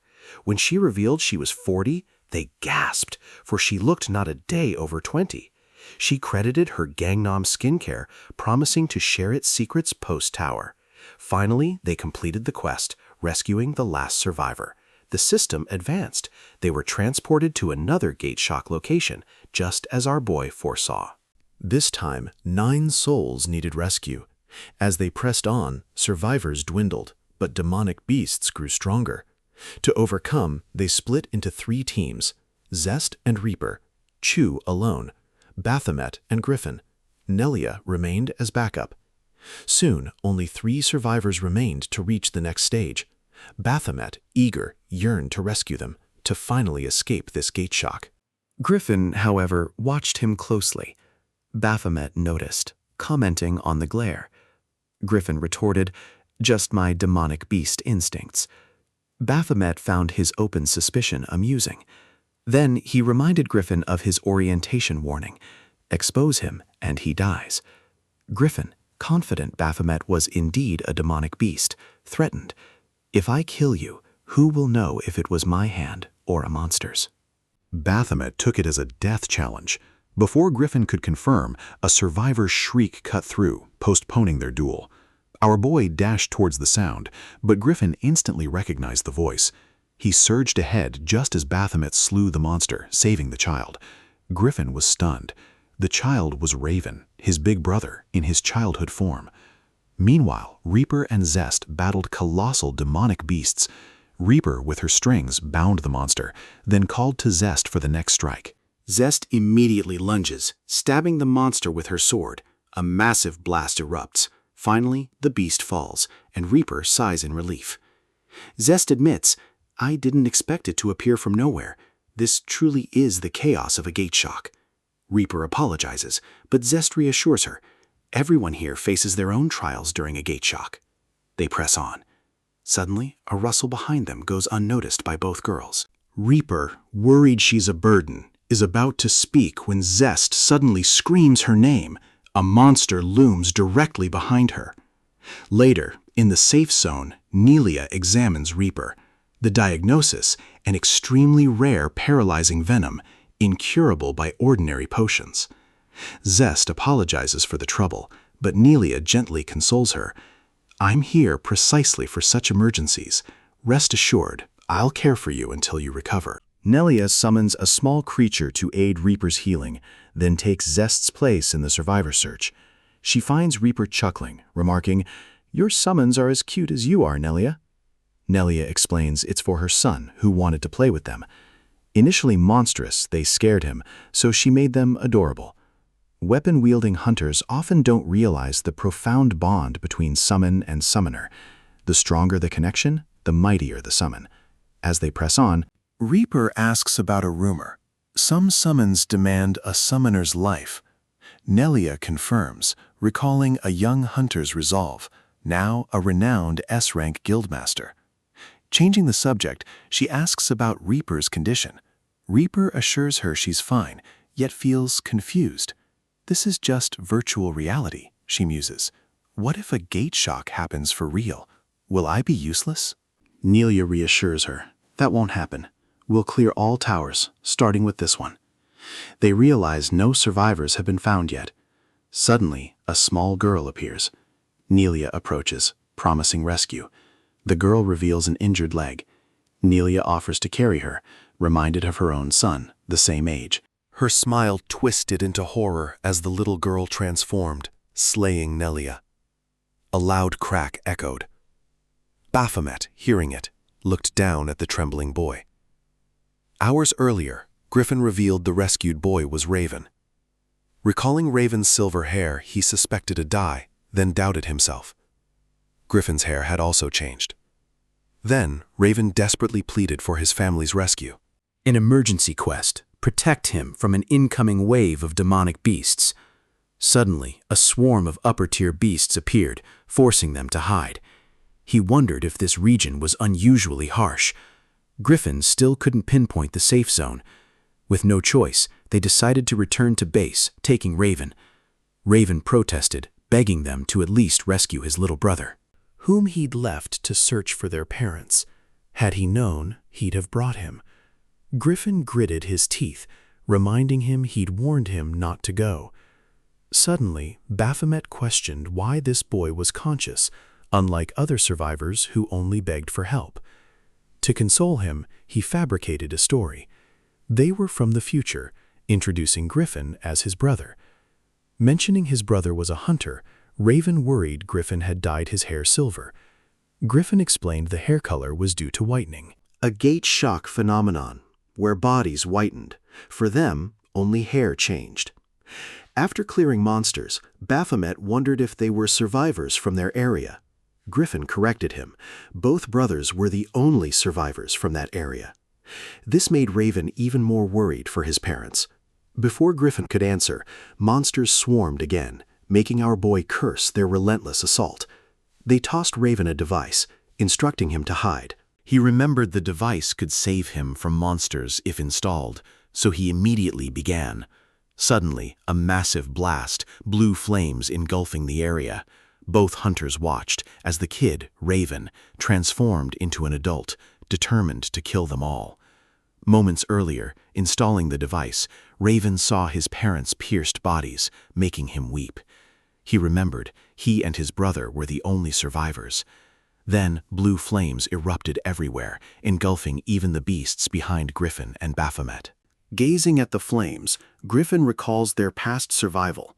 Raven, having awakened his power, had urged him to safety. Now, a fully grown Raven stands before them, an unbelievable sight. Griffin worries, yet our boy smirks. Another emergency quest: eliminate this new Raven. Meanwhile, Reaper, terrified by Nelia's gaping wound, rushes to her aid. Behind them, a colossal monster emerges. An emergency quest appears. Eliminate the demonic beast Goliath Q17. The area is sealed until she succeeds. The monster taunts her flight, warning she'll never reach their king, for it will end her first. It leaps, firing a laser.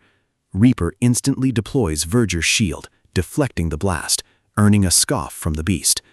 Inside, she desperately uses every advanced healing potion, painkillers, hemorrhage suppressants, even regeneration elixirs. Yet nothing works. Nelia weakly whispers she's fine, a phrase echoing Reaper's mother during the gate shock. You're fine as long as you live. Reaper repeats those words, urging Nelia to hold on. Nelia begs her to run, but Reaper scolds her. Don't lose hope. You're a hunter who starved for weeks. A small wound won't kill you. She points out, it missed your brain and heart. There is still hope. Meanwhile, the monster relentlessly pounds the shield. Reaper asks Nelia, "Do you want your son to grow up without you?" She then pulls out the legendary Calyx pocket watch, freezing time around them. Rising, she tells Nelia, "Wait here. I won't let you die like this." The beast reminds her she's trapped, but Reaper steps out, defiant. "I am not trapped." Without hesitation, the monster attacks. Prepared with her strings, she leaps, dodging its assault. Using nearby debris, she pulls them towards the creature, but misses. It dodges, mocking her aim. She tries repeatedly, yet the beast evades every strike, seemingly toying with her, taunting her slow attacks. It sneers. "It feels like you're not even trying." Then it stops, noticing the web of strings around it. She confirms, "My intention was never to strike you. This was the condition to activate my skill. Arachne." Haven. Suddenly, the monster was ensnared in a void. She materialized behind it, admitting her weakness in direct combat. Each tower ascent, she sought an end to the human-beast war. The monster scoffed. "Nonsense." Enraged, it roared, "Coexistence is impossible. We shall rule humans. It is our very purpose." Then it realized it was bound by strings, its body crackling with lightning. Reaper admitted she expected this response, yet still respected its opinion. The monster couldn't comprehend its paralysis. Calmly, she stated it would make a good sacrifice, pulling the strings tied to her hair. In an instant, the strings sliced through the monster. Reaper darkly declared, "A sacrifice for peace." As her quest completed, the isolated zone restored. Stepping from the void, a voice called her a hypocrite. "You cannot erase what you've done."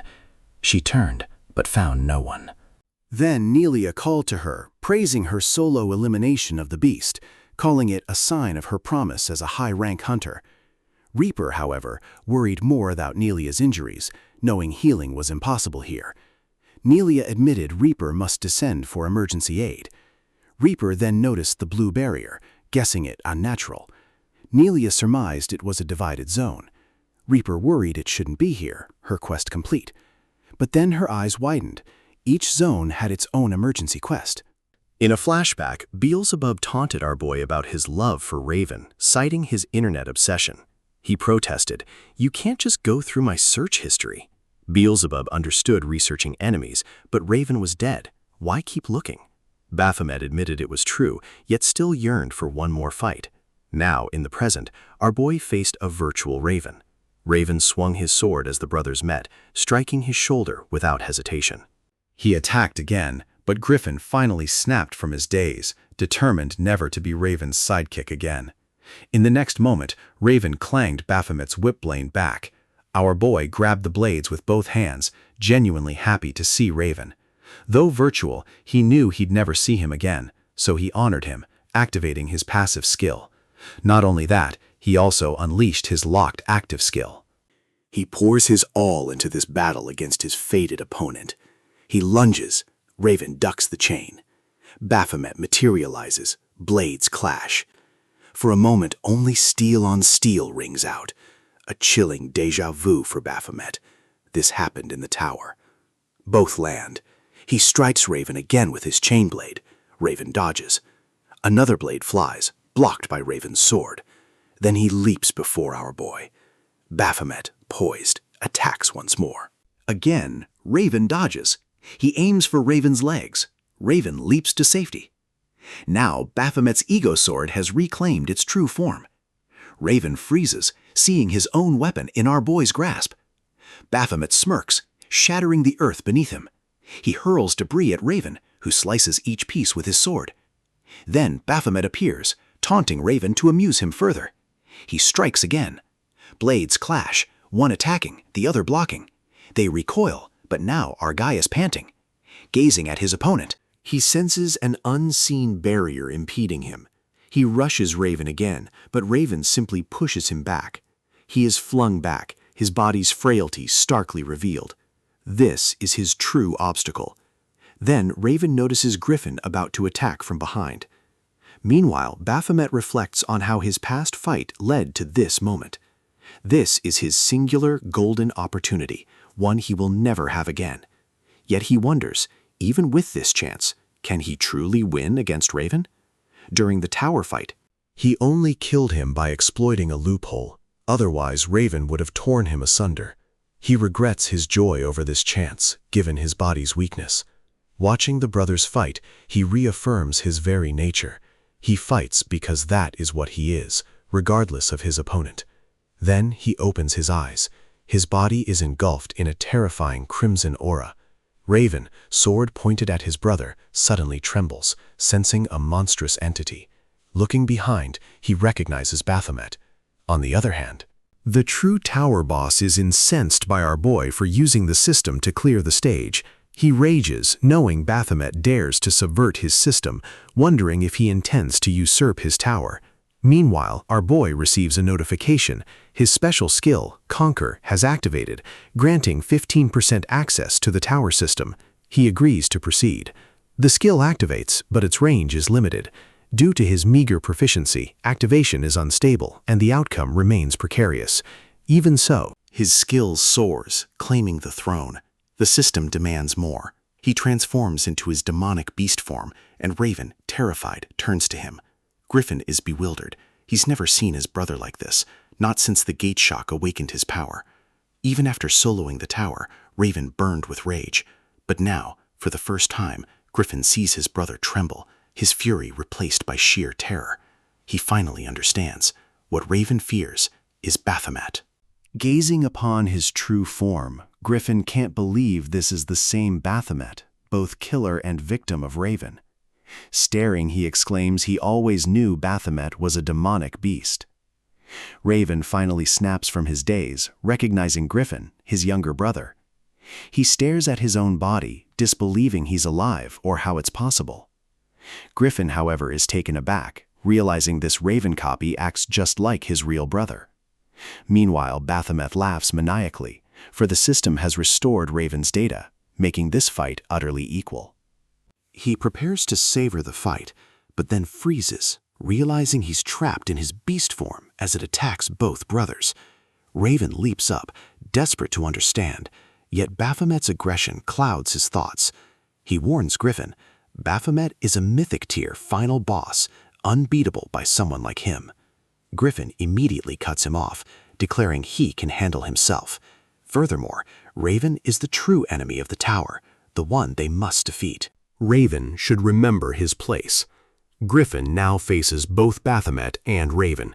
He believes he can succeed, yet Mr. Haw's words echo. He's not strong enough for S rank. Even so, he leaps, striking Baphomet with a wind slash. He attacks again, but Baphomet blocks, seizes a blade, and hurls him away. Griffin charges once more, attempting to slice Baphomet, but terror grips him. He can't even scratch him. In the next moment, Baphomet roars, filling him with terror, reducing his stats by 50%. Paralyzed by fear, he cannot move. Baphomet prepares to strike, and Griffin finally grasps the true might of a mythic tier boss. But before Baphomet can land the blow, Raven intervenes, saving his brother. Yet Raven bluntly states he sees no improvement in Griffin, implying Griffin's goal died with him. Griffin's eyes widened in realization as Raven charges Baphomet. Meanwhile, Baphomet's human consciousness curses, utterly unable to control his demon body. Then a system reminder strikes him. The outcome is uncertain due to his low-level skill. Raven and his demonic beast body clash, but in his mind, Baphomet seethes. realizing Raven's peak power makes him unbeatable.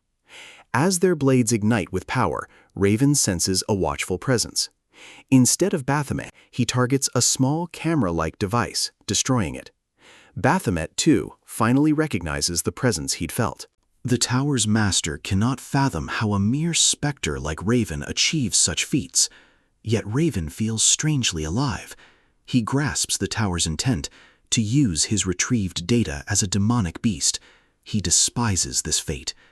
Glancing at our boy, he knows the only way to end it. As Baphomet's demonic blade rises, Raven lets it pierce him, understanding he must die again to stop this.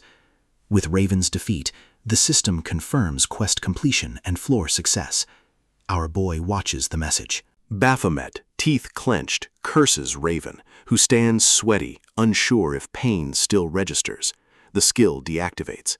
Baphomet presses his blood-soaked blade to Raven's chest as our boy drives his sword in. Raven seizes him, demanding why he's a demonic beast with a human face, curious if a quest caused this. He suspects Baphomet lost original powers in a human body, muttering quests make anything possible, then vanishes, leaving Baphomet confused and alone. Later, Chu notes a named demon in each chamber. Reaper recounts her fight with twin disguised demons, thankful for no casualties save Nelia, badly hurt and unable to continue despite emergency aid. Nelia insists she can manage, but Chu pauses for her well-being, prioritizing safety. Our boy refuses to abandon the mission or go alone. Reaper protests, questioning his solo plan, sensing his sour mood, wondering what transpired. Griffin breaks silence, choosing to stay, wanting to investigate, locking eyes with our boy. Chu asks if others wish to stay. Zest opts to return with Nelia, blaming herself for Nelia's injury, though reassured it's not her fault. Reaper agrees to continue with Baphomet, Griffin, and others.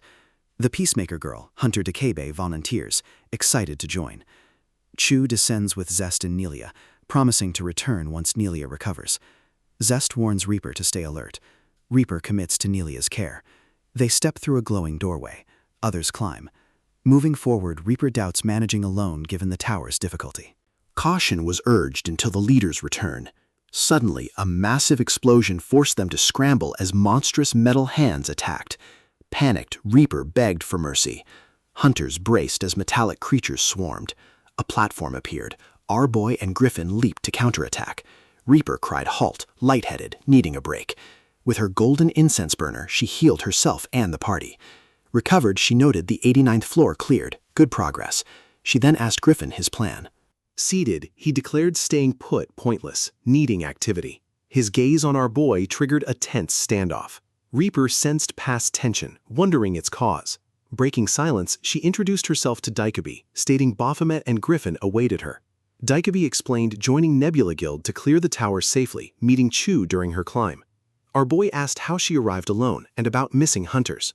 Dekebe admitted demon traps wiped others out in a surprise attack, barely escaping. Our boy found the backup's poor coordination strange. Reaper defended him, reminding our boy he made it despite losses, chiding his cold remarks. She sensed Dekebe's oddness. Suddenly, a monster attacked Dekebe. She dodged but was knocked down, struggling to block its impaling weapon. Terrified, she fired an energy blast, destroying it. Reaper shakily thanked her, yet sensed Dekebe's bothering contempt. Dekebe praised Baphomet's strength, doubting his A-tier rank, as he seemed stronger. Reaper noticed Dekebe's closeness to Baphomet, suspecting feelings, and wondered if that caused Dekebe's hostile looks. She rejected the thought, but remained wary. They reached the 99th floor, 2 huge doors blocking the path. Our boy noted only one led forward, requiring choice. He realized he and Griffin were both close combatants, making pairing inefficient, suggesting mixing close and long-range fighters. He noticed Reaper's irritation, her mental plea to be chosen, despite denying feelings and growing angry. He selected Dekebe for the left door, surprising Reaper, who demanded an explanation. He explained her near-fatal wires made dodging difficult, suggesting she suited Griffin better due to speed. Teams formed. Baphomet urged all to proceed, moving with Dekebe. Reaper looked disappointed. Dekebe shot her a smug look. Reaper, sensing something amiss, used identity ability to scan Dekebe and was stunned. Our boy and Daikebi entered an empty corridor, wondering if it was the fake door. Daikebi asked if Reaper was his girlfriend. He denied it. She guessed he was dating someone, then apologized. He mentioned only their presence. He suddenly drew his weapon, lunging at Daikebi, exposing her rookie act. She stumbled back, surprised.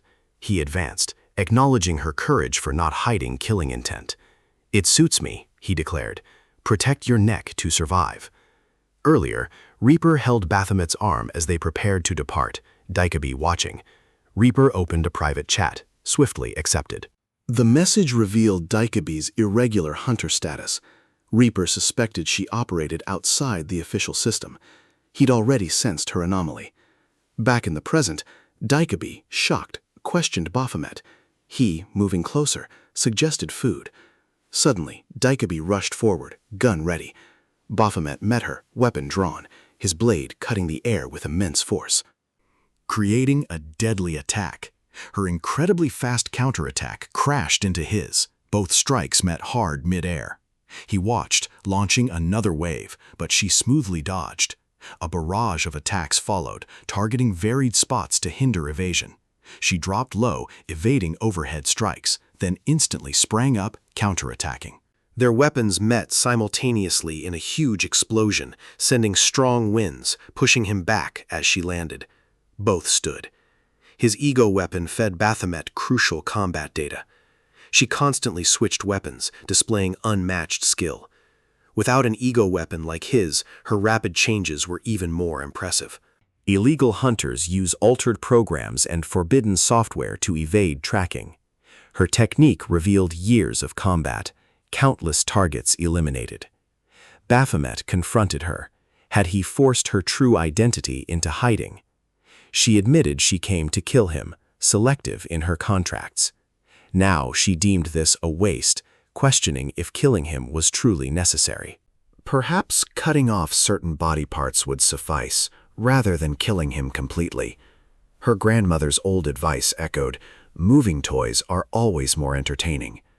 This memory finds her beside our boy, watching his broken body struggle.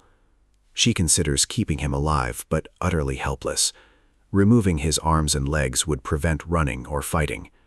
During this, she reveals her identity as Peacemaker. Coat tossed aside, she charges toward him with fierce speed. The weapon demands an immediate decision.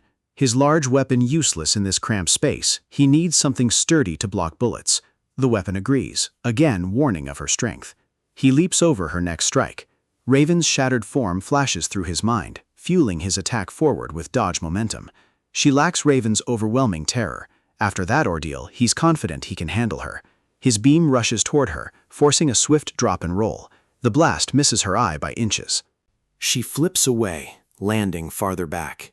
He rises, weapon steady and ready. She senses a profound change. He corrects her idea. She's the toy in this game. He steps in, swings. She avoids by flattening herself. He pushes another strike. She barely blocks it, raising her weapon. Their eyes meet. She slips out of sight, reappearing far away, creating distance. She wonders at his sudden strength, deciding to stop playing. Her weapon spins, releasing a chain toward him. He slices it as it loops for his head. Another blade snaps at his feet, but he leaps over it, advancing. She rushes him, whipping her chain from all directions. He blocks every strike, Raven on his mind. He slams the chain aside, pushing forward. A sudden explosion covers everything in thick smoke. She loses him completely. He reappears behind her, too fast to follow. This fight was nothing like Raven's overwhelming pressure. His weapon slammed into her hip. Excited, she threw her chain again, creating floor-shattering explosions. Cracks spiderwebbed behind him as he dodged her circling chain. He brought his weapon down for a ground-shaking head-on strike. She quickly pulled a gun, firing multiple bullets. He deflected them, sending another strong slash that hit her. She dropped to one knee, a deep cut tearing open her arm. Blood steadily drips as she presses her wound, a twisted grin on her face despite the pain. Laughter erupts, echoing across the cracked floor. She claims him as her toy, demanding why he resists.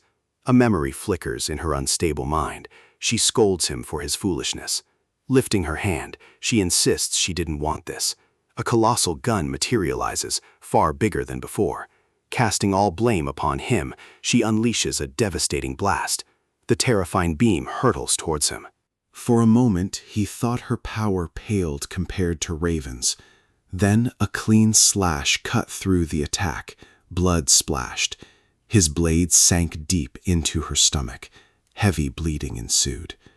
Now she senses something amiss, watching confused as he rushes at full speed. She cannot grasp why he meets such a destructive attack head-on instead of avoiding it. He lifts his weapon, closing the distance. She freezes. Surviving this should be impossible. His strike hits her cleanly, sending her flying backward. He crouches as her mind struggles to grasp his sudden, overwhelming power. He forms two magical spheres, releasing them. She realizes he's already shifted behind her. Before she can turn, he appears in front, driving his attack deep into her chest. Unable to process it, she collapses in shock, screaming from the unbearable pain. Crying out again and again, she calls for her grandmother. He places his foot on her stomach, noting no quest notification appears, concluding she is not a disciple. She huffs weakly, asking what he means by disciple, while raising her hand. He questions if someone sent her to kill him, figuring Chong Yu wants him gone badly enough to interfere with his mission. She confirms Loki, quickly offering information about Loki's hiding place in exchange for her life. He asks why he should trust her. She trembles, explaining she cannot escape. He knows her face and could hunt her down if she lies. She begs him to live, but he studies her, then refuses. He explains he doesn't need her help to track Loki, having many ways to find him. He's not chasing Loki now, needing to build strength to finish him next time. He pulls out his shimmering weapon, making it clear she only serves to increase his power. She suddenly jumps, drawing her gun, shouting in panic, but he steps in and launches his attack. Her thoughts swirled. Is this truly where my life ends? A memory surfaced, her childhood self, injured and helpless, watching a cold man kill her grandmother. Who was that killer? Baphomet's face filled her fading vision before death claimed her. The weapon questioned, was this manner of killing acceptable? He responded, someone once told me, when a hunter dies within a tower, no one can distinguish if it was a demonic beast or another hunter. He admitted needing to release some built-up frustration. The weapon accepted, yet remarked, killing her wasted their chance to reach Loki through her. He replied, Mr. Ma will likely locate Loki, as he assigned me this task. He began to mention Beelzebub when a sharp beeping sound cut him off. The sound came from her corpse. He turned, noticing a red light glowing in her chest. The system identified it, a detection bomb. He realized it activated upon her death and cursed the trouble. Instantly, a massive explosion erupted. At the same moment, a drop of water fell onto Reaper's head. She flinched, calling out to Griffin, apologizing that the drop startled her. They used a firefly for light, yet the darkness still obscured their path. She felt relieved the ground beneath them remained firm as they moved. She wondered if Baphomet and Dokebi faced the same trials after stepping through the other door. Her thoughts then shifted to our boy, recalling her earlier warning.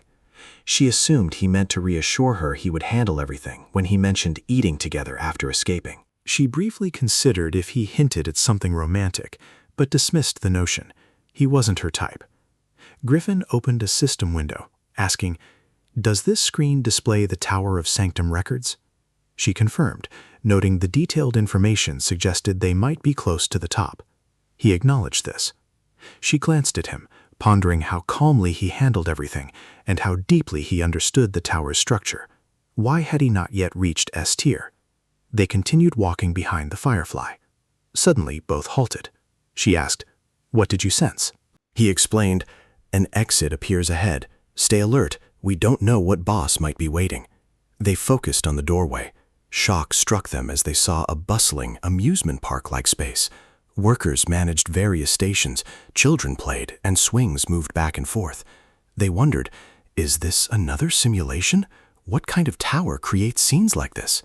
A girl rushed toward them, shouting about a misunderstanding. The two hunters stared in confusion as she stopped near a boy who insisted he had witnessed her with his own eyes. To clear any misunderstanding, she swore nothing happened, but he, frustrated, walked away, needing space. Reaper suddenly appeared, popcorn and drinks in hand. Griffin, bewildered by her serious tone, was ordered to communicate properly with the girl, who clearly sought to mend things. The boy left, the girl remained. Reaper lamented how dramas prolong simple conflicts, then conceded the true purpose was likely chaos. She suddenly wondered why drama. Both hunters sensed unease. A heavy box then crushed the boy, splattering blood as screams echoed. Horror spread.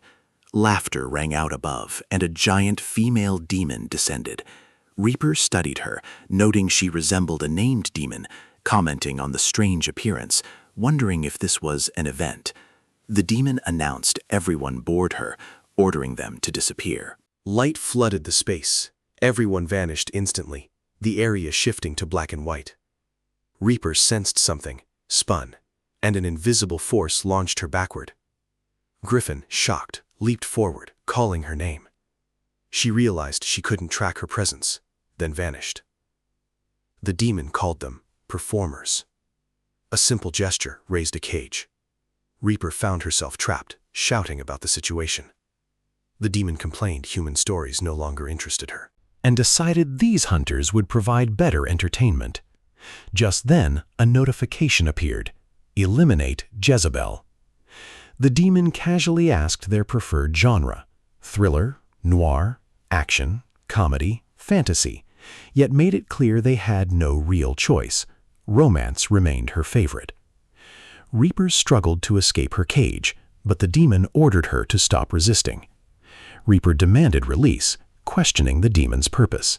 Pushing all her strength into the bars, the cage refused to move.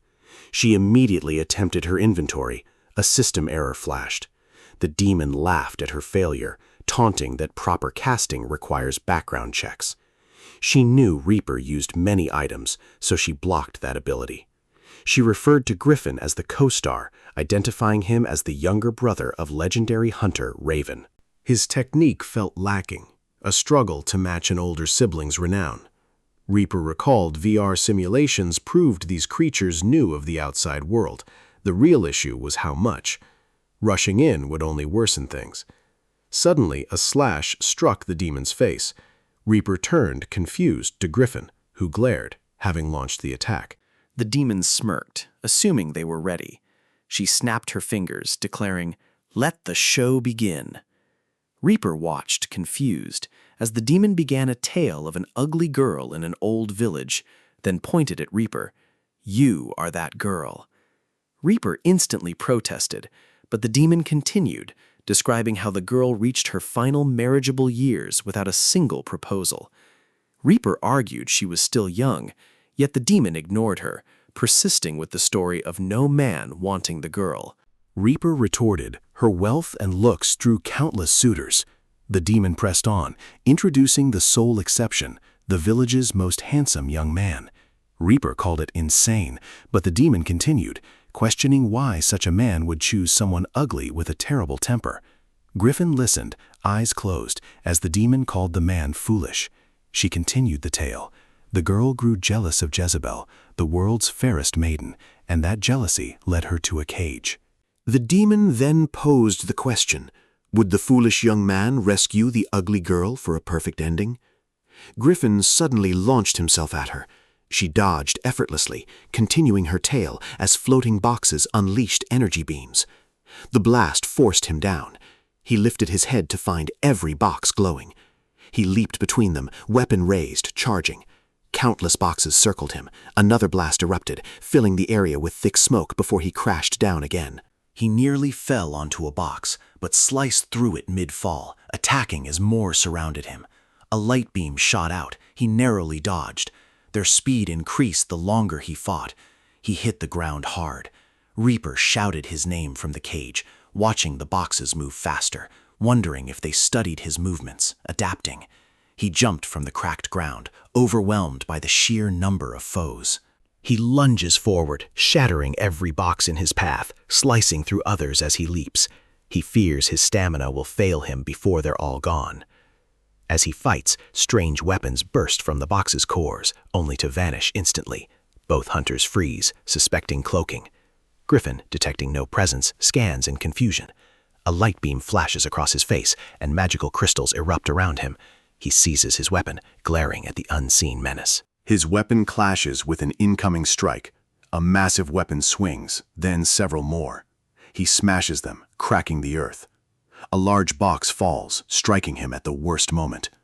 Reaper screams his name, realizing he can no longer match their speed. The disappearing lights dull his senses in the darkness. She tries to explain the light itself is the problem, that a flare gun would help him target them. Her voice cuts off as tape suddenly seals her mouth. The demon approaches, ordering her to stay quiet and watch. Griffin trembles in frustration yet obeys, selecting a flare gun. The demon interrupts, reminding him the story has an unhappy ending. She ascends, telling him to resent his own weakness, despite his looks. She points, every box rushes him as she laughs, and Reaper screams in fear. Griffin suffers heavily in Valkyries, sinking into thought. He recalls warnings that reaching S tier at his pace would be difficult. Others said living under a famous older brother's shadow is always painful. Some admitted he reached A tier youngest, yet still fell short of Raven's strength. He concedes these points ring true. His thoughts shift to our boy, and surprise strikes him anew. He never expected such terrifying power in so little time. He wonders if it's because he's a demonic beast, but that idea crumbles. It explains nothing of this growth. He questions why he himself cannot break through. Just then, a voice reminds him he hasn't grown since Raven's death, asking about his target. He turns. It's Raven.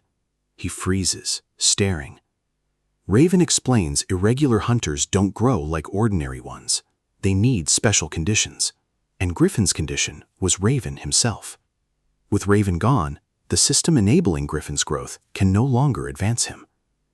Blood drips from Raven's wounds, splashing Griffin's face. Raven leans closer, questioning why Griffin believes he cannot grow stronger.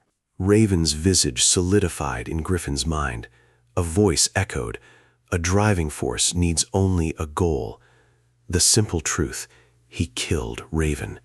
Now Raven was his target. No, Baphomet. At that instant, boxes around him shattered as lightning erupted, forming a shell. Griffin emerged, his aura surging. "Baphomet," he declared, "you are my new target."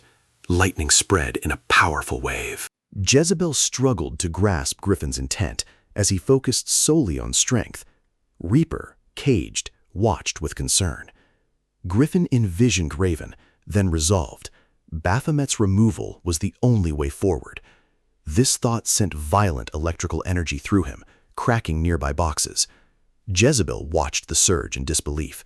She tried to stop him, but the power shifted, striking her head-on, dragging her to her knees, her body shaking under overwhelming electricity. Griffin appeared, lightning forming around his hands, already mastering this new strength. Jezebel rose, confused, yet warned him this path would end badly. She hurled her remaining boxes, screaming for him to die. But upon impact, she couldn't sense him. A small spark among the boxes expanded into an electrical storm. Griffin burst through the debris, blasting boxes away with sharp lightning beams. Jezebel watched in disbelief as he stood unharmed. Griffin gathered energy, stepped before her core box, and cut through it with a single precise beam. More lightning followed, tearing through all remaining boxes with perfect control. Then he turned to her. Jezebel refused to accept it. Her weapon form returned. She screamed, furious a human ruined her plans. She charged, but Griffin questioned her aim. He appeared behind her instantly, releasing another strike. Jezebel turned, wide-eyed, unable to grasp his speed. Griffin smiled coldly, ending the fight with a final surge that engulfed her. Jezebel realized her fate as the blast consumed her. A massive explosion. Power surged, filling the space. The system confirmed the quest's completion. Reaper, startled, rushed to him, marveling at his newfound might. She saw blood trickle from his lips, asking with concern. He wiped it, explaining this power's adjustment drained him, but he'd recover. Lightning still pulsed as he lifted his hand, pushing onward. Reaper remained silent, bewildered by his transformation, wondering if he now surpassed Raven. This would aid her plans. She wondered why the boss chamber remained elusive, hoping Baphomet's group progressed safely. They finally reached their next point, finding him waiting. He questioned their delay. Reaper felt relief he was unharmed, yet noticed Hunter DeCabe's absence. He casually explained she died en route. She pressed for details, as Griffin studied Baphomet's new strength, who observed Griffin's changed power. Reaper repeated her question, receiving vague confirmation. He stepped forward, placing his hand on the giant door, admitting he couldn't open it alone. Reaper examined the device, identifying it as a biometric system. She found another opposite, concluding both must activate together, meaning at least 2 survivors were needed. They stood before the massive triangular door. Baphomet sensed the boss beyond. Reaper grew uneasy, knowing even 3 A-tier hunters normally failed here. She suggested waiting for Hunter Choi, who climbed fast. She argued for caution, but a beeping noise interrupted her. The gate announced its opening to challenge the king. As the group stepped forward, she protested, questioning Griffin's aim. She understood their confidence, but insisted clearing the chamber with only 3 hunters was impossible. Her words stopped as the scenery twisted. They entered a vast space surrounding a strange object encircled by glowing rings. A voice welcomed them to their final destination. They looked upward as an explosion erupted. The boss appeared, commenting on their slow pace. Irritated, he waited. Pharaoh revealed himself as master of the Tower of Sanctum. He approached, acknowledging Griffin and Reaper as strong opponents. He admitted expecting his subordinates' destruction, explaining he used those battles to gather perfect data on each hunter.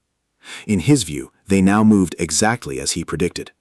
He referenced the human ranking system, noting they remained only A-tier hunters, making the outcome clear. The Pharaoh offers a chance to shed human limits, to join him via advanced transformation. Our hero cuts in, mocking him as a useless tin can. The Pharaoh freezes, startled. Our hero lifts his hand, gathering energy, taunting his appearance. Do diamonds protect your core? He challenges. We'll test your durability. Griffin prepares his power. Our hero declares, we'll find out in a direct fight. The Pharaoh accepts, points, and launches flying weapons. A massive explosion signals the battle's start.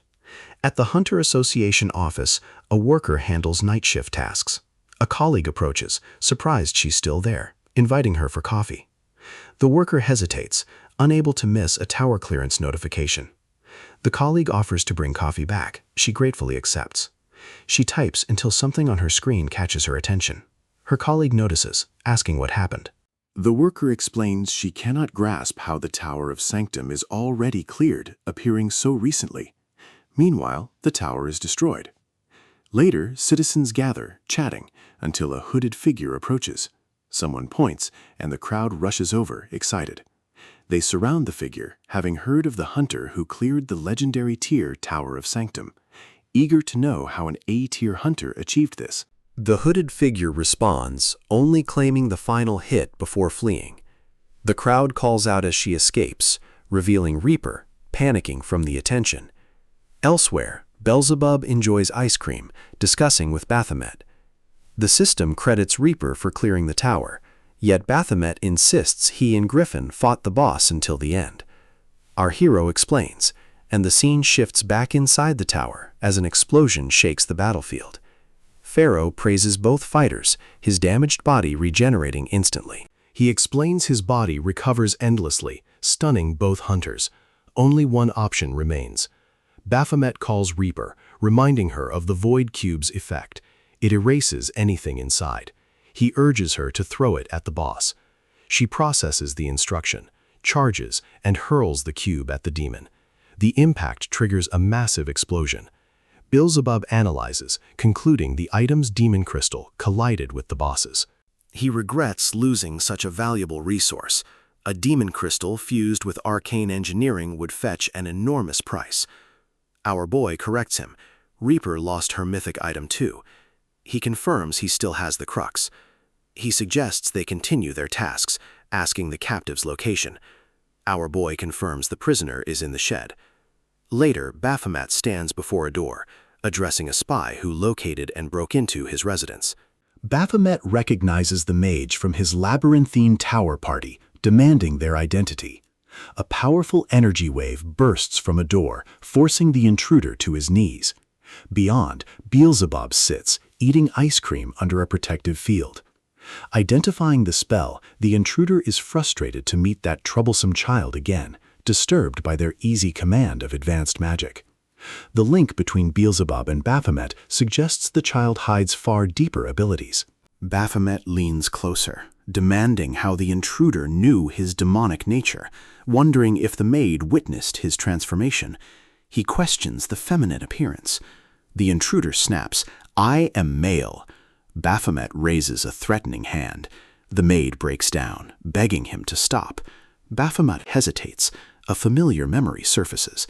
He recalls the twin tails, confirming the intruder's identity, Finesse, an S-tier mage hunter known for cross-dressing. Finesse ascended the abyssal tower, defeated by Baphomet. Cornered in demonic beast form, Finesse cried and begged for his life. Baphomet, disappointed, moved to finish him. But Finesse's forbidden magic activated. An emergency warp spell teleported the hunter, bewildering Baphomet. The spell punished Finesse by resetting all his stats. He now explains losing his S-tier rank due to these penalties, needing to repeatedly climb towers to rebuild his strength. He confronts Baphomet as a demonic beast, demanding how he assumed human form. Baphomet dismisses its relevance. Finesse threatens exposure to other hunters. Baphomet retorts that few would believe such a claim without proof. Finesse vows to inform the Central Agency for Hunter Affairs. Baphomet laughs, moving closer to ask if Finesse has any real evidence. He also notes Finesse entered his territory alone, questioning the hunter's judgment. Finesse is gripped by fear as Baphomet asks his preferred cooking method. Baphomet's aura intensifies, listing brutal options: beating, puncturing, slow dismemberment. Finesse trembles, demanding why he must hear this. His innocence momentarily stuns Baphomet, who then warns survival hinges on cooperation. He assigns 2 tasks. First, locate Loki. Finesse asks, "Who is that?" Baphomet explains Loki operates off-record, rendering normal searches useless. Second task, a drawing. Finesse refuses to aid a demon, but Baphomet kicks him to the floor. Standing over him, Baphomet declares Finesse misunderstands. He summons Beelzebub, who reveals a familiar was implanted in Finesse. Disobedience triggers lethal poison. Finesse freezes. Baphomet adds he cares not if his identity is exposed. Letting Finesse leave would waste a useful asset. He smiles darkly, vowing to drain the hunter's soul of all usefulness. Beelzebub grins, warning Finesse will soon learn true demonic terror. Baphomet's expression darkens, telling Beelzebub he anticipates Finesse's despair. Beelzebub agrees nothing matches a miserable soul. Both laugh as Finesse flees. Watching him, Baphomet wonders if Beelzebub bluffed about the familiar. Beelzebub confirms the bluff worked. Finesse nearly collapsed from fear, the threat sufficient. Beelzebub asks our dude why not use Mr. Ma for info, believing him faster. Our dude explains he hasn't contacted Mr. Ma in ages, preferring free methods. Baphomet then asks Beelzebub to teach him magic. Beelzebub demonstrates a barrier, questioning Baphomet's sudden interest. He wonders if something happened in the tower, suggesting simple spells for Baphomet's martial preference. Our dude insists on advanced magic. Beelzebub studies him, then gasps as Baphomet perfectly creates the barrier after one viewing. Beelzebub emphasizes his single demonstration, asking how Baphomet copied it. Baphomet had never used this ability. Beelzebub was utterly astonished by his potential. Baphomet, however, confidently declared he had always suspected such talent. Beelzebub then proposed a complete class change, believing Baphomet could ascend to Archmage with proper guidance. Baphomet agreed, adding he'd been misusing his body all along. Beelzebub, sensing the oddity, pressed, "Whose body are you truly using?" Meanwhile, a man confronted a visibly stressed Vanessa, demanding answers for her absence from a scheduled meeting. Finesse insisted the man promised Baphomet's details, then vanished. She needed proof before contacting him. The man scoffed, asking if she'd found anything, calling the meeting pointless without results. He turned to leave. Finesse stopped him. "Baphomet, he's a boss." The man froze. Finesse clarified, "He's the final boss of the Abyssal Tower." Back with Baphomet and Beelzebub, the name shocked Beelzebub, who demanded answers. Baphomet revealed the body belonged to Raven. The man Finesse met was Mr. Ma. The goddess explained she merely granted Baphomet's deepest hidden desire. During his battle with Raven in the Abyssal Tower, as Raven's blade pierced him, Baphomet wished to become like Raven. To fulfill this, she crafted a body with an empty soul, allowing human form. She introduced herself as Ra, embracing him. Our boy realized this matched Raven's past words. Raven never truly controlled his own body. Beelzebub examined the new body's massive mana, overwhelming him. He assumed Raven's unique fire magic demanded such a reserve, but our boy corrected him. Raven's skills required no mana, activating freely. This utterly shocked Beelzebub. Our boy explained that the Raven in the Tower of Sanctum was a virtual copy, far weaker than the original. Yet when it gained awareness and intent, it became the Raven they remembered. His body instinctively enveloped itself in buff magic and enhancements, boosting physical strength and endurance. In a tower of endless battles, raw power surpassed flashy, mana-limited magic. Beelzebub summarized it, a combat style of one overpowering unique skill, continuously coded in buff magic to dominate any fight. He resolved to adopt Raven's method. He recalled his past as a low-tier demonic beast, learning through countless deaths and hardships. This was nothing new. Though he possesses buff skills, they only activate under specific triggers. Unlike Raven, who casts buffs freely, Beelzebub must teach him true mastery. Confused, Beelzebub denies knowledge beyond mere battle strength buffs. Our boy leans his forehead against Beelzebub's chest, then, frustrated, pursues him, accusing him of shirking his duties. Beelzebub insists he only knows combat-tied buffs. Our boy reminds him he once claimed to be an archmage, master of all magic. Beelzebub dismisses support magic, hinting at another perfect fit, pointing our boy to her. Later, Yun-sun examines him, confirming his arm fully healed, his body resilient. She asks him to repeat his words, then boldly questions what he expects to learn. Doubting such an unreliable choice, he turns, but she grabs him. She heard of his buff interest, reminding him she is a buffer. He explains his newfound understanding of buffs. Yun-sun agrees to teach, but demands payment. Expecting this, he asks her price. She extends her hand, hinting at his labor. His cap slips as she steps closer, her seriousness clear. At an orphanage, children gather. He surprises them, grabbing a boy's arm, tossing him lightly, then catching him, thrilling them. Yun-sun reminds them, health checkups first, while she conducts medical exams. Baphomet plays with the children. A girl with a leg cast watches as he gets hit by a football. As evening falls, the orphanage director thanks Yun-sun, relieved the kids enjoyed checkups. Yun-sun downplays it, crediting Baphomet for the harder part. The director, amazed, notes an A-tier hunter spent the day with lively children. Exhausted, Baphomet wonders how kids never tire. He asks Yun-sun if his tasks are complete. She reveals 2 more places remain. This frustrates him. He suggests continuing tomorrow, and she gasps dramatically, teasing his unusual eagerness. Magic isn't taught freely. 1 day's labor isn't enough, she explains, leaving with a promise to return. Baphomet fumes, realizing her trick, forced to wear an ugly headband all day. Beelzebub and Reaper tease its terrible look. Reaper appears, saying she visited his house, finding only his brother. She asks him to call her Yoramna, not her title. She requested his time, guiding him to a waiting car. Before departing, she thanked Beelzebub for his politeness, which he attributed to her wealth. He clarified his earlier invitation to dine had a different meaning. Reaper explained her invitation was for a celebration, as everyone had worked hard to clear the tower. Outside, Baphomet saw a massive banner with Reaper's photo, hailing her as the genius who conquered Tower Sanctum. Reaper, mortified, blamed her uncle for the publicity stunt. She sought no fame as a hunter. Only recognition as an archaeologist. Inside, Chu, Nelia, and Zest awaited them. Nelia lauded their solo feat of clearing the tower, but Reaper humbly insisted she achieved nothing, crediting Baphomet and Griffin. Zest found the empty restaurant peculiar. Reaper explained she'd rented it for privacy. Nelia and Reaper took photos. Reaper then announced a second round. Griffin rose to leave, ignoring Nelia's pleas. Baphomet blocked his path, demanding to know his intentions. Griffin explained his need to grow stronger, to utilize Baphomet without revealing his full hand now.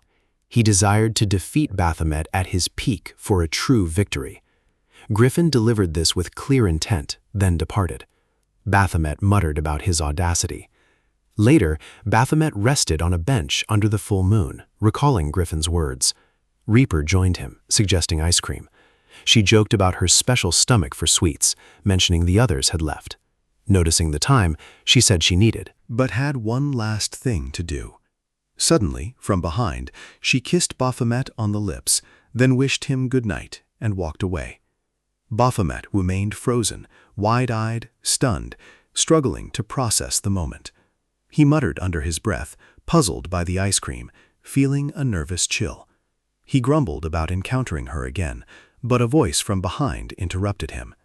Chu appeared, expecting Baphomet to be home, finding it convenient as he desired a moment alone. Noticing Baphomet's flushed face, Chu guessed he'd drunk quite a bit. Baphomet brushed it off, asking what Chu wanted. Chu smiled, inquiring what truly drove Baphomet as a hunter. Baphomet questioned him again, prompting Chu to explain, some hunters chased wealth, some followed a calling, others fought for a cause. He awaited Baphomet's answer. Calmly, Baphomet declared he reveled in the heat of battle, desiring to reach the peak where the strongest stood. Chu smiled, deeming such potential a waste to overlook, then asked Baphomet's thoughts on joining the Nebula Guild. Later, back at the orphanage, the director thanked Yoon-sun again, Baphomet watching her seriously. Yoon-sun found deep satisfaction helping children, asking his agreement. He dryly replied, fine, reminding her not to avoid their agreement. Feigning innocence, she asked why he thought she dragged him. She began teaching him magic. He released a controlled burst of mana. Yoon-sun watched, surprised by his quick grasp. She admitted teaching him might be fun. She understands why high-rank hunters seek prodigies, wanting to see their potential rise. She explains new techniques will open as his stats improve, which she can teach. He agrees, but casually adds he's done with her guild. Grinning, she steps closer, demanding his meaning. He reveals another guild approached him. Her voice tightens. She asks which one. He feigns thought, then names the Nebula Guild. She repeats the name in shock. He notes he needn't explain more. Guilds offer big bonuses, gear, supplies, tower access. She knows. Sweat covers her face as he reminds her of her tricks. Dungeon, ridiculous guild, bossing him around, all for one skill. He turns to leave, but she drops to her knees. He tells her, the skill is payment for every use. Desperate, she asks what it would take for him to stay, offering money, power, anything. He needs none of that. He'll stay only if she accepts a condition. She asks what? He wants to play among the strongest, impossible with a weak guild. She realizes, expand it. Leaning in, he adds one more demand, ditch the awful guild name. Later, at Heaven Hotel, reception confirms a reservation, belongings upstairs. A couple walks by. The man notes the hotel's expense, wondering about room cost. The woman reassures him, focus only on her. They stood before Reaper's banner, oblivious. The man pointed, asking, who's the hunter? A bystander explained, The hotel heir is a hunter and attractive. The woman bristled. What did you say? As Reaper passed, showing him her phone. Inside, doors slid open, voices calling for confirmation. Reaper entered, drawing murmurs from gathered hunters. Near the tables, a hunter girl admired another's influence, wondering about her crowd. Minerva. Defiance's guildmaster credited Reaper for turnout, citing venue difficulty. Ella of Lafome agreed Reaper helped, congratulating Minerva on her top 10. Dismissing luck, she demanded dinner as repayment. Ella snapped at a hunter, scolding her for avoiding food for a shoot. The girl nervously apologized, reaching for food, freezing under Ella's glare.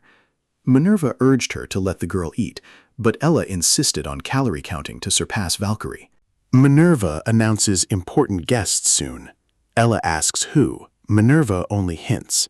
Baphomet arrives. The girl Ella scolded stiffens, stumbles, bows nervously, apologizing as he passes. Yun Xian approaches Baphomet, under Hunter's eyes, remarking on his improper suit. He argues hunters don't need that, but she explains top aspirants must look the part at official events. Reputation is key. Ella approaches their table, calls Yun Xian's game, asking if she'll finally take her guild seriously. Why did Yun-san drop her cute guild name? Yun-san says Baphomet forced the change, or he'd quit. Ella watches Baphomet eat cake, asking, is that why? Minerva studies him. Ella wonders where Yun-san found him. Yun-san explains he joined for skills, not money. Ella laughs, asking her price to steal him. Yun-san snaps, stop, he's our only hope. Minerva narrows her eyes, asking if Yun-san contacted her, knowing Baphomet's arrival.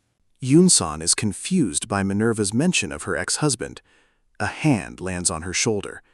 She freezes as a man leans in, greets her, asking how she's been. Baphomet, among hunters, dislikes attention, recalling how standing out was harder. He spots Reaper, guessing the hotel is her family's. Their kiss flashes. He gulps his drink, feigning ignorance. Reaper's name is shouted, startling Baphomet. The man storms towards her, furious, claiming a promised date after the tower. Reaper denies the promise, stating her debt was paid. He clutches his head, muttering her name, ordering her to stop. His hand lifts, but Baphomet intervenes, grabbing his wrist. Reaper gasps Baphomet's name. Baphomet grips Barg's hand firmly. Barg studies him with unease, sensing the wild pressure of a demonic beast's blood aura. Barg questions, "Are you a hunter?" Reaper's surprised Baphomet usually avoids crowds. Baphomet wonders why his presence causes trouble. He hints at something, stops. Bard urges him to finish, then jokes Reaper's is his girlfriend. Concluding Baphomet's a hunter, he asks about his guild. Baphomet names Wilderness Guild, then corrects to Sweet Pink Angel Guild. This offends him. He's unfamiliar with Wilderness Guild, and his disappointed Reaper spends time with hunters he sees as inferior. When Baphomet questions his identity, he proudly declared his guild, Guardians, top 3, known for record speed tower clears. Baphomet feigned ignorance, then taunted him with Nebula Guild, shocking and enraging our boy. Reaper scoffed, who doesn't know a top 3 guild? Both men stared blankly.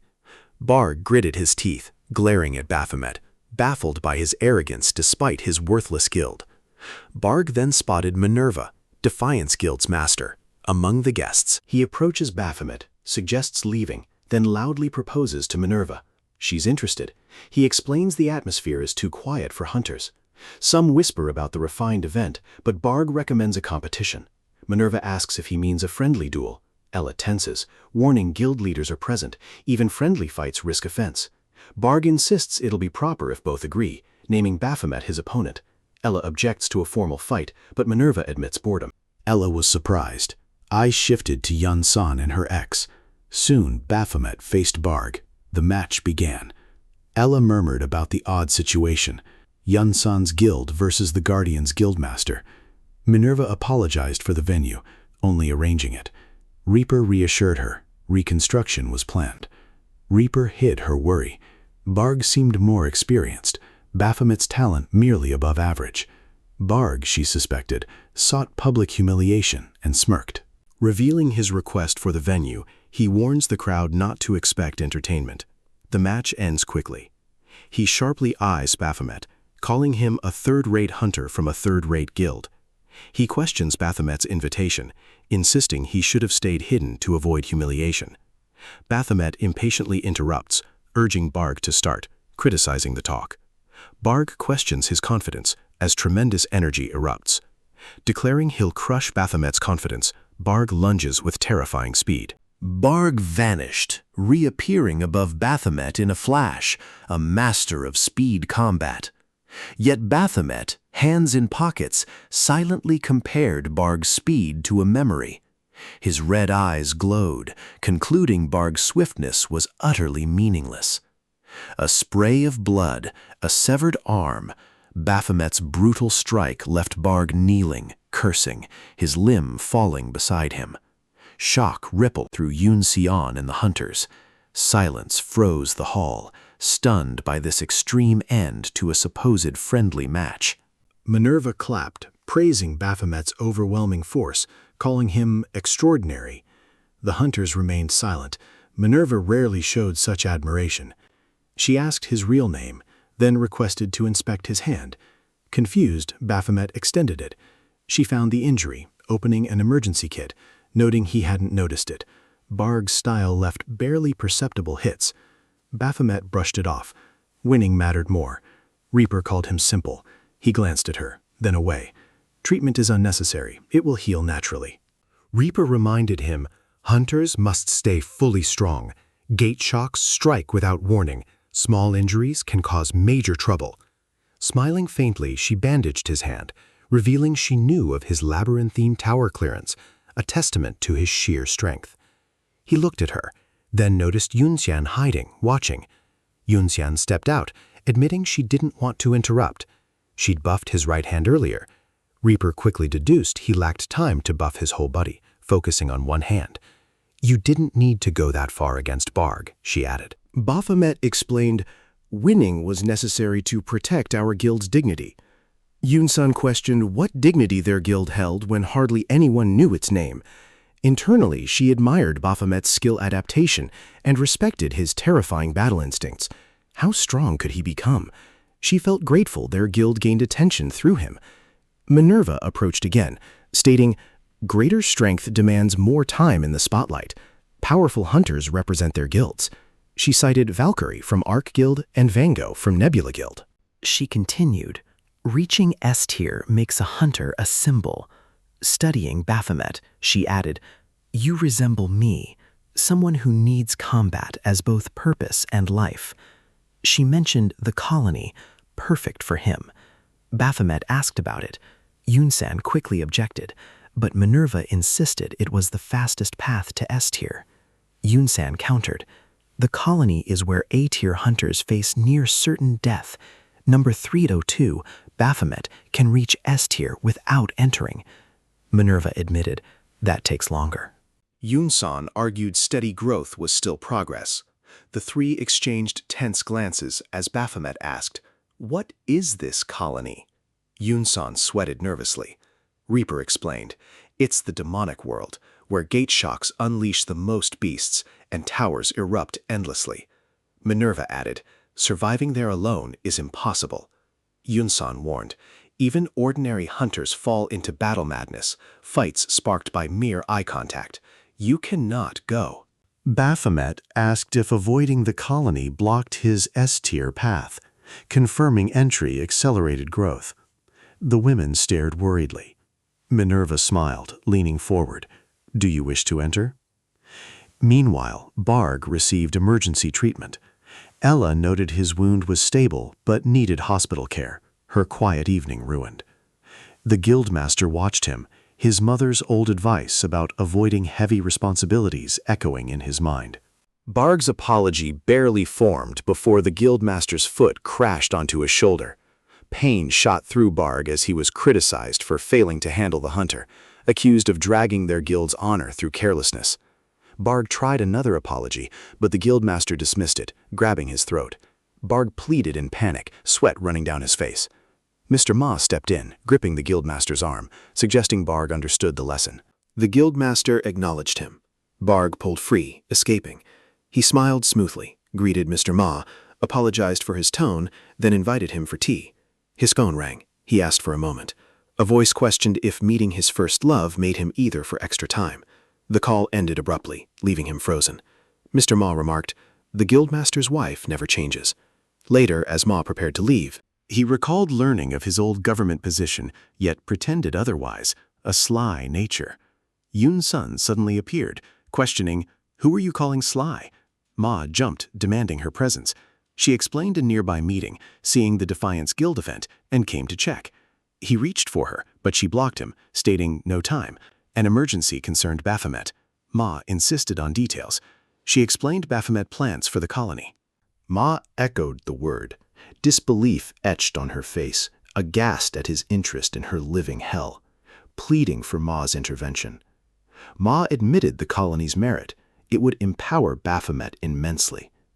Later, at Café Eden, Baphomet's gaze fixed on Finesse, whose feminine attire sparked questions. Finesse insisted it was for business, but Baphomet scoffed. Then a man approached, requesting a picture, his admiration for Finesse's streams palpable. Finesse quickly accepted. More customers gathered, Baphomet watching, confusion mounting, until he questioned the scene. Finesse explained they were his customers, his café visit announced for fan service. Baphomet asked if they knew his gender. Finesse confirmed. Shock hit him, spilling coffee on his face. Finesse tauntingly spoke of supply and demand, and Baphomet sighed, accepting the world's endless variety. He shifted to business, asking if Finesse completed the investigation. Finesse confirmed Loki's location despite a minor appearance change, showing him as a religious sect leader. He noted the dyed hair. Finesse explained Loki hid traces sensing the investigation. Finesse admitted his limit, but assured his supporters would track Loki. For the second request, he showed a strange creature's picture, revealing confusion, finding no information despite the detailed drawing. Our boy remembered his mentor, recalling an early mission, catching the mastermind behind his mentor's death. He failed. The enemy killed the mentor before revealing anything. Only torn remains proved the killer wanted their organization erased. He suspected a mana user reviving bodies. If Ma's assessment was true, a necromancer. Finesse gasped, shocked, noting such a rare class would narrow the search. Our dude admitted underestimating Finesse despite earlier criticism. He questioned if Finesse revealed his identity. Finesse flinched, denying it, but Baphomet's stare pushed him into panic. His mind recalled days earlier. Finesse approached Mr. Ma, sharing the unbelievable truth that the Abyssal Tower boss, Baphomet, was Baphomet himself. Ma revealed he already knew Finesse entered the tower, instructing him to verify. He confirmed Minu Cha as Baphomet, causing Ma to burst into laughter. Ma explained he believed everything due to behind-the-scenes orchestration and Vanessa's eyewitness account. His intel aligned. Finesse, sweating, recalled Ma's order to aid Baphomet, questioning the logic he couldn't grasp. Meanwhile, our boy received Yunxian's call. Echidna asked Valkyrie to test a product during the slow season, but Valkyrie was engrossed in a difficult game. Echidna, exasperated, recognized her usual bored laziness. After another failure, Echidna suggested a vacation, warning of losing popularity to the rising hunter musician, Muse. Valkyrie, finding no joy in anything, dismissed the warning. Their talk shifted to her mentoring in the colony. Echidna confirmed Arc Guild wasn't exclusively female, promising a male hunter soon. When asked about her sudden interest in the colony, Valkyrie evaded. Echidna scoffed, claiming Valkyrie wouldn't last a day there. Yet Valkyrie's curiosity grew, especially after seeing Baphomet with Yun San. She secretly watched them shop, pondering their relationship. Overhearing Baphomet's imminent departure for the colony, she rushed back to Echidna, declaring her desire to go too, stunning her guildmaster. Later, Baphomet's neighbor reassured him about the colony's perils, promising to care for Beelzebub. Yun San drove him, pleading reconsideration, warning of brutal survival.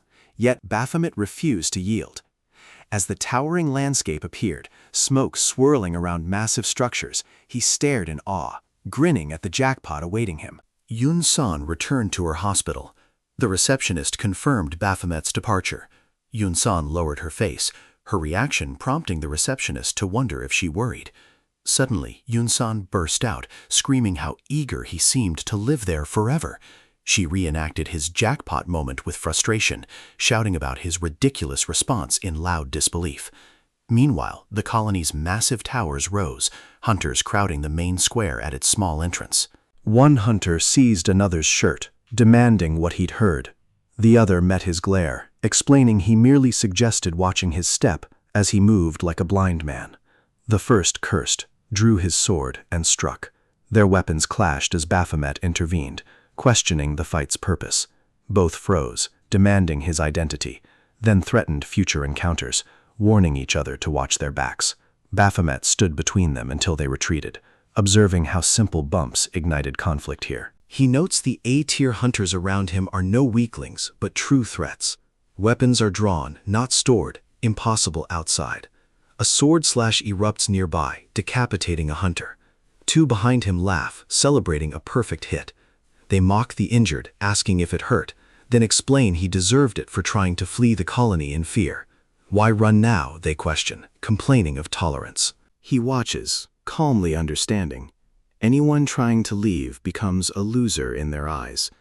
A-tier hunters receive respect elsewhere, yet here, only skill matters. He feels affection for this place as his aura expands. A voice calls his name. Mr. Ma arrives on a bike with Yunsan, confirming they found him, confusing Baphomet. Later, inside a tower, a man and woman in uniform sit. The woman introduces herself as Jumi Kim from the colony shelter. Haru Kang introduces himself. Baphomet recognizes them as those he barely dodged, questioning their aggressive greeting. They brush this aside. Killing an A-tier hunter was never their intention. They explain contact from the Central Agency's Seoul branch, questioning his colony information. He responds he only heard towers appear constantly, attracting A-tier hunters seeking quick S-tier advancement. The staff members step forward, summarizing. Haru explains their job, introducing the colony system, then requests to continue. Hunters receive shared living quarters of 4 at assigned locations, where volunteer S-tier hunters serve as mentors. Argai questions if mentors resemble early hunter training guides. Haru agrees, but clarifies they function more like class presidents. Jumi adds A-tier hunters help A-tiers while keeping show-offs under control. Haru describes this as a safety measure against accidents, which Baphomet questions. Haru clarifies accidents mean hunters dying fighting each other.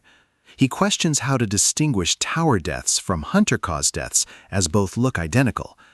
Haru reveals the rule requiring solo tower raids, shocking Baphomet. He questions this contradiction. Haru explains he meant group accommodations. Towers must be cleared alone. He suggests meeting Team Leader No. Inside another room, Team Leader No studies Baphomet with a relaxed expression. A cigarette dangles from her fingers. She greets him professionally, introducing herself as Jae Kang No, overseer of the colony shelter. Baphomet casually remarks the orientation feels complete, wondering if anything remains. His gaze shifts, spotting Griffin near No. Griffin freezes as their eyes meet. Baphomet questions his presence, while No quietly notes their familiarity. Back at headquarters, Mr. Ha reacts with open disbelief. Griffin entered the colony despite records confirming his S-tier status without needing it. He turns to his subordinate, sharply irritated, demanding if he encouraged Griffin. Zest quickly denies advising him without permission, forcing Ha to conclude someone else convinced Griffin. He falls silent, then orders staff to alert him the moment Leader Ma arrives. Inside the tower, No explains Griffin and Baphomet will now split, heading to their rooms before starting activities, assuring them staff will handle the rest. Their eager faces draw her attention. She remarks every newcomer steps into the colony with the same bright look before the atmosphere eventually breaks it. She describes this place as a harsh world where hunters claw their way to S-tier, mentioning how few actually achieve that goal. She brings up Raven as the most known case, leaving both men clearly surprised. Our boy questions Raven's name. No takes this as a sign of genuine ambition, as that title belongs to the greatest thunder. No then asks for first impressions, directing attention to Griffin. He explains nothing stands out except the numerous towers and the understanding that clearing beasts will quickly push him to S-tier. He keeps his eyes locked on Baphomet during his explanation, who returns the look with a faint smile. No comments, Griffin matches the rumors, then turns toward Baphomet. Baphomet questions if reaching S-tier via tower clearing shouldn't be a basic hunter standard. Griffin watches with quiet focus. No listens with interest. Baphomet adds he came to fight every hunter in the colony. His serious tone leaves both staring, until No bursts into loud laughter. She remarks this mindset differs completely from usual answers, expressing high expectations for both. Our boy's thoughts turned toward Griffin's sudden appearance. The timing felt too precise. Had Griffin followed him? Ahead, something drew his attention. He pushed open a door, stepping into utter darkness. Heavy silence enveloped him. Was he alone? A voice answered from behind. He spun around. Light filled the room as a hooded figure appeared. Suddenly, a party popper fired behind him, a playful shout teasing his late arrival as the newest member. 3 hunters sat. The hooded figure introduced himself as Lunatic, an S-tier hunter and Baphomet's mentor. He then named the A-tier hunters Guilty, Jackal, and Hyper, who noted their shared age, suggesting easy camaraderie. Baphomet's silence prompted jokes about his dull reaction, assuming the surprise failed. They urged him to drink and relax, lifting wine bottles. Baphomet watched, disbelieving these overly enthusiastic people felt unreal. Next morning, Lunatic addressed him by name, startling Baphomet. Lunatic guessed he drank too much. Everyone had left to clear towers. He advised Baphomet to begin, faint chirping echoing. Baphomet, disbelieving, later cleared a tower. A notification confirmed the Tower of Royal Wrath's completion. He bent forward, exhausted, wondering how he managed anything half hungover. Returning to quarters, others declared him last. Their casual tone confused him. Guilty explained their self-created competition system. First place earns 3 points, second 2, third 1. Lunatic added last place received nothing, pointing to the scoreboard. Baphomet nodded. Guilty commented he drank too much. Hunters shouldn't drop their guard. Laughter filled the room, Baphomet sighing with a laugh. Without warning, he slammed the table, smashing it, shouting they'd ruined him. His eyes sharpened, declaring their behavior ridiculous.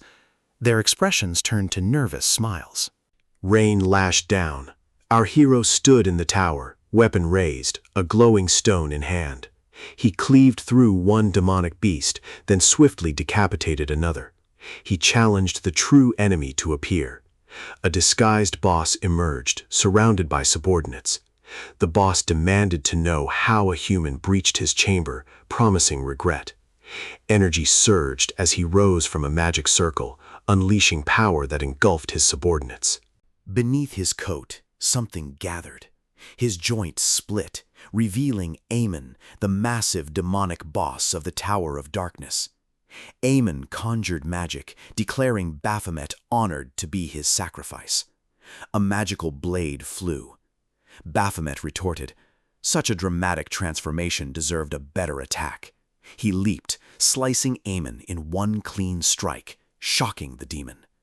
Baphomet then called him another weakling before a massive explosion erupted. Later, our hero cut down another demon as Hyper watched in disbelief. He dropped from above, splitting the creature cleanly. Jackal joined Hyper, amused, just as Baphomet bound another demon with his chain weapon.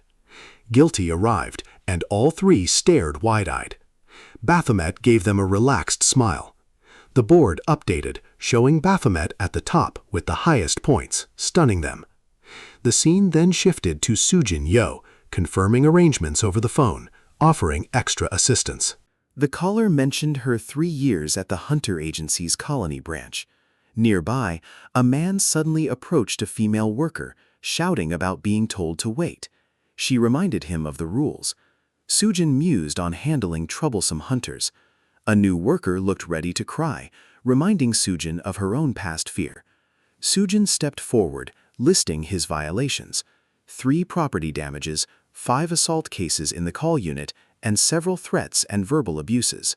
She informed him of his 10-day tower ban, adding he got off lightly. The new worker watched nervously as the man questioned her audacity, given he cleared towers. Sujin calmly confirmed, "This is the colony. Staff can speak this way. Losing 1 or 2 hunters won't affect anything." The man froze, then lunged. A warning shout. A hand stopped him. Baphomet appeared, telling the man to leave. His turn had arrived. "This is the colony," he stated. Here, hunters are walking disasters. Baphomet emerges, a burst of laughter drawing every eye. He declares he's exhausted every note in his inventory, fighting relentlessly, finding it utterly refreshing, a bright grin splitting his face. Elsewhere, a receptionist inquires if Yunxian's cough is a cold. Back at the colony, Baphomet muses on 2 months since his arrival. He's improved vastly, skills upgraded by tower cruxes, yet his level rises slower than anticipated. His most significant leap stemmed from the labyrinthine tower's crux, sparking his contemplation of tower tier distinctions. He recalled the categories: rare, unique, epic, legendary, mythic. Higher tiers bestowed mightier cruxes. Currently, he clears up to epic towers, thus his upgrades derive from epic tier and below.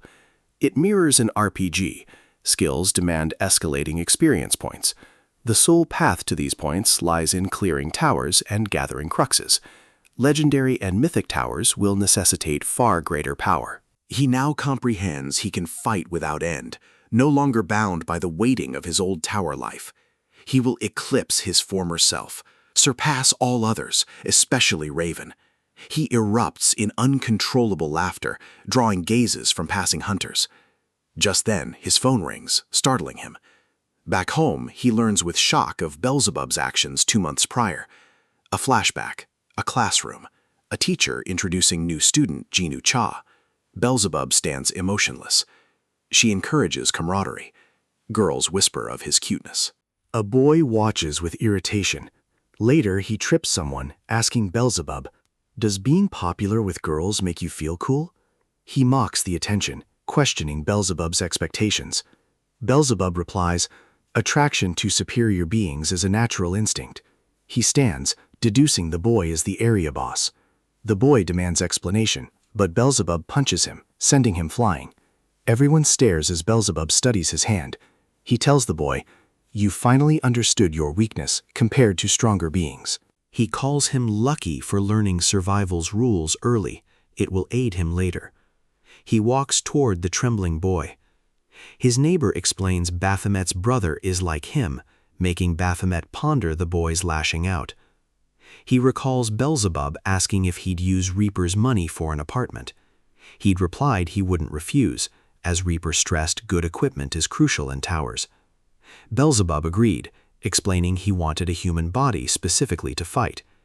Then he questioned why he became human. He never asked for this. He raged, unable to wield true magic without a hunter's status, unlike Baphomet.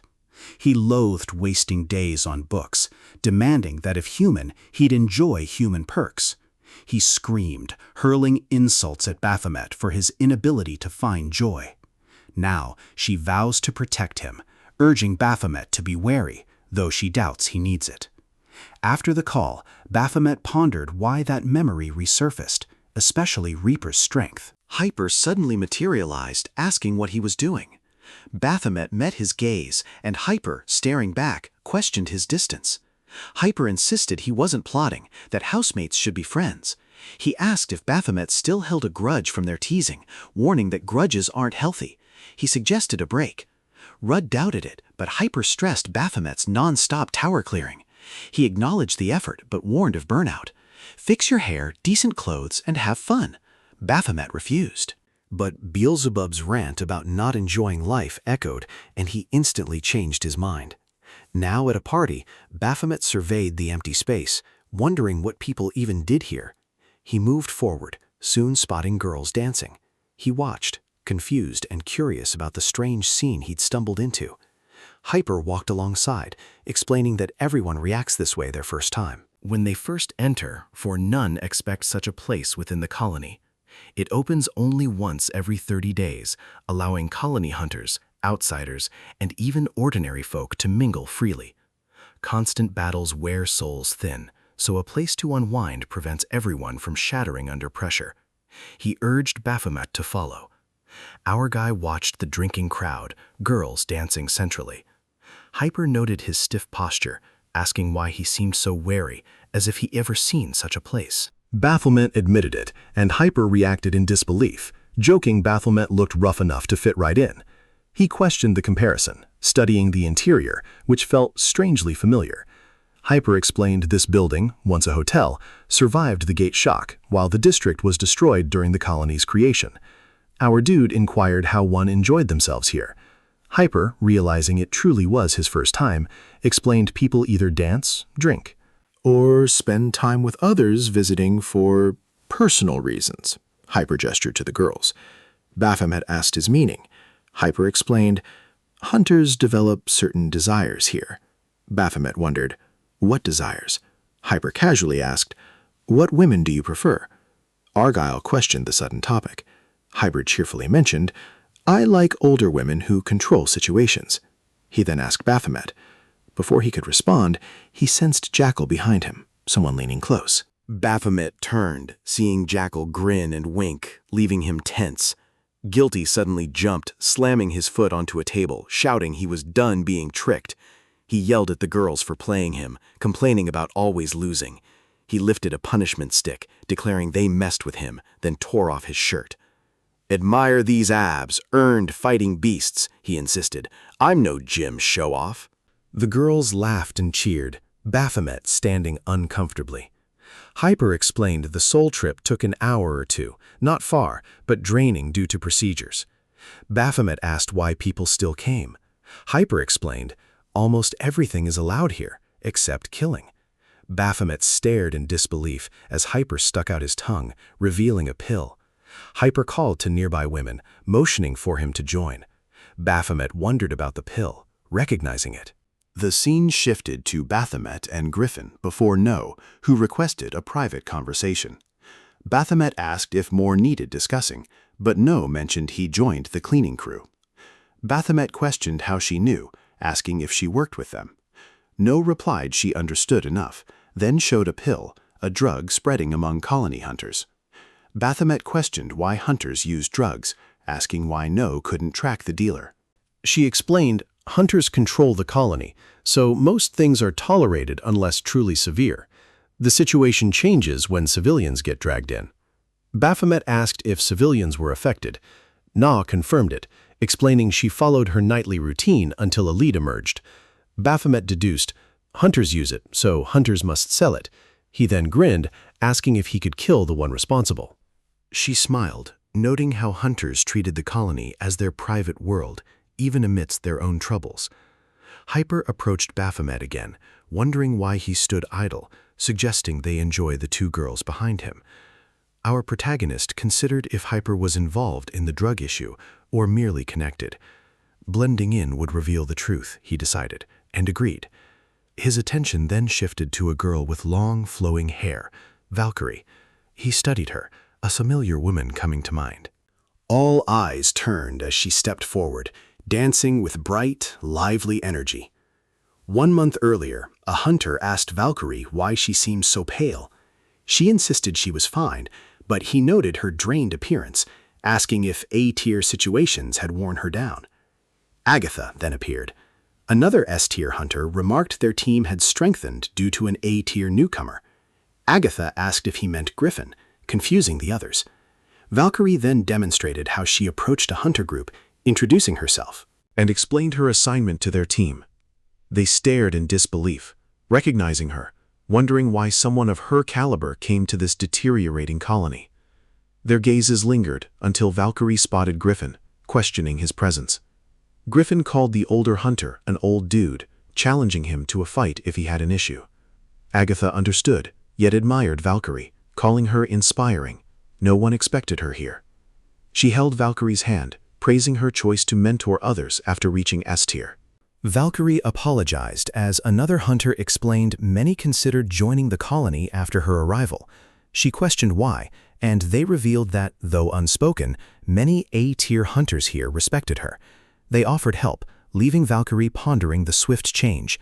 Back in the present, She mused about ending up here just to flirt. 2 months passed without a glimpse of Baphomet.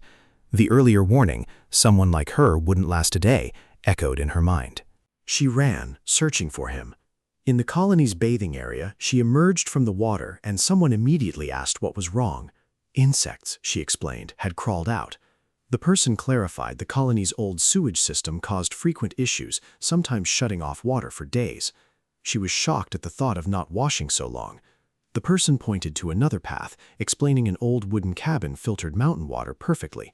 Valkyrie asked if it truly worked, then promised to be quick, rushing off. A warning: skill usage within colony facilities is forbidden. It baffled her.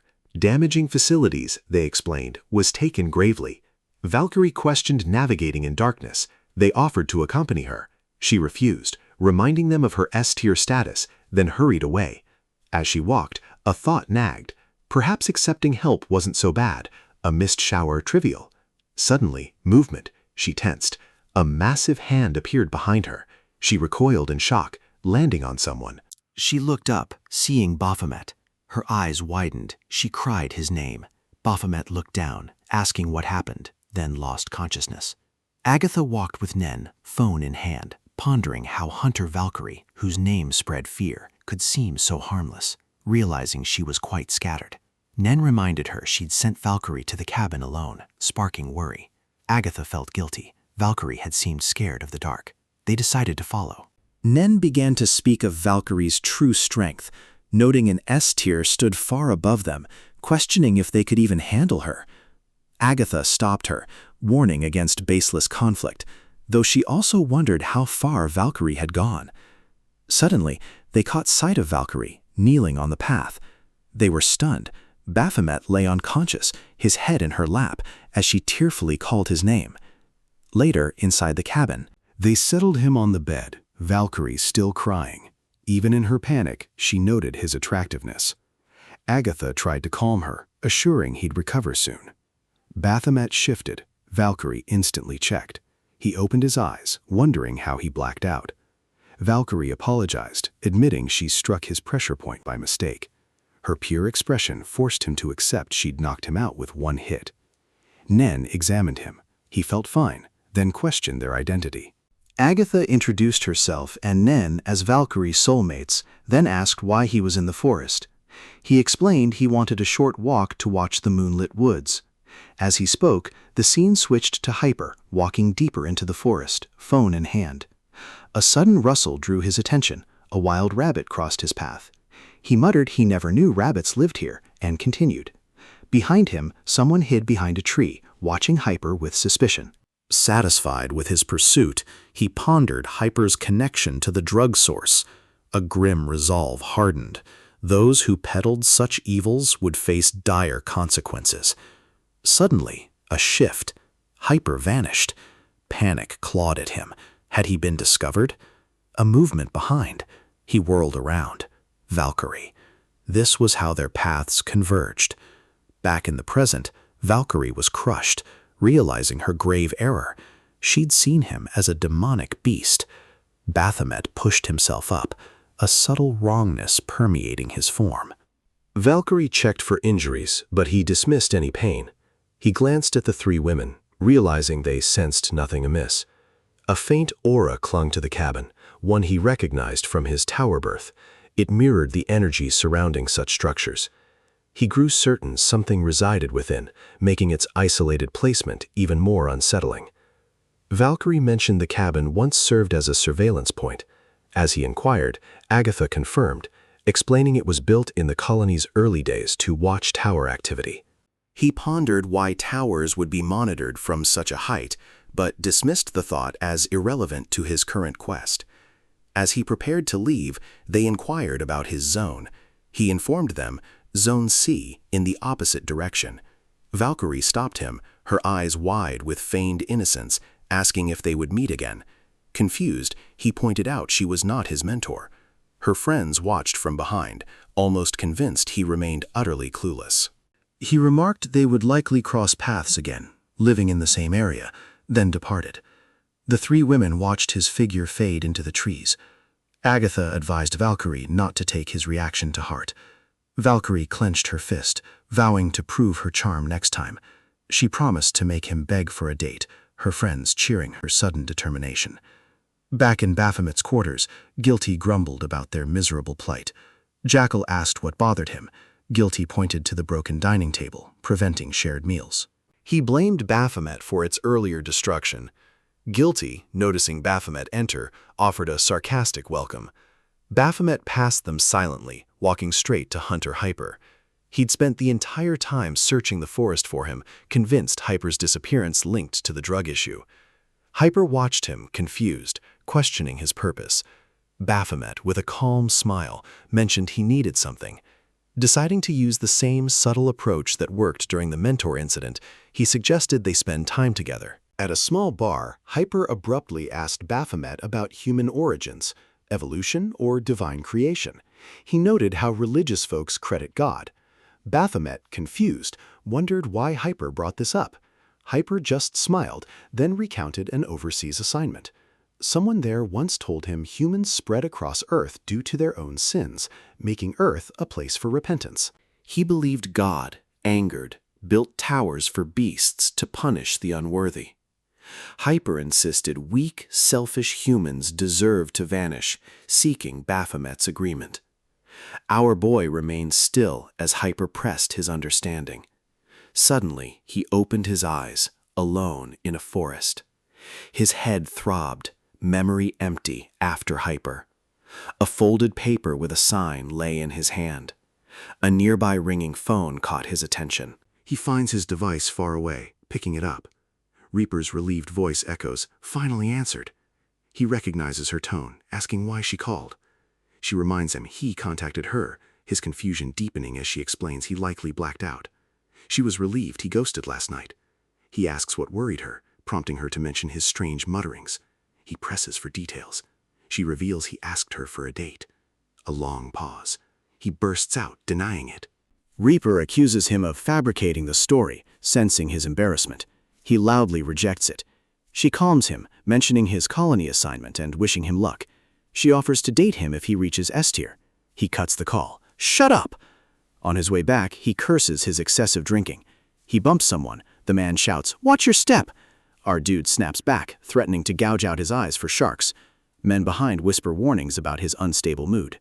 Lunatic appears, noticing Baphomet's irritation. Our boy recognizes him, surprised. Lunatic points out Baphomet's clothes show he spent the night outside.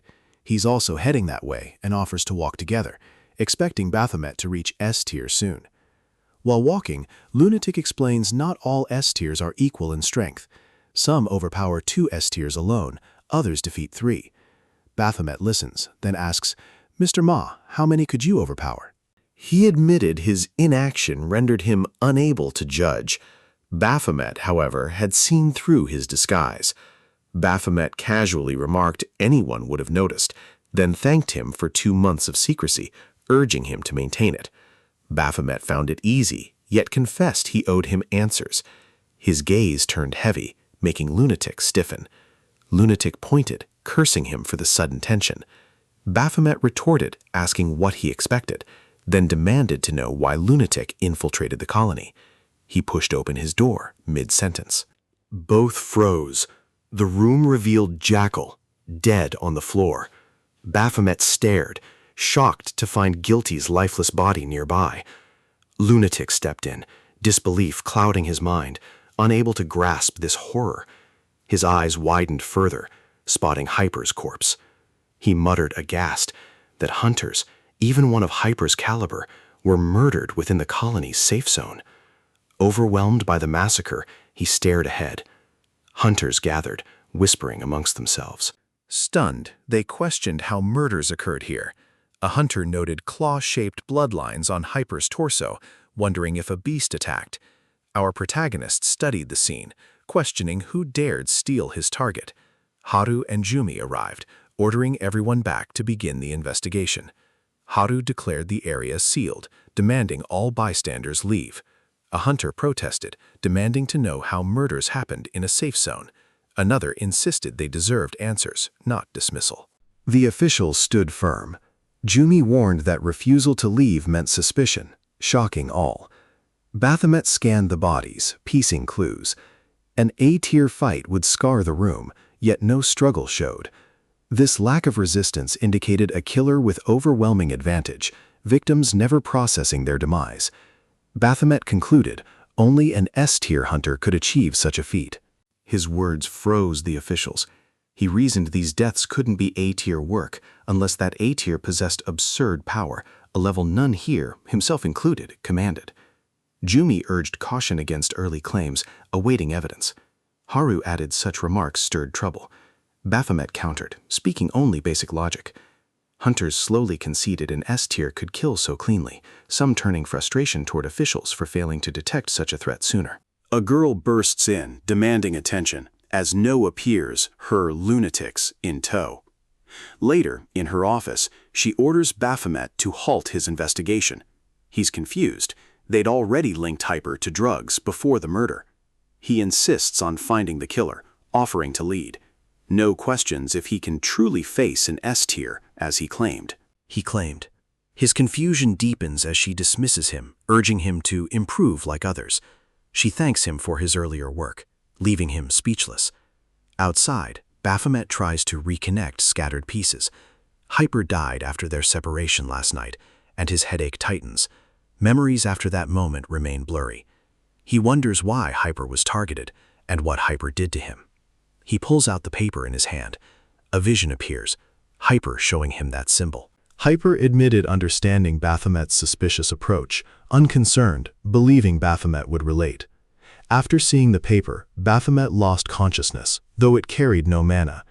He questions if the mark works only once, and if this object hides his needed clue. Lunatic approaches, informing him staff removed Guilty and Jackal's bodies. Baphomet explains team leader No removed him from the case, despite his initial involvement. Lunatic asks if his work focused on Hyper. Baphomet confirms, questioning if Lunatic holds information, reminding him infiltration has a deeper purpose. Lunatic admits monitoring Baphomet's growth, but also has another mission. Baphomet asks if it ties to Hyper's killer. Lunatic pauses, then explains the colony operates outside central government, allowing them to hide or reshape incidents. He inquires if the colony branch itself participates in this cover-up. Lunatic grows quiet, then suggests team leader No herself might have killed the hunters.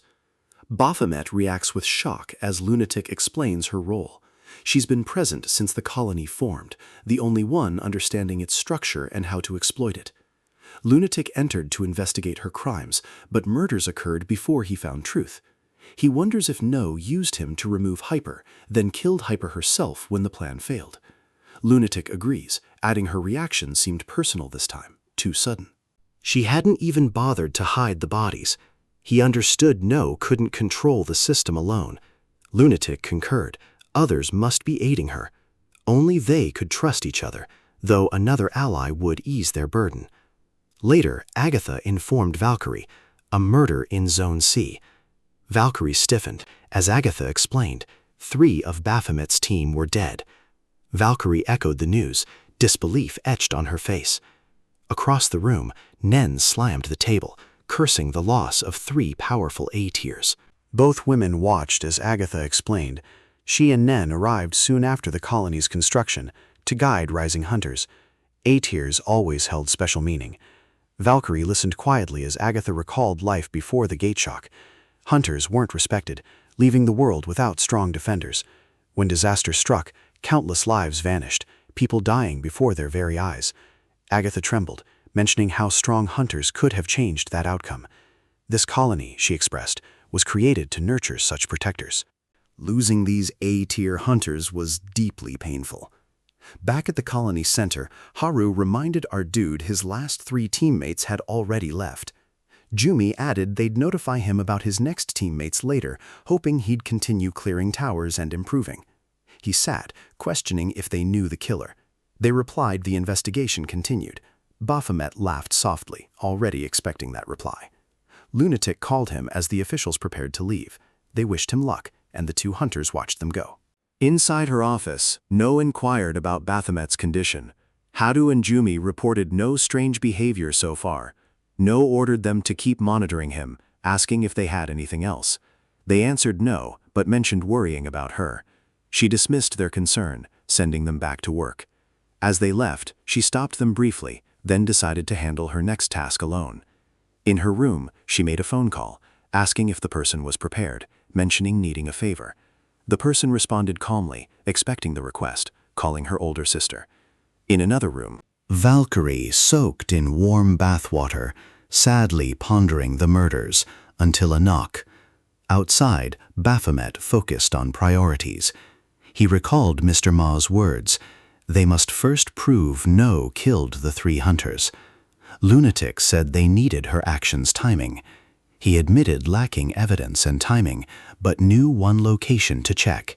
Its coordinates were already sent. Lunatic received No's call. Baphomet questioned if she knew about them. Lunatic's 50% guess became 51% upon her call. He advised accepting. Now Baphomet, within the forest cabin, senses that familiar aura again. This remains the colony's sole anomaly, compelling him to explore. He walks, pinpointing the source directly beneath, a powerful tower aura leaking from underground. Suddenly he turns, sensing another presence. Valkyrie leaps, attacking him. She freezes, déjà vu striking as her eyes widen in recognition. Ardud complains about her reckless charges, demanding her reason. She claims the cabin is for cleaning. He questions her long journey for that, silencing her as she fumbles for an excuse. Baphomet reveals himself as a government hunter, ordered to investigate this cabin. Valkyrie asks what makes it special. He explains his unique ability to sense what others cannot. She pauses, asking if he senses something beneath them, something only he perceives. Without warning, Baphomet drives his fist into the floor, cracking it open. Valkyrie screams in shock. Mana explodes upward, flooding the structure, rising from the depths. She collapses, overwhelmed by the evil aura. She calls out to Baphomet as he drops into the hole below. Watching in worry, she steps down after him, studying the area. A hidden cave existed under the cabin. She questions if he knew this place was here. Her eyes land on something ahead. She freezes, recognizing what appeared to be tower gates.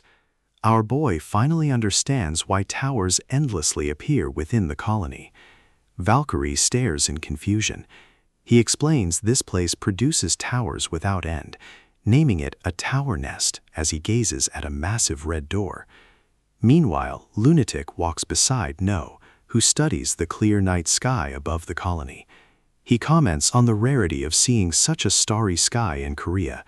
She encourages him to enjoy the view while he's here. He accepts her advice, then brings up why she called him.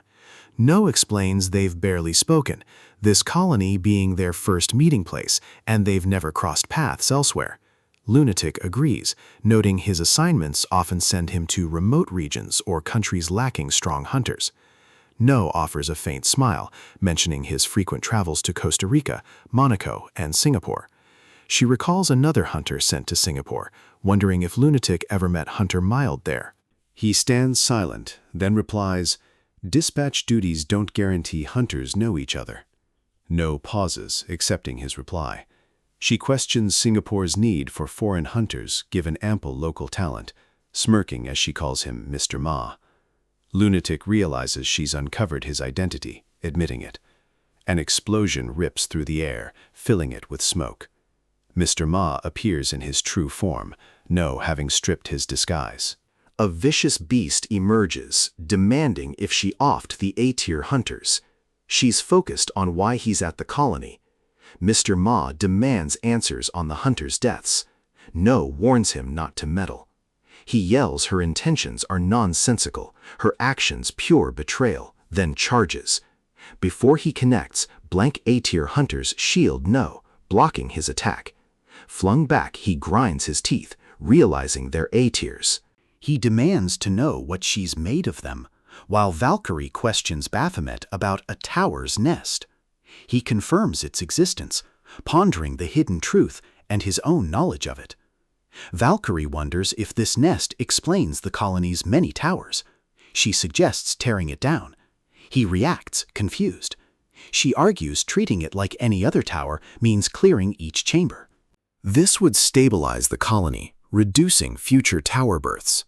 Weighing consequences, he realizes destroying it would erase the colony itself, immediately stopping her. Valkyrie demands why. He argues hunters like him cannot improve if the colony vanishes. She reminds him towers outside still exist, insisting civilian protection comes first. Baphomet counters. This only works when hunters possess sufficient power. He raises gate shocks.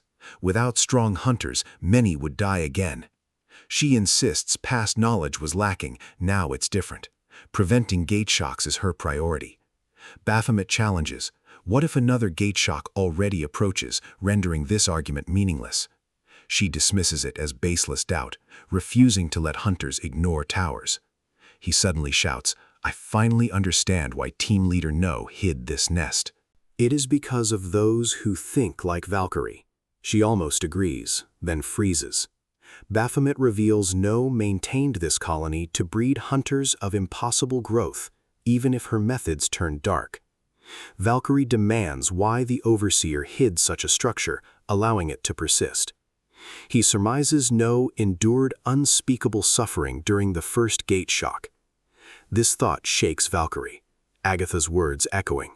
No, buried in chaos, surrounded by death, wishing for stronger hunters.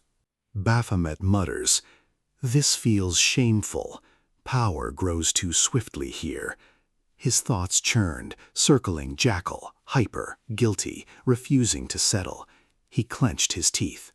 Valkyrie declared, "No excuses. Nests must fall. Towers shall not remain." Baphomet found her absolute righteousness almost sickening. She raised a hand towards the structure, sparks gathering. Argyle wondered if a barrier protected it. Valkyrie requested a moment, then her magic surged, and she leapt towards the gate to attack. As she neared, the barrier held firm. She hesitated, unsure how to breach it. Then a whisper called his name, repeating its invitation.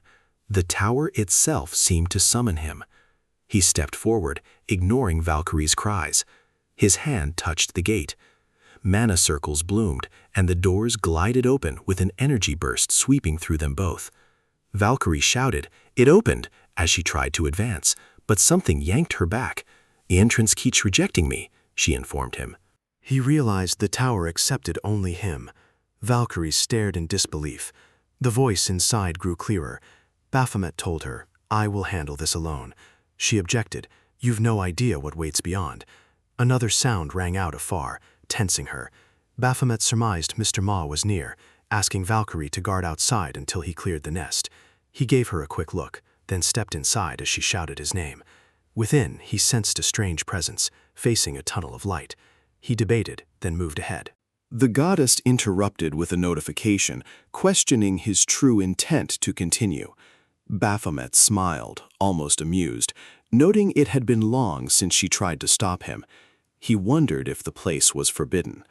The goddess explained his arrival was always part of the plan, but the moment came too early. He asked if future data worsened. She assured him the outcome remained unchanged. He questioned her concern then. She materialized, admitting she simply worried. She granted permission as the main quest appeared. Baphomet entered the tower's nest, ordered to clear it. The chamber beyond felt alien, like underwater. A sudden explosion cut his thoughts. A massive beast roared from the light. He reacted in alarm. Before it struck, a voice echoed behind the monster. A child walked atop its giant head. He froze. A human! She stood, smiling, announcing, "A human has finally arrived." Griffin walked with heavy steps. Exhaustion spread after endless raids. Tomorrow, a break day. He recalled the team leader asking for help in the colony, a choice he now deemed right, unsure of his current power. The street felt strangely silent. He slowed, scanning, wondering if anyone remained. Suddenly, a raised blade appeared behind him. An explosion shook the street as Griffin dodged, turning. The strike tore the ground, forcing Griffin back. The attacker dodged his counter, striking again. Griffin dodged, crossing his swords. He focused, charging. The opponent sprang upward, landing near two more figures. Griffin noticed 3 hunters, wearing the lifeless expression of nose influenced. He couldn't understand why, but saw this as a chance to test himself against true threats. Lightning crackled around his weapon as he challenged them. Elsewhere, Agatha lifted her hand, forming magical circles, creating mind magic to control them. Inside the nest, the kids studied our boy closely. He compared his features to their own, concluding he was human. Baphomet grabbed his ear, demanding his identity and if he was the one calling. The kids stared in confusion, explaining they never called for Baphomet, only wished for someone to visit. Fear flickered. He questioned who pulled him here, sensing something familiar. Banshee lashed its tail. Baphomet dodged. The kid called Banshee's name as the beast charged. The kid shouted for it to stop, explaining Baphomet was a human, like them. The wording shocked Baphomet. He questioned his identity and purpose. He answered, waiting for someone named L. The child explained L promised to return and play if they befriended Banshee. He spun excitedly, claiming boredom nearly struck before Ardut's perfect timing arrival. Baphomet, bewildered, asked if he created beasts for friends.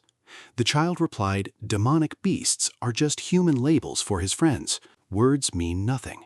Spinning again, he asked what game Baphomet wanted, then, brightening, inquired about the outside world. Curious about everything, the child, assuming women exist, asked about them.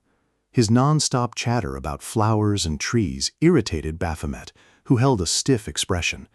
He noted the child shared nothing with Ra, save this odd confinement. At Ra's mention, the child froze. Baphomet noticed. Edging closer, the child demanded how he knew Ra, then declared, "Ra is my bride." The words stunned. Banshee charged again. The explosion threw our boy across cracked stone. He drew his sword, cursing, as the child demanded how he knew Ra, repeating the question with rising emotion. Baphomet wondered at the child's frantic shift. The child declared intent to erase him. Method no longer mattered. His emotions twisted wildly, shouting, "Incorrect data must be removed." Baphomet watched his unstable shift with alarm. The child lunged, leaving him confused by the sudden hostility. A notification appeared. Main quest: eliminate L, the creator remnant. Before he could react, L transformed into a huge creature, its wings dwarfing Banshee. One eye turned red, the other yellow, its face reshaped. Baphomet froze, processing creator L. L extended a hand, commanding him to vanish. Magical circles surrounded the nest, rushing toward him. Our boy raised his ego weapon to defend, but it screamed of unbearable pain. He realized, shocked, his weapon hurt from someone other than its wielder. He jumped back, escaping an explosion. L pointed again, ordering him to disappear. A beam of cutting energy raced toward him. He dodged. More beams followed. The command echoed. His ego weapon warns him. The kid's ability feels wrong. As attacks continue, the weapon explains this power can erase its soul and existence. He looks back, seeing more glowing circles. L stands rigid, finger outstretched, issuing another command. The ego weapon apologizes to Baphomet, refusing erasure. Its form begins to fade. He shouts in disbelief as it vanishes. Another beam slams into him, causing an explosion. L's face twists in shock. Baphomet emerges from smoke, unharmed. Attacks fail. They raise their hand, repeating the command. Blasts fill the chamber, yet none harm him. The kid shouts louder for him to vanish. Looking down, chains wrap their body. Baphomet's voice cuts through chaos. He admits he doesn't know why their strength fails, but his own abilities clearly work. He lands with a surge of mana. His aura spread like pressure. He asked if L would begin round 2. Beelzebub had Baphomet focus, confirming Raven owned this mana-rich body, using all its mana on buffs. Baphomet questioned where this was going. Beelzebub pointed out he copied the same growth method, wasting potential. Our boy ordered him to stop dragging his words, get to the core. Beelzebub explained magic opens a whole field of supernatural power, allowing a hand to burst into the unknown. or become a hand of judgment, crushing all. Magic holds whimsical power. A universe awaits at your fingertips. He continued, but our boy cut him off, questioning if he was being pushed to be a magician. He called magicians fragile cowards, hiding in corners, waving soft hands, wanting no part of that path. Beelzebub roared, demanding he retract those words, insisting immense work lay in those hands.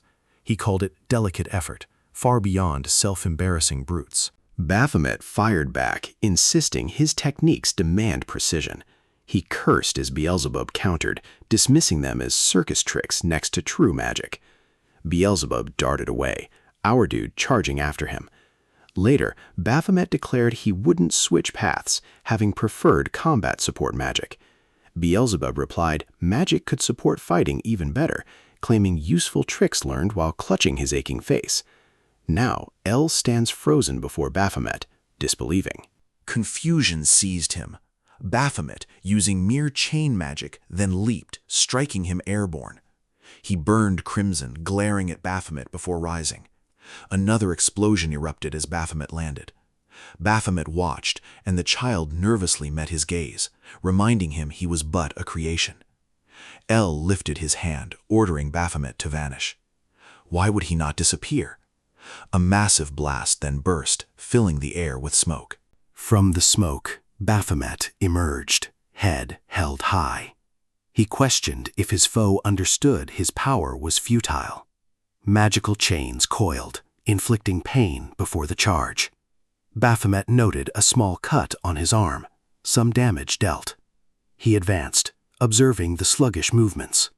Rising above, he concluded, power, yes, but no combat knowledge. Instantly, Baphomet opened his inventory, summoning weapons.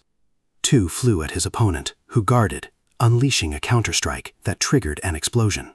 The blast shoved Baphomet back, yet no cuts appeared. This method would not suffice. He drew his sword, invoking haste, salvation, and patience. He recalled Yunxian's words. Buffs were magic woven to aid a hunter. She spoke of bravery, dismissing those who never grasp buff potential. Buffs mirrored the user's strength, growing with it. Our boy gripped his weapon, pulsing with magic, remembering her claim. Stronger users, stronger effects. He raised his shining weapon, smiling at the child, forcing fear into his eyes. Before the child reacted, Baphomet rushed, slicing off a wing. Then another swift slash landed on his back. Countless strikes, a blur El could not track. He collapsed to his knees, then fully to the floor, writhing in pain.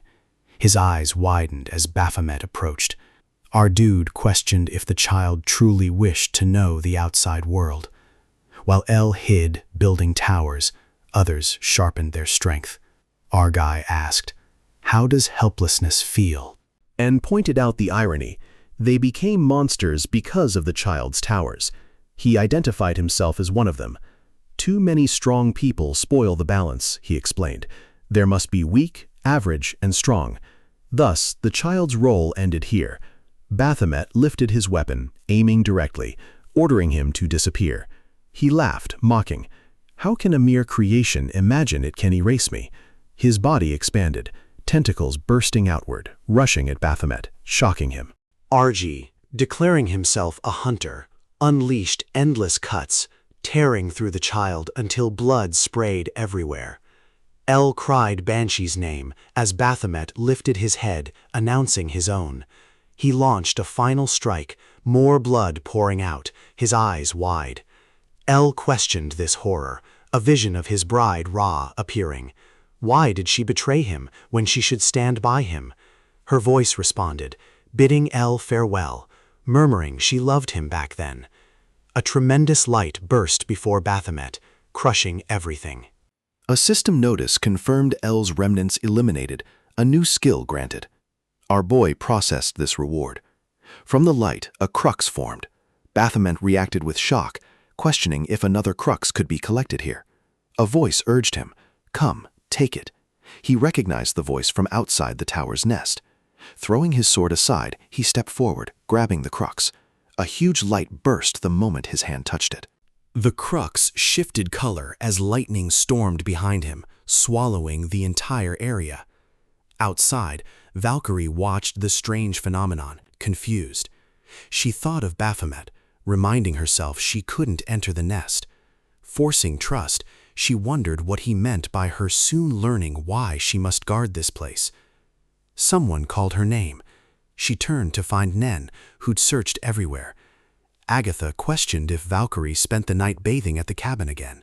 She noticed the changed atmosphere, wondering aloud if someone sat inside the mana-coated cabin, stepping closer to check.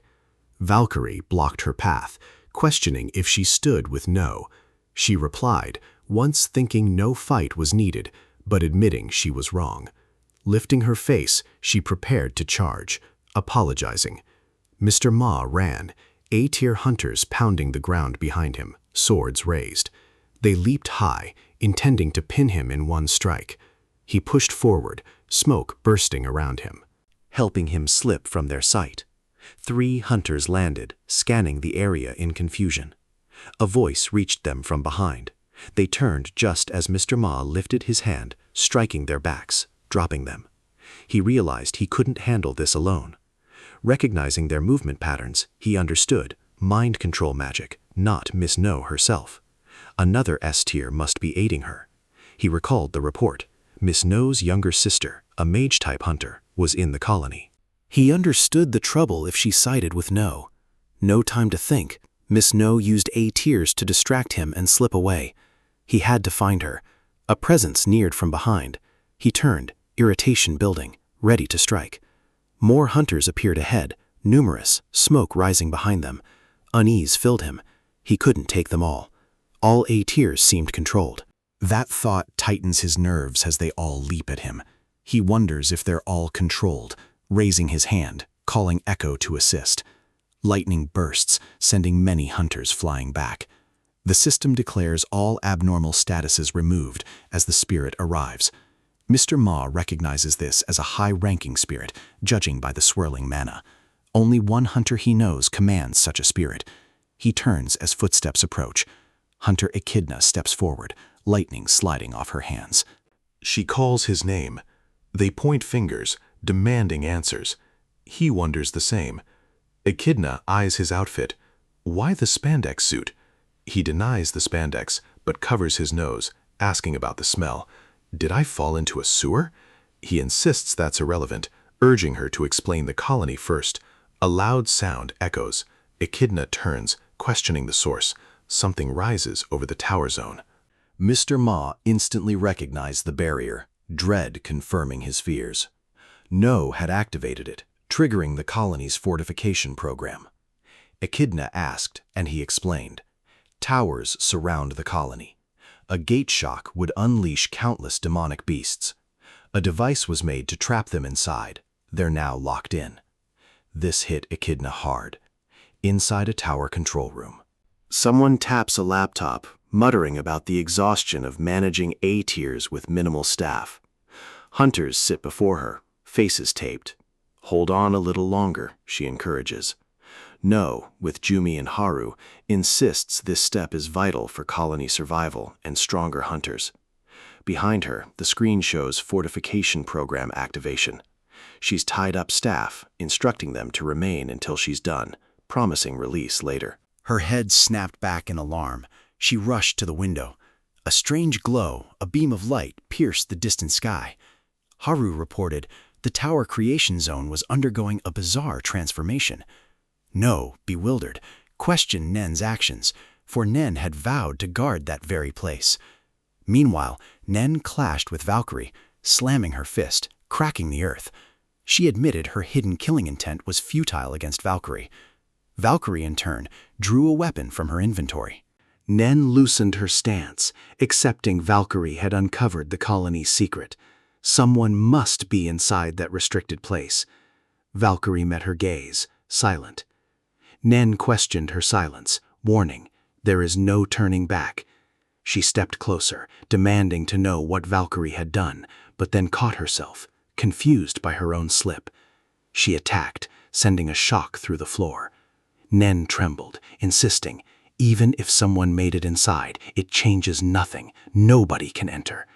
Valkyrie shook, responding, "You are wrong. Someone has already gone in." Nen's eyes widened in disbelief. "Proof," she demanded, charging again. She struck Valkyrie, sending her reeling. Valkyrie countered, but Nen blocked him at her armor. Nen unleashed another strike, admitting, "You are indeed a skilled fencer, just as I heard." Valkyrie flinched. Nen pressed on, mentioning the rumor. Valkyrie, once a national athlete in spirit, ruined everything. A memory struck Valkyrie, an official's voice announcing her disqualification for breaking rules. Her awakening instantly disqualified her. Awakened individuals were banned from competition. She recalled the tension when the system revealed her true nature. People questioned her strength, claiming her fencing talent stemmed from supernatural abilities, accusing her of cheating her way to national athlete status. Their disgust forced her head down, tears falling. In the present, Valkyrie watched Nen raise her fist, acknowledging how devastating that must have felt. Valkyrie jumped, escaping the strike, landing with force. Nen continued, explaining her understanding of that pain. For she felt the same helplessness during the gate shock, utterly powerless. Valkyrie rose, unleashing slashes toward her. Nen stood firm through the smoke, clarifying she wasn't supporting No's reasoning. Lightning spread around her as she insisted she acted according to her own belief. Her aura erupted into a powerful storm as she activated her skill, the second coming of the tiger. Lightning exploded around her, and Valkyrie watched in surprise. Valkyrie frowned at the talk of beliefs, admitting her own despair never reached Nen's level during the gate shock. Light erupts from her, memories of fellow hunters fueling her resolve. Lightning courses, forging her belief. A past memory flashes, a man's gratitude for saving his pregnant wife, preventing a double loss. Now, Valkyrie declares her conviction, a world where towers are but children's tales, free of gate shock. She activates the curse of Venatus, state 3. Potent energy swirls, her strength and speed surging by 500%. She vows to shatter Nen's belief, her immunity and defense surging as the system declares her soul's sacrifice to Venatus. The fighters face off, a massive lightning strike cleaving the ground between them. Nen's final thoughts drift to the truth of Valkyrie's peak state. She recognizes the overwhelming force. She recalls asking Agatha if even together they could defeat Valkyrie. Facing this power alone, she never stood a chance. Exhaustion claims her. Her head drops. She yearns for sleep, leaving the rest to Agatha. Nen collapses, blood spreading. She lies still as Valkyrie, radiating peak power, stands over her, apologizing. Echidna runs with Mr. Ma, who quickly explains. She struggles to believe No's extreme actions, asking if the fortification can be stopped. Mr. Ma replies it's irreversible, lasting nearly 12 months. They consider reaching the outside, but Mr. Ma explains all signals are cut. Their devices and system messenger are useless. No faces the same restrictions. Blades rise, signaling their priority. Take down A-tier hunters. After a fight, Echidna and Mr. Ma lie defeated. Mr. Ma estimates almost every A-tier is controlled, wondering if Baphomet is too. Echidna admits suspecting his presence. Mr. Ma questions her entry without clearance, implying illegal methods. She dodges, urging focus on the emergency. Suddenly, Griffin charges Mr. Ma, then freezes, recognizing him. Mr. Ma is equally shocked. Griffin sees Echidna, reacting similarly. He feels fine, bewildered by the colony's chaos, sirens, and strange A-tier behavior. Echidna notes Griffin's unaffected status. Mr. Ma deduces not all A-tiers are controlled. The defeated hunters rise, moving like puppets. Alarmed, Echidna and Mr. Ma realize they must find the controlling mage. Mr. Ma suspects prolonged exposure triggers control, as Griffin just arrived. He questions why No, who once sought an army, now uses mind control. He orders Echidna to trace the mana flow to find the caster, their sole hope. Meanwhile, Agatha stands amidst shifting magic circles with S-tier mentors. She hopes all proceeds flawlessly and hunters are prepared. One hunter reports dissenters are temporarily out, but wonders what's next. Another mentions a government investigator rumor in the colony. Agatha orders continued persuasion, removing the infiltrator if they refuse. Hunter's whisper worries about a government agent. Agatha erupts, mocking their weak resolve after the gate shock tragedy, reminding them. They join to forge stronger hunters to preserve the colony's purpose.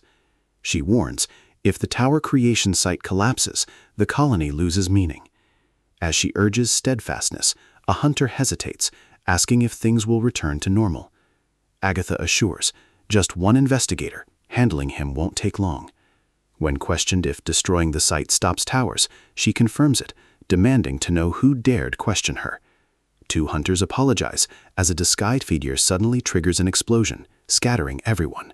Griffin and Echidna reveal themselves as Mr. Ma grabs Agatha by the throat.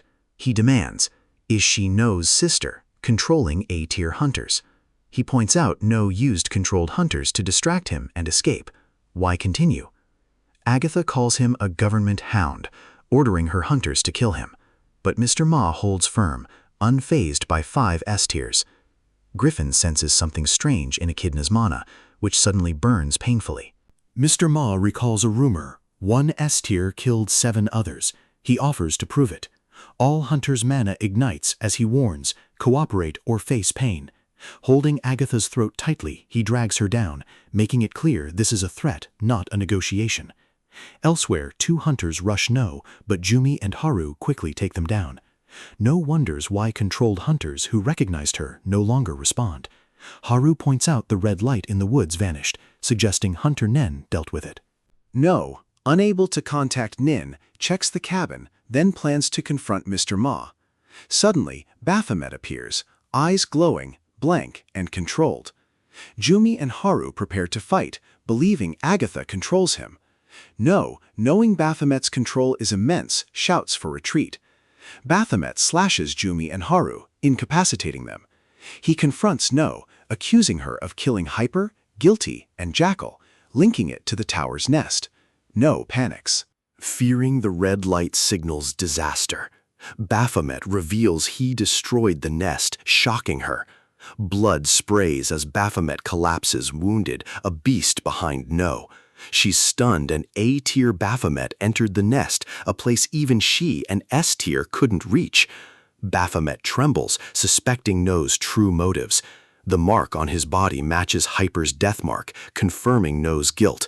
He pushed himself this far due to his skill conditions, facing an unbeatable enemy. Struck by a death blow, he stood on the tower. No accused him of going too far. She attacked, screaming for his death. Baphomet destroyed L's remnants, unlocking a new skill. He unleashed Gehenna, a massive eye transforming the area into a lord's chamber. All passive skills activated. No was overwhelmed. Baphomet transformed. An emergency quest triggered. Eliminate Abyssal Tower boss Baphomet himself. In his new form, he was seconds from death before this power awakened. An hour prior, Valkyrie stood over Nen's lifeless body, energy radiating. Murmuring an apology, a sharp flash erupted behind her. Violent lightning then cracked the ground, startling her. Landing, she sensed a Baphomet-linked shift. The gates vanished. Assuming he cleared the nest, she wondered where the exit led. If tower rules applied, an exit opened in this forest. A giant lightning portal ripped open. Baphomet dropped out, hitting the floor, breathing hard. His thoughts scattered, processing the crux he'd just grabbed. Something had dug through his head, trying to split it. He swore never to feel that again, yet the nest was cleared. Heat pulsed under his skin, a reminder of team leader No and her S-tier hunters. The situation felt too heavy. Mr. Ma could deal with them instead. A notification materialized, freezing him. The main quest: eliminate team leader No and survive the colony. Was the system plotting his demise? He scanned his skill list. Chrono Break, the power of his demonic beast form. Its cooldown, endless until max level. The labyrinthine tower, its only use. Shortening it required cruxes. He pulled the nest's crux. Ra never gave him impossible tasks. Yet this task felt uncertain. He wrestled with the risk, his form subtly shifting. In the present, he acknowledged his near death. Noe stared, her own notification appearing, an emergency quest to eliminate the Abyssal Tower's boss, Baphomet. Confusion clouded her face. Baphomet, seeing her expression, asked if she too received a quest, his own demanding her death. He realized her system saw his current form as a demonic beast. She smiled, admitting his words made no sense. She mentioned Hunter Raven's sacrifice to clear the Abyssal Tower, questioning if he claimed to be its boss. He returned her smile, recalling a saying, "Anything can happen in this world without feeling strange." He urged her to keep an open mind. One truth remained. One of them would die here. He extended his hand. She stood still, scanning, as Jumi and Haru burst from behind, rushing Baphomet. He spun, facing them. Before they reached him, No watched them drop, trembling. Haru whispered, "Is he even alive?" Baphomet, bored, found no interest in killing small targets. He unleashed chain magic, tossing them back, then charged No. He mocked her lack of worry, having dragged her subordinates out of the zone, declaring he sought a king, not a subordinate. He questioned her readiness, rushing in. 2 beasts appeared, blocking his path with swords. Baphomet recognized them as summoned demons. They launched relentless attacks. He leaned to dodge one strike, twisted to avoid the next. Still low, he sensed another closing in. He moved close, letting the attack slam beside him. The second demon leaped, but he seized the first, smashing it to the floor. He sprinted toward the airborne demon, hurling chains. Energy flooded his body, so intensely he paused in confusion. Wolf-type beasts charged, snarling, one lunging with jaws open. The system activated Gehenna's combo passive, a 20% boost to all attributes and elemental resistance. He instantly grasped its power, a smile gracing his lips. His ego weapon materialized, one sweeping strike felling multiple wolves, chains cracking as their blood-spraying bodies fell. He sprinted towards No, who glared back. His ego weapon questioned if this power was his true strength. Baphomet's own curiosity answered. The weapon vibrated with exhilaration as immense energy surged within. Its size grew. Baphomet, noting the weapon's delight, offered to enhance it further. He charged, unleashing an attack that halted mere inches above No's head. Something caught his eye. He questioned her refusal to reveal her true power. The ground rumbled. A giant monster appeared behind him. He recognized it instantly. Its jaws struck, but he restrained it with chains, tearing through its core with rapid strikes. Smoke burst from the wound as more demonic beasts materialized behind him. A pack charged. His ego weapon, with one enormous swing, cleaved them in half. No lifted her hand, summoning more beasts. Baphomet cut them down as quickly as they materialized. Next, she summoned flying demonic beasts. He caught them mid-air with light beams before leaping skyward. He tore through their ranks in a flash, streaks of light trailing his blade. More beasts swarmed him. He unleashed a powerful slash, tearing them apart, then chopped down each one until laughter escaped him. Monster after monster appeared, shredded with effortless speed. A massive beast lunged, jaws agape. He flipped upward, slicing its mouth clean off, leaving it to collapse in pieces. He stepped toward No, shouting, "Stop hiding!" His chain attack shot towards her. The strike tore the ground behind her as a giant beast rose, jaws open, Baphomet smiling. Later, the beast's severed arms flew through the sky. Baphomet stood on its corpse, eyes glowing, blood splattering. He ordered the monster to die, pressing his attack down. Amidst chaos, No stood with a dark expression as a pierced monster collapsed before her. Baphomet emerged from the corpse's shadow, smiling confidently. She lit a cigarette, her hardened gaze admitting, the infamous Baphomet, now a human with real power. Baphomet confirmed, "Keep your view open." Before ending her life, he demanded a reason for Hyper and the others' deaths. No laughs harshly. Why is a beast like him shaken by dead teammates? Emotional ties? Absurd. Perhaps he likes humans enough to become one. I hate revealing this to a beast, yet I will. Hyper, Ihyun was the first survivor I saved during the gate shock. Baphomet looked confused. Before the shock, hunters were the lowest class. I hurried with my friend to an eatery. She stopped at a sign barring hunters. That era treated them like infected. Eating elsewhere, her friend vented. Science proves hunters are harmless, yet rumors persist. She insisted hunters start as normal people, making the discrimination absurd. They focused on their meal. Later, No walked home with a cassette, tired of the same dishes.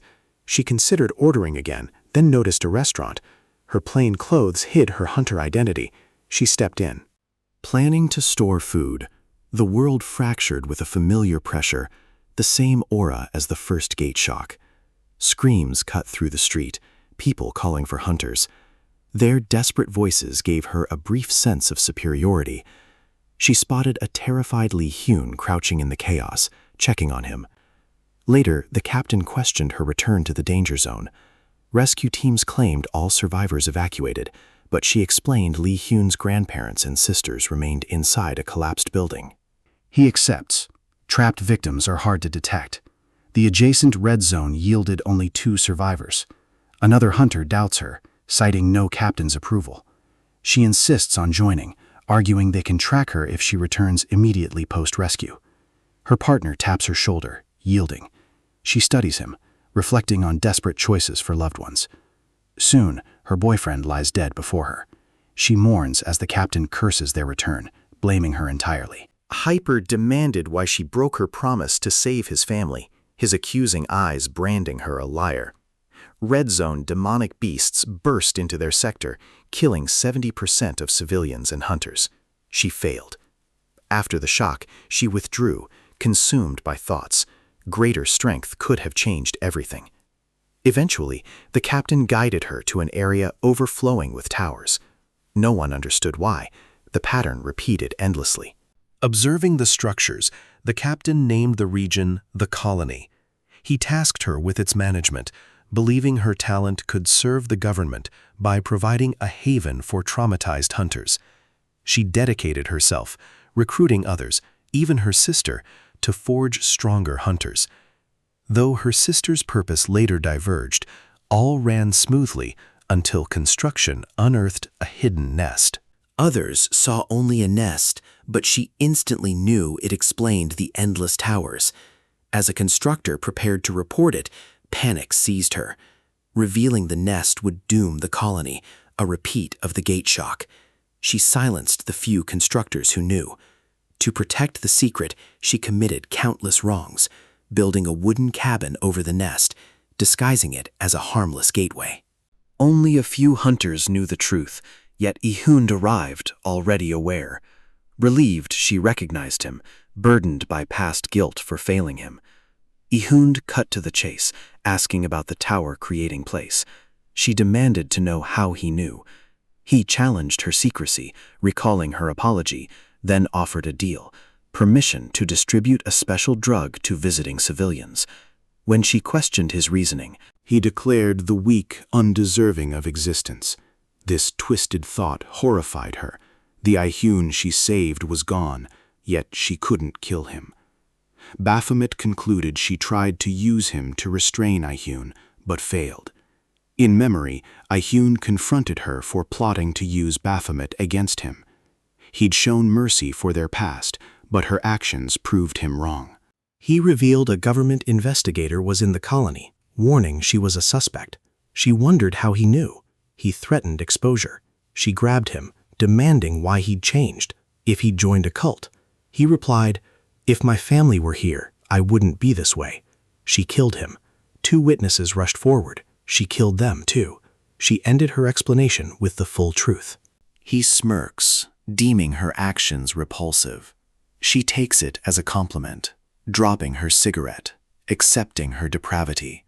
Yet she demands the right to die as a hunter of demonic beasts. Baphomet raises his weapon. She thanks him, pressing her hand to her chest, awakening her power. Her form transforms, aura bursting outward, amused by her strength, eager for an S-tier opponent. She hopes he won't hold back. He finds her interesting, charging forward, ready for their final clash. Inside the collapsing structure, scattered shadows shift, small monsters crawling toward the center. One lifts a severed arm, a grotesque trophy. The gesture ends instantly as a massive fused beast crushes it. The fused monster unfolds into his transformed body, his growl echoing through broken walls as he tears through the crowd. Blood bursts across the room, the floor shaking under his slaughter. Through the haze, a childhood memory drifts. A voice from long ago admires the colony's beautiful night sky. Even within the strange realm she created, wondering if Baphomet once shared that view. Baphomet lunges with violent force, his expression questioning if sentiment suits this moment. He rises, weapon angled for the kill, unleashing a heavy slash. She dodges as a wall of tiny creatures forms around her, absorbing the blast with a single thunderous burst. Her movements betray an old truth. Her sister once called her too soft to be a hunter. She steps forward without hesitation. Baphomet's disbelief flickers, impressed by the talent she tries to dismiss. He bounds upward, ricocheting between walls, narrowing the distance in seconds, then drives a strike. She knocks it aside, countering with a blow to his face. In the exchange, he shears off one of her horns. He comes at her again with greater force.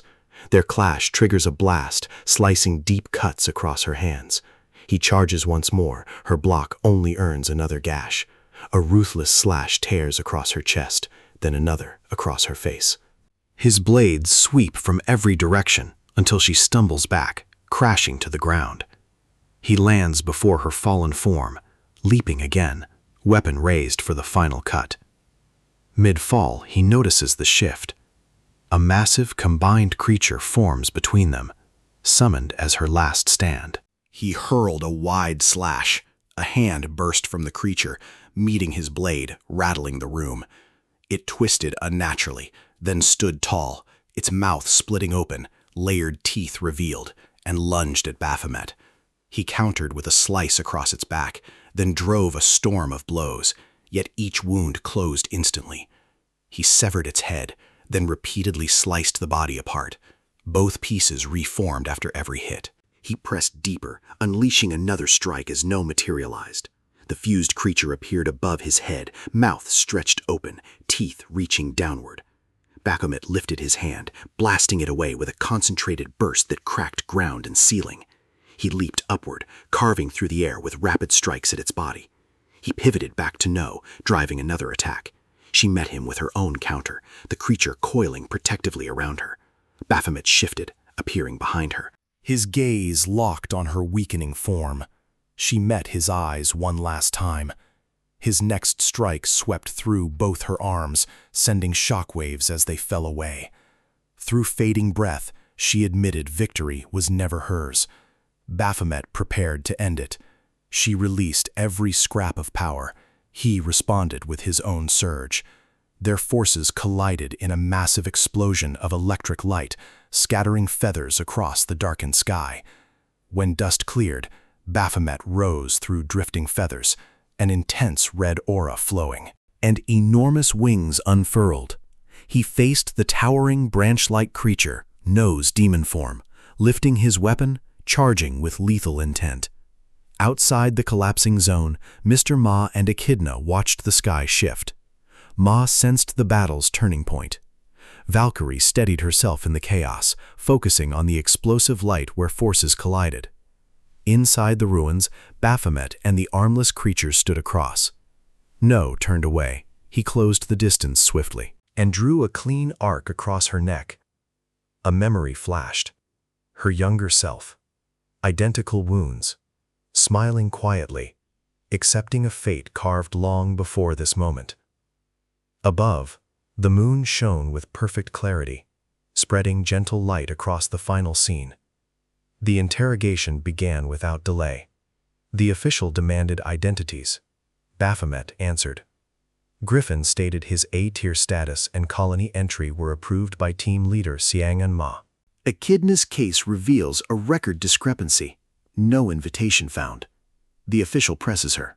Annoyed, Echidna reminds them she told Ma she slipped in via her old escape path. She demands to know how long they'll confine her.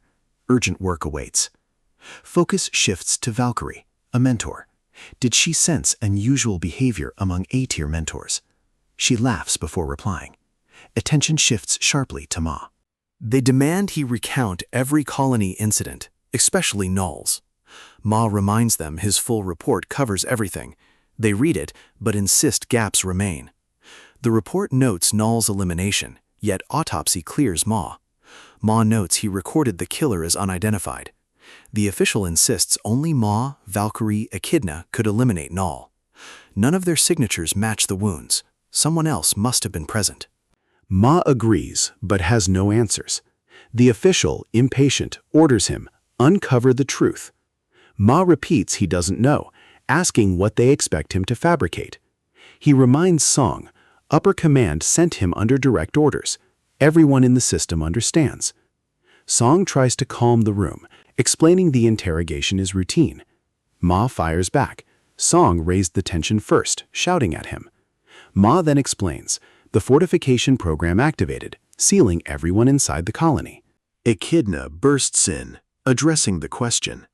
She bypassed the main route via an old sewage tunnel the colony administration overlooked. That tunnel allowed their escape. Strangely, fortifications never reached it. Near the exit, a blindfolded hunter met Echidna, asking about her success and the situation. Echidna apologized, promising generous payment. She revealed this hidden tunnel once served as a secret drug route for Hunter Hyper, inside the Central Agency for Hunter Affairs. The detained hunter insists he didn't know they were drugs. He claims someone just handed him packages, offering to share all he knows. Officials inspect his clothing and features for clues. Fingerprint results identify the suspect as a D-tier hunter. Ma concludes this man lacks the influence for such operations, likely a mule. The case just got more tangled. No met Hyper years ago, yet they never crossed paths until Hyper joined the colony. No's motive is clear, yet Hyper's remains shrouded in mystery. Ma ponders, an A-tier hunter would not resort to drug running for mere coin. Baphomet's testimony revealed Hyper harbored profound resentment toward civilians. Could his monstrous deeds have blossomed from such deep-seated hatred? Recovering the drugs is but one task. Restoring every afflicted hunter, however, is a crisis. Rows of medical beds fill the room as Ma witnesses colony hunters succumbing to severe mental collapse. Yun-san points to a parasite specimen, unveiling the destruction behind their symptoms. These parasites drain their hosts, shattering their very minds. S-tier hunter Agatha wields these grotesque insects as her ability. While insect control typically manipulates beasts or inflicts debuffs, Agatha's twisted application transforms it into something truly monstrous. Ma inquires about treatment. Yun-san explains the parasites ravage everything, even the brain. Healing may rely solely on natural regeneration. She adds they are fortunate the victims only suffer mental collapse. Weaker hunters would surely fall into vegetative states or perish. Our boy questions why he and Griffin remain unaffected.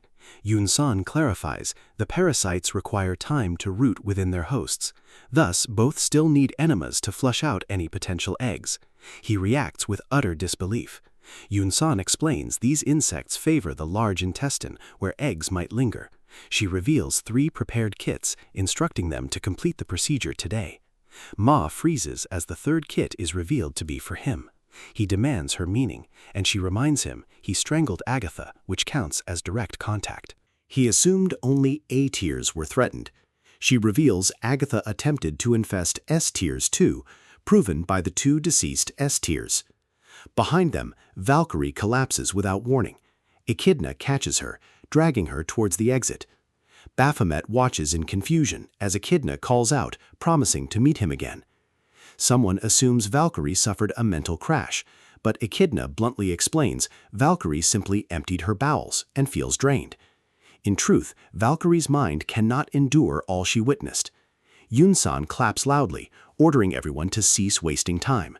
She instructs them to step forward for checkups. After his own examination, Ma hands Yansun water. She reminds him of the enema. He promises to complete it today, apologizing for the chaos. He inquires about hospital arrangements. Yansun explains she contacted a temporary physician, charging the central agency. Her guild members suffered, so she intends to help, especially after past issues with the government. Ma accepts the blame. She partially agrees, then directs him to the next task, interrogate Agatha and discover how to restore the A-tiers. Agatha, restrained, studies the young supervisor. He explains her abilities are nullified within this chamber. An explosive collar and laser weapons target her. She'd already heard these warnings. The interrogation begins. Agatha asks if he recently suffered a breakup, leaving him utterly confused. Later, Ma checks on the progress. Tae-Heng confirms the session continues, inquiring if the hyper-investigation uncovered anything. Ma explains the situation remains too vague and tangled. He assigned Tae-Young to investigate the D-tier hunter and all connected parts. The supervisor mentions the mule incident, remarking that if Ma dedicates himself so, he should do the same for No's death and reveal the killer. Ma repeats he genuinely doesn't know, asking what they believe he hides. Agatha's supervisor suddenly bursts out crying, apologizing, fleeing. Ma and the remaining supervisor grow alarmed. This marks the fourth interrogation meltdown. Agatha's appearance misleads all. Her voice shatters composure the moment she speaks. Ma confronts her himself. Agatha brightens, claiming she hoped to see him again. He comments he didn't know he matched her tastes. She explains she never forgot his grip on her throat. He asks if that excitement counts as comfort, wondering if Nu shared that trait. Agatha explains her sister was fragile, a fact he should know for meeting her. Ma informs her of Nu's death. Shock sweeps Agatha. She absorbs the information, remarking the time finally arrived. Ma asks if she feels anything. Agatha insists she does, asking if tears prove her grief. She expected this outcome since the gate shock 10 years earlier. No survived only because the colony existed, and so did she. Agatha then asks if Ma understands receiving disgusted stares from those one protects, the signs banning hunters, the cold eyes. Betrayal plants a violent impulse. Ma concludes this is why she controlled the A-tiers, turning them into puppets. Agatha smiles, asking if the 7 dead S-tiers wanted betrayal from him. Her research shows they were once his close comrades. She wonders what they'd do if they returned. She claims in their place she would hunt him down. Ma orders truth serum. He instructs staff to prepare her for transfer, promising she'll spend her life in solitary confinement, where none will endure her voice again. Agatha mocks him, asking if she touched a nerve. Officials ended the interrogation, extracting all possible, then loaded her onto the transport bus. The door shut, the vehicle departed. Mao's phone rang. Yun-sun informed him. She found a way to quickly revive the A-tiers. Elsewhere, Griffin and Baphomet sat in uneasy silence, noticing Mao's absence. One prepared to ask when a sudden noise made someone tremble. He vanished instantly, leaving only a card. Griffin picked it up, studying it. In another office, a worker prepared Ma's requested files for daytime hunters, confirming completion. Her subordinate asked for every detail. She continued until she froze. The photo had changed. It looked normal earlier, yet the system now recorded this person died in a dungeon 2 years ago. Elsewhere, a hunter scratched his head, thanking someone, vowing not to forget hyper-sacrifice. A mark rose under his skin, the same mark hyper-planted on Baphomet. His expression grew fanatical, declaring the weak deserved death. An explosion erupted inside the building. Ma's thoughts drifted to Agatha's question about the 7 S-tier hunters who fought beside him. Her threat to hunt him if they returned pressed on him. He formed his answer. If his death brought them back, they could come for him. His phone rang, cutting the memory. Taehyung's urgent voice reported the D-tier hunter wasn't D-tier. He was a disguised terrorist. The news hit Ma instantly. Inside the washroom, Baphomet sensed the building tremble, cracks spreading. Outside, the disguised terrorist stood over unconscious workers, admiring the destruction. When he turned, Baphomet stepped out, challenging him about the fallen agency staff. The terrorist recognized him as a hunter who escaped the colony, mocking his nerve. He prepared something special for an A-tier. His form shifted into Raven, and he charged. Baphomet spotted the raven mask, erupting with anger. He rushed, sliced off the terrorist's arm, throwing it aside, declaring he wouldn't tolerate that face. A violent shock shook the building. Employees ran toward the source. Griffin stood frozen. Ma appeared, demanding an update. Griffin tried to explain, so Ma urged evacuation. He asked where Baphomet went, as Griffin was to stay with him. Griffin mentioned a symbol on a note. Ma questioned it. Griffin explained the note isn't his. Ma snatches it, leaving Griffin confused about the note's origin. Inside, blood gushes from the terrorist's severed arm. He complains Baphomet must hate his face. Baphomet corrects him with another strike, discarding the arm. The terrorist drops the raven disguise, attacking with a swift kick. Baphomet slips past, punching his stomach. A female disguise appears. Baphomet asks, "Which gender am I even fighting?" The terrorist mocks his pickiness, lunging again. Disguise vanishes. The terrorist fires a glowing beam. Smoke fills the room.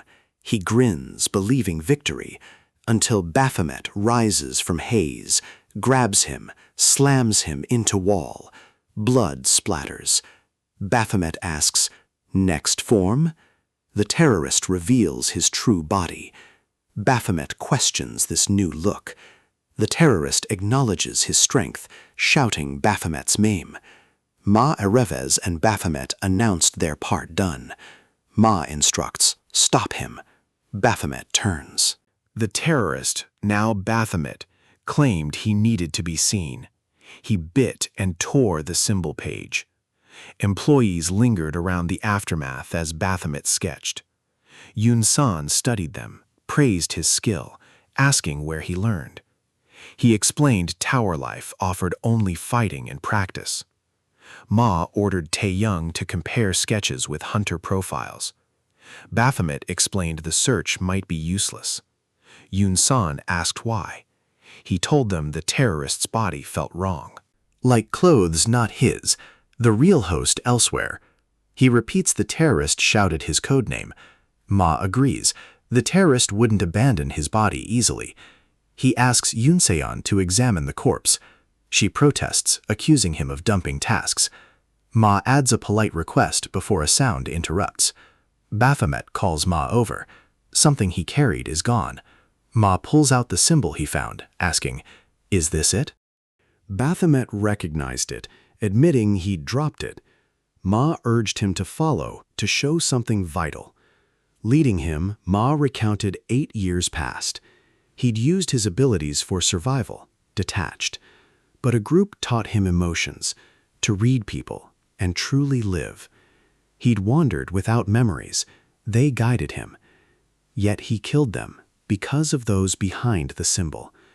He led Baphomet into a container, a photograph displayed within. Baphomet recognized the face, yet couldn't place it. He questioned their location. Ma revealed it was an archive, preserving records of cleared towers and honoring fallen hunters through their belongings.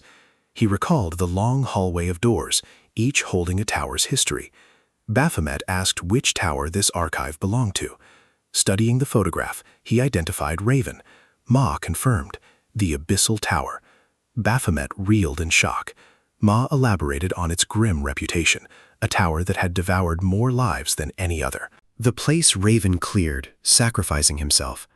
His body was never found, his funeral a mere formality. He left nothing, and this archive remains empty. May even suspected his corpse was stolen. Baphomet questioned the Abyssal Tower's relevance to their predicament.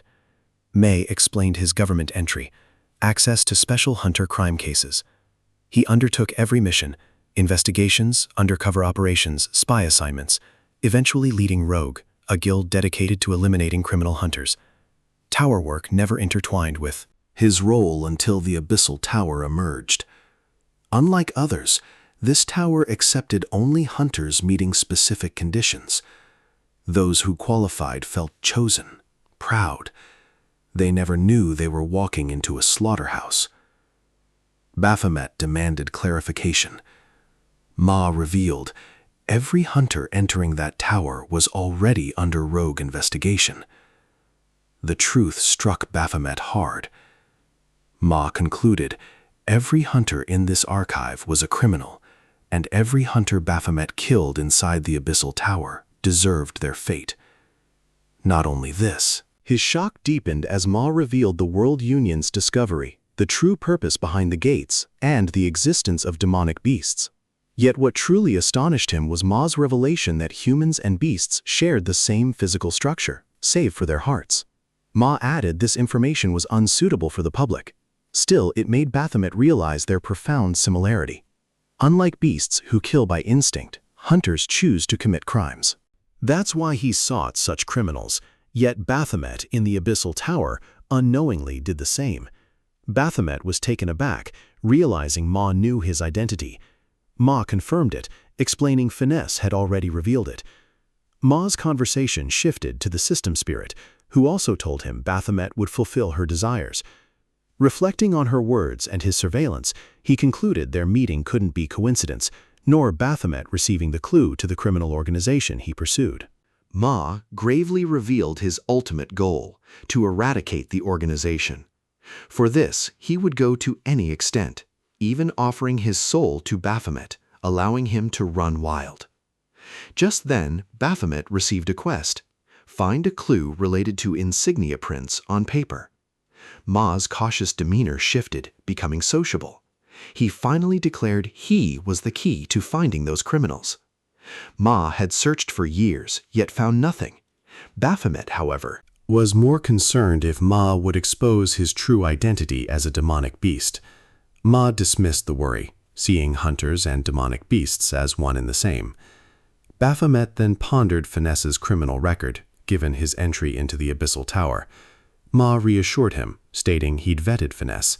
The man was clean, proven by his safe return. Baphomet questioned if Ra orchestrated Finesse's involvement. He let the thought pass, his curiosity now fixed on Raven. Ma admitted knowing Raven was a criminal, but was at a loss on how to deal with him.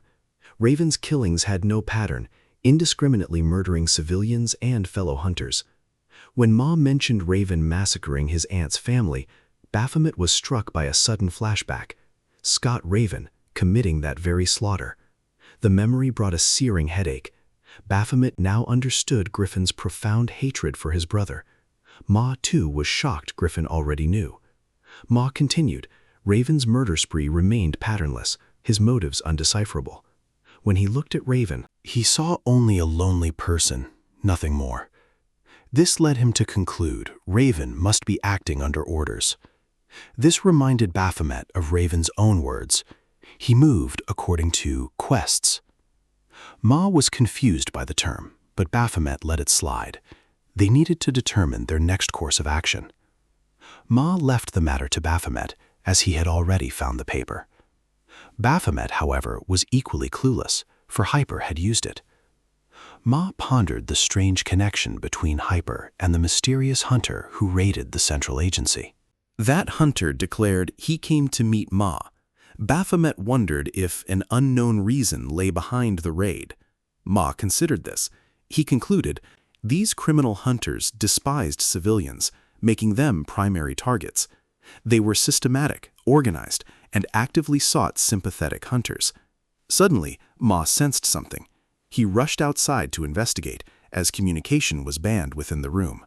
On their way out, Ma finally understood. The hunter raided the agency merely to draw attention. Our boy remained confused, but Ma revealed their true target, Agatha. This hunter, captured by the organization, also despised ordinary people. Her tendencies and abilities made her invaluable. Someone tried to touch her, but even bound, she forcefully repelled them. Moments later, she opened her eyes, hearing an apology for rough handling. Agatha saw two hooded figures, demanding their identities. One figure declared they despised useless, utterly worthless civilians. Their motive? To eliminate them all.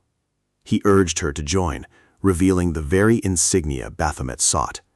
The moment she saw it, her expression twisted into something evil. She became excited, ready to begin the killing spree. Meanwhile, Ma prepared to deal with the situation, leaving our boy. Baphomet wondered aloud if he could truly trust himself. a demonic beast capable of rampaging at any moment. Ma already knew this, having taken precautions. He revealed that even if those measures failed, he himself would stop Baphomet, knowing Baphomet desired to fight him. Without waiting, Ma offered a soft smile, about to leave, when Valkyrie stopped him. Drowning in regret for killing Nen, she wished to be arrested. Ma understood she did what was necessary, but she remained adamant that using the cursed Venetus skill, one requiring a user's sacrifice, made her a murderer, for Nen's life was the price. Baphomet observed her, consoling her in his own blunt way. Nen obviously knew what Valkyrie was trying to do when she fought her. Her tantrum could render Nen's death meaningless. Valkyrie first protested, then slowly fell silent. She reflected, wondering if Nen was right about maintaining the colony. If so, her actions might have killed a better future. Ma also agreed the colony helped hunters improve their power. To strengthen her willpower, he recounted a recent incident. An old woman wished to visit the colony, her former hometown, but couldn't due to the towers. Recalling this, he assured Valkyrie that hunters' first priority is protecting civilians. By destroying the colony, she had actually given hope to people like that old lady. Hearing this, Valkyrie began sobbing, quickly wailing. Ma slyly left Valkyrie to Baphomet. Baphomet, annoyed, forcefully told her to stop crying, only for her to cry even louder. Our poor boy is utterly lost with the weeping girl. Meanwhile, Ma delves into the incident where 3 perished and 1 survived, relentlessly pursuing Agatha's trail. Bub, his companion, already learned from colony staff that Baphomet slew leader No. Ma feigns ignorance, but Bub sees through his cover-up. Yet Bub is perplexed. How could A-rank Baphomet kill S-rank No? To escape further inquiry, Ma simply departs, ignoring Bub's protests. As he exits, Ma mutters about Bub's persistence. He finds Griffin waiting, apologizing for the delay. Griffin, having just arrived, joins him as they seek a secluded spot to converse. Ma orders cocoa for Griffin, acknowledging his student status. Griffin, however, cuts to the chase, asking Ma's true purpose. Ma, direct, asks him to keep silent about the colony incident. Griffin agrees, yet suspects more. Ma confirms, expressing keen interest in talented hunters like Griffin. Ma tells Griffin to contact him for any need. Yet Griffin remains suspicious, sensing a hidden agenda. To Ma's feigned confusion, Griffin reveals his knowledge. Baphomet was the true reason Ma recommended the colony. He asserts his confidence, believing he could reach S-class without it, but sought constant combat there. Now he realizes Ma intended him to confront Baphomet. Ma, however, maintains his confused facade against Griffin's accusation. Griffin eventually lets the topic slide, not fully knowing Ma's true intentions. Still, he thanks Ma for the colony suggestion, having learned much. With that, he departs. The moment Griffin steps away, Ma truly begins to sweat. Griffin's perception is incredible, especially for a middle schooler. Ma wonders if it's a hunter's instinct. Whatever the case, Ma's intention is clear. Baphomet grows stronger, and Ma wants Griffin prepared to fight him should things go south. Griffin is his insurance, and Ma wants him stronger. Stronger even than Raven himself. Meanwhile, our boy stares at his screen, annoyed. He cannot fathom Ra's intent in wanting him to develop affection for humans. His time in the tower has only involved killing criminals. He questions Ra's true purpose in using him. The screen displays familiar faces, people he knows or has encountered. Even Beelzebub's image appears. Clicking it, he finds only information he already possesses. Yet Beelzebub's status, marked cautious, deeply irritated him. A View More option hinted at details.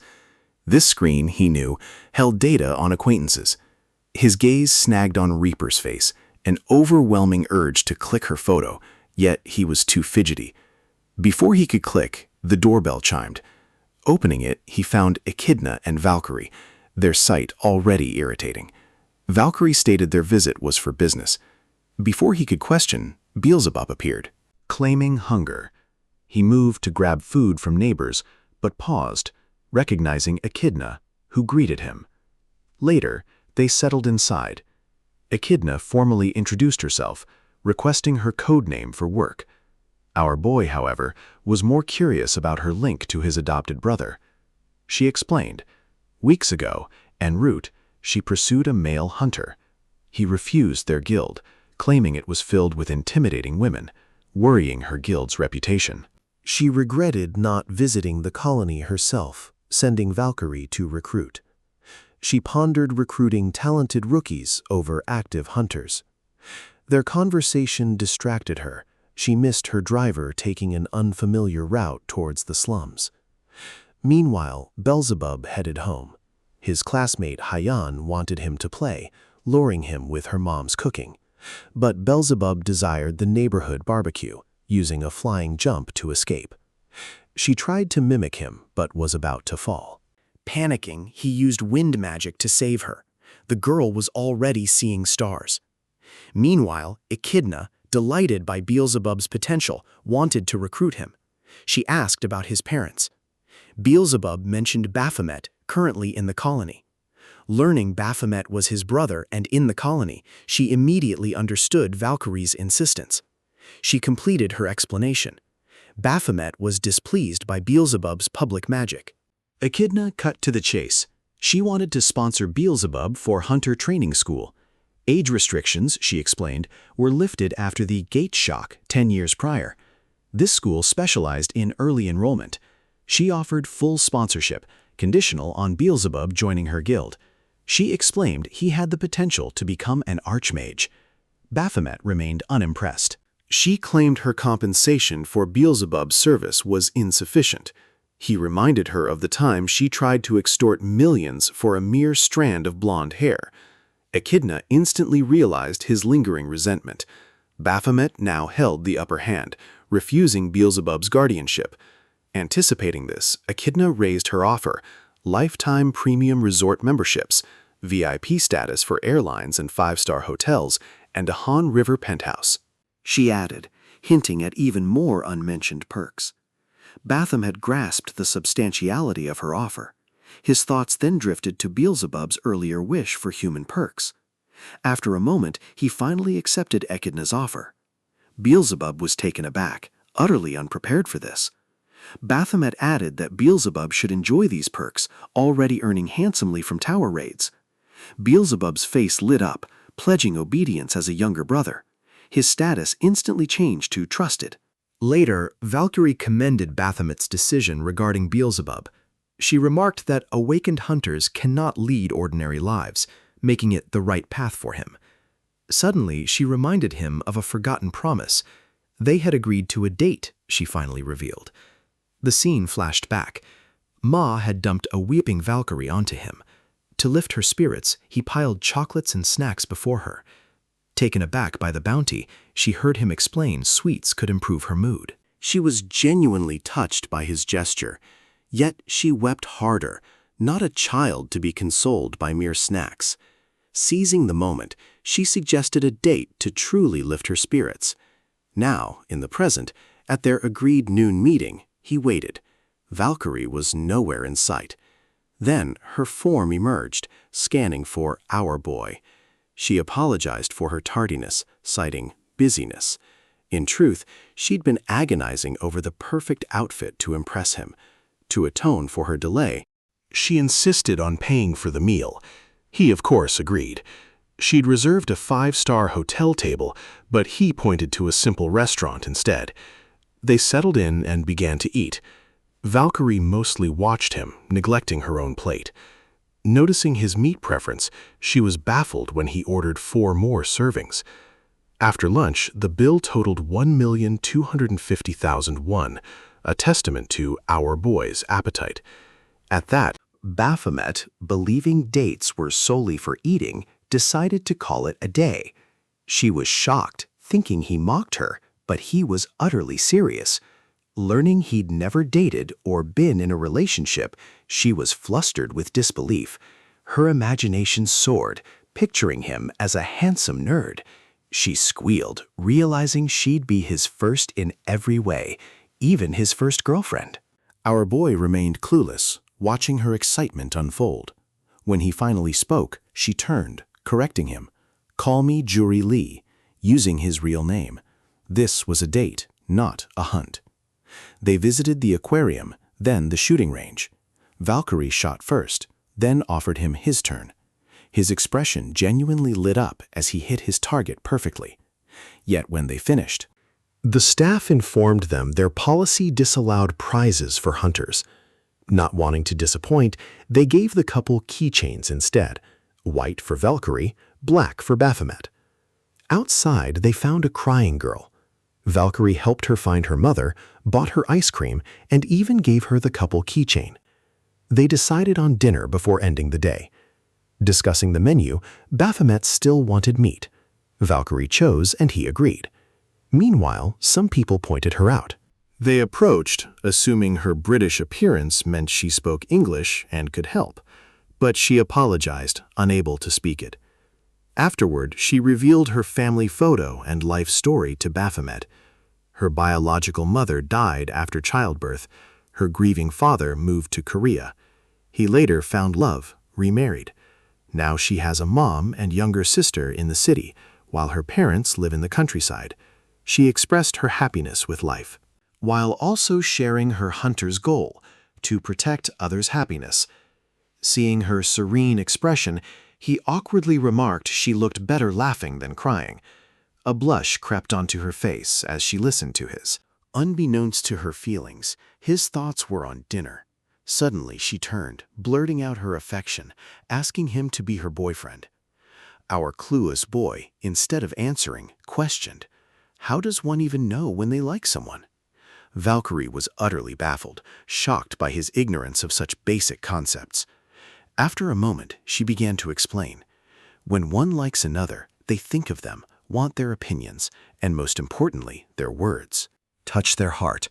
She declared she felt all these emotions for him, but paused, noticing his expression, a sudden realization.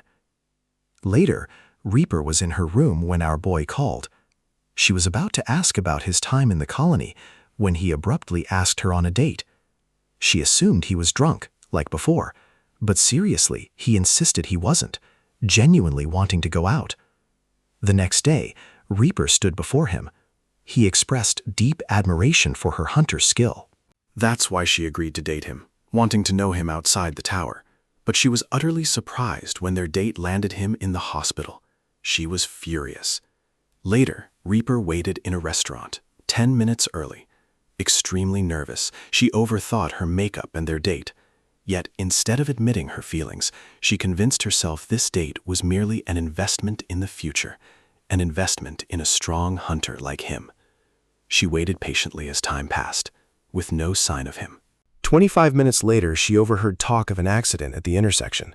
By 40 minutes, her patience wore thin. She was utterly irritated. When she finally rose, he appeared. She demanded his whereabouts and why he hadn't answered his phone, but paused, seeing his expression. He explained he'd fallen, breaking his phone. This took her aback, a top-tier hunter, yet he'd managed such a clumsy mishap. Then she asked him to the movie theater, where she'd booked a show, apparently realizing our boy hadn't planned anything. Before they proceeded, he awkwardly gave her a flower. The gesture, so foreign from him, took her aback. Later, inside the movie theater, her nerves prevented focus. She kept thinking about his flower, wondering if he was serious about this date. She glanced at him and found him sleeping. Her expression softened. This was exactly what she expected. But then she noticed blood trickling from his temple. Currently, at the hospital, she discovers he's been in 3 vehicle accidents. The third time, he even crashed into a truck. Any ordinary person would be dead. Yet Baphomet is more keen on continuing their date. She insists he rests, but he's focused on confirming his feelings for her. Their conversation is abruptly cut short by a furious man, Reaper's uncle. He learned her whereabouts from his assistant, and upon seeing Baphomet, he immediately assumes Baphomet is her boyfriend. Once they settle, it's clear her uncle did his homework on our boy. He declares Baphomet's qualifications are utterly insufficient to be worthy of his niece. He even presumes she spent the night with Baphomet when she didn't come home. She tries to explain she was at her hideout. Eventually, with an excuse and his assistant's help, he sends Reaper away. With her gone, he offers our boy a hefty sum to stay away from his niece. A truly cliché situation. Baphomet clarifies they are not in a relationship, but the uncle remains adamant, his disapproval unwavering. It seems Baphomet's profession as a hunter renders him unworthy in the uncle's eyes. He envisions Reaper succeeding him, owning the hotel after his retirement. Thus he forbids her dangerous hunter's life. He adds she'd never have become a hunter if her mother hadn't died from the gate shock. Still, he insists she choose an ordinary path. Baphomet smirks, firmly declaring it's Reaper's choice to be a hunter or not. As for the money, he can easily earn that much from a few tower raids. Smugly, he prepares to resume his date. However, her uncle darkly warns Baphomet will regret it, making him pause. Then the uncle shifts tactics, luring our boy with the divine cooking of his head chef, who prepares only 20 servings daily. No matter Baphomet's wealth, he can't taste it. But with the uncle's influence, he could have a lifetime supply of that exquisite cooking. Our boy is completely swayed. But as soon as Reaper returns and overhears everything, she scolds her uncle for bribing Baphomet with food. She then tries to explain there's nothing between them. When her uncle remains unconvinced, she emphasizes that just by looking at him, she knows she cannot be physically attracted, a crucial factor in any relationship. Yet when she declares she can't even imagine kissing him, Baphomet bursts into laughter. He finally revealed that after the Tower of Sanctum's clearing party, she, utterly drunk, had kissed him. Silence descended. Flustered, she claimed no memory. Our boy, enraged, accused her, the culprit who kissed him yet forgot the crime. He vowed to sue her for sexual predation, then stormed off. She followed, catching him. Nervously, she proposed another movie, even tempting him with dinner. He refused both offers. After a pause, he assured her he wouldn't actually sue. She softly apologized. Silence settled as he booked a taxi. Awkwardly, she asked if he'd asked her on a date, assuming she liked him after that kiss. Her eyes widened at his expression. Without an answer, he entered the taxi and left, leaving her speechless. Later, Beelzebub watched the scene from his new penthouse's wall-to-ceiling window. Now he understood the rewards of success and why they were so fiercely pursued. His booming laugh was cut short by our boy, who clapped, testing the lights. Seeing his irritated face, Beelzebub began to vent his anger on him, simply for being ditched. Our boy's expression darkened further. Beelzebub scoffed. How could one like you fall for mere humans? He furiously denied it, claiming mere curiosity, but Beelzebub wasn't convinced. Suddenly, our boy posed a question. How do you know I was ditched? Beelzebub shamelessly revealed he'd tagged a familiar on him, but he was too enamored to notice.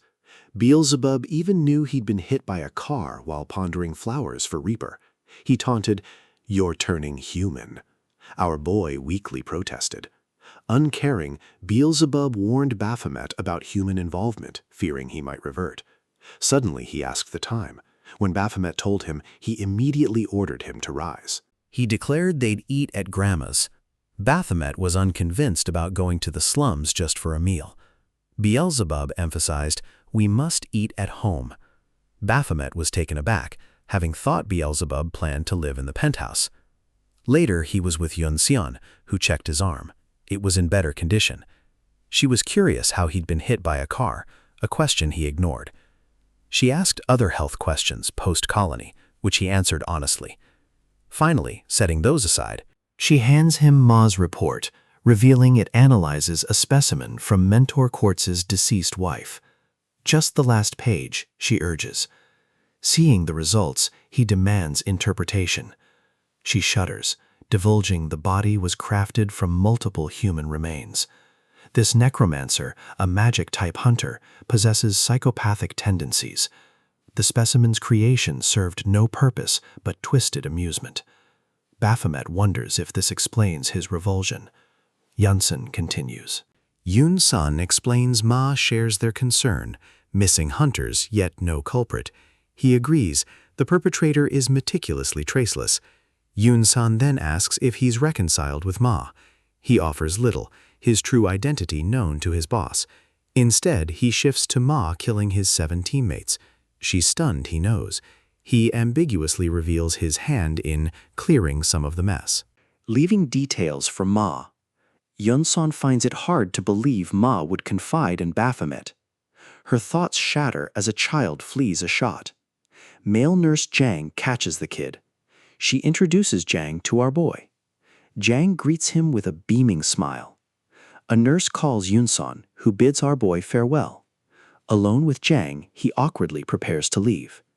Jang steps into his personal space, praising his male beauty, adding he must be famous with women for his looks. Jang's sparkling eyes stun our dude. And with boys, too, Jang adds. Outside, he ponders Jang's words, oblivious to their gleam. Valkyrie's confession flashes, but he shoves it away. He's not human for relationships. Beelzebub's "in love" comment echoes. Humans are mere toys, he reminds himself. Then Reaper's image, her accusation he assumed she liked him after their kiss. Coincidentally, 2 girls discuss how kindness leads guys to assume affection. Baphomet's aura darkens, scaring them off. Moments later, he spots a lovey-dovey couple, storming forcefully between them. Couples are everywhere. Even the cats are smitten. His mood sours with each sighting. Finally, he seeks a solution to lift his spirits. His gaze lands on a gaming cafe. He stretched his muscles, a long-neglected hobby finally calling. He stood before a gaming booth, ready to play. Meanwhile, Reaper confided in Zest, the perfect confidant, about her date. She expressed her desire to stay connected.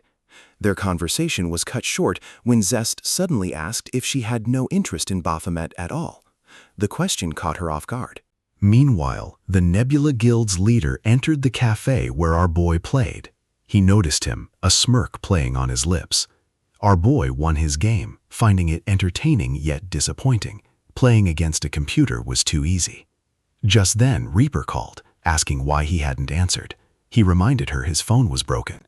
As she began to mention the accident, he bluntly asked her purpose. She broached their date's abrupt end. Simultaneously, a challenge from Vango appeared. He was glad to have a challenger. He told Reaper to forget the incident, but she wasn't satisfied. He simply brushed it off, offering to discuss it over dinner.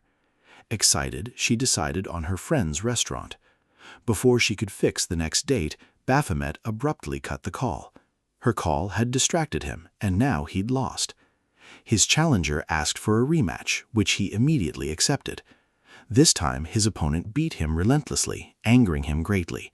Dumping the game, He decided to confront his opponent in person. Spotting the boy, he immediately recognized him as a hunter. Vango confessed he'd heard much from his brother, especially about his temper. He then happily introduced himself. Vango, Guildmaster of the Nebula Guild.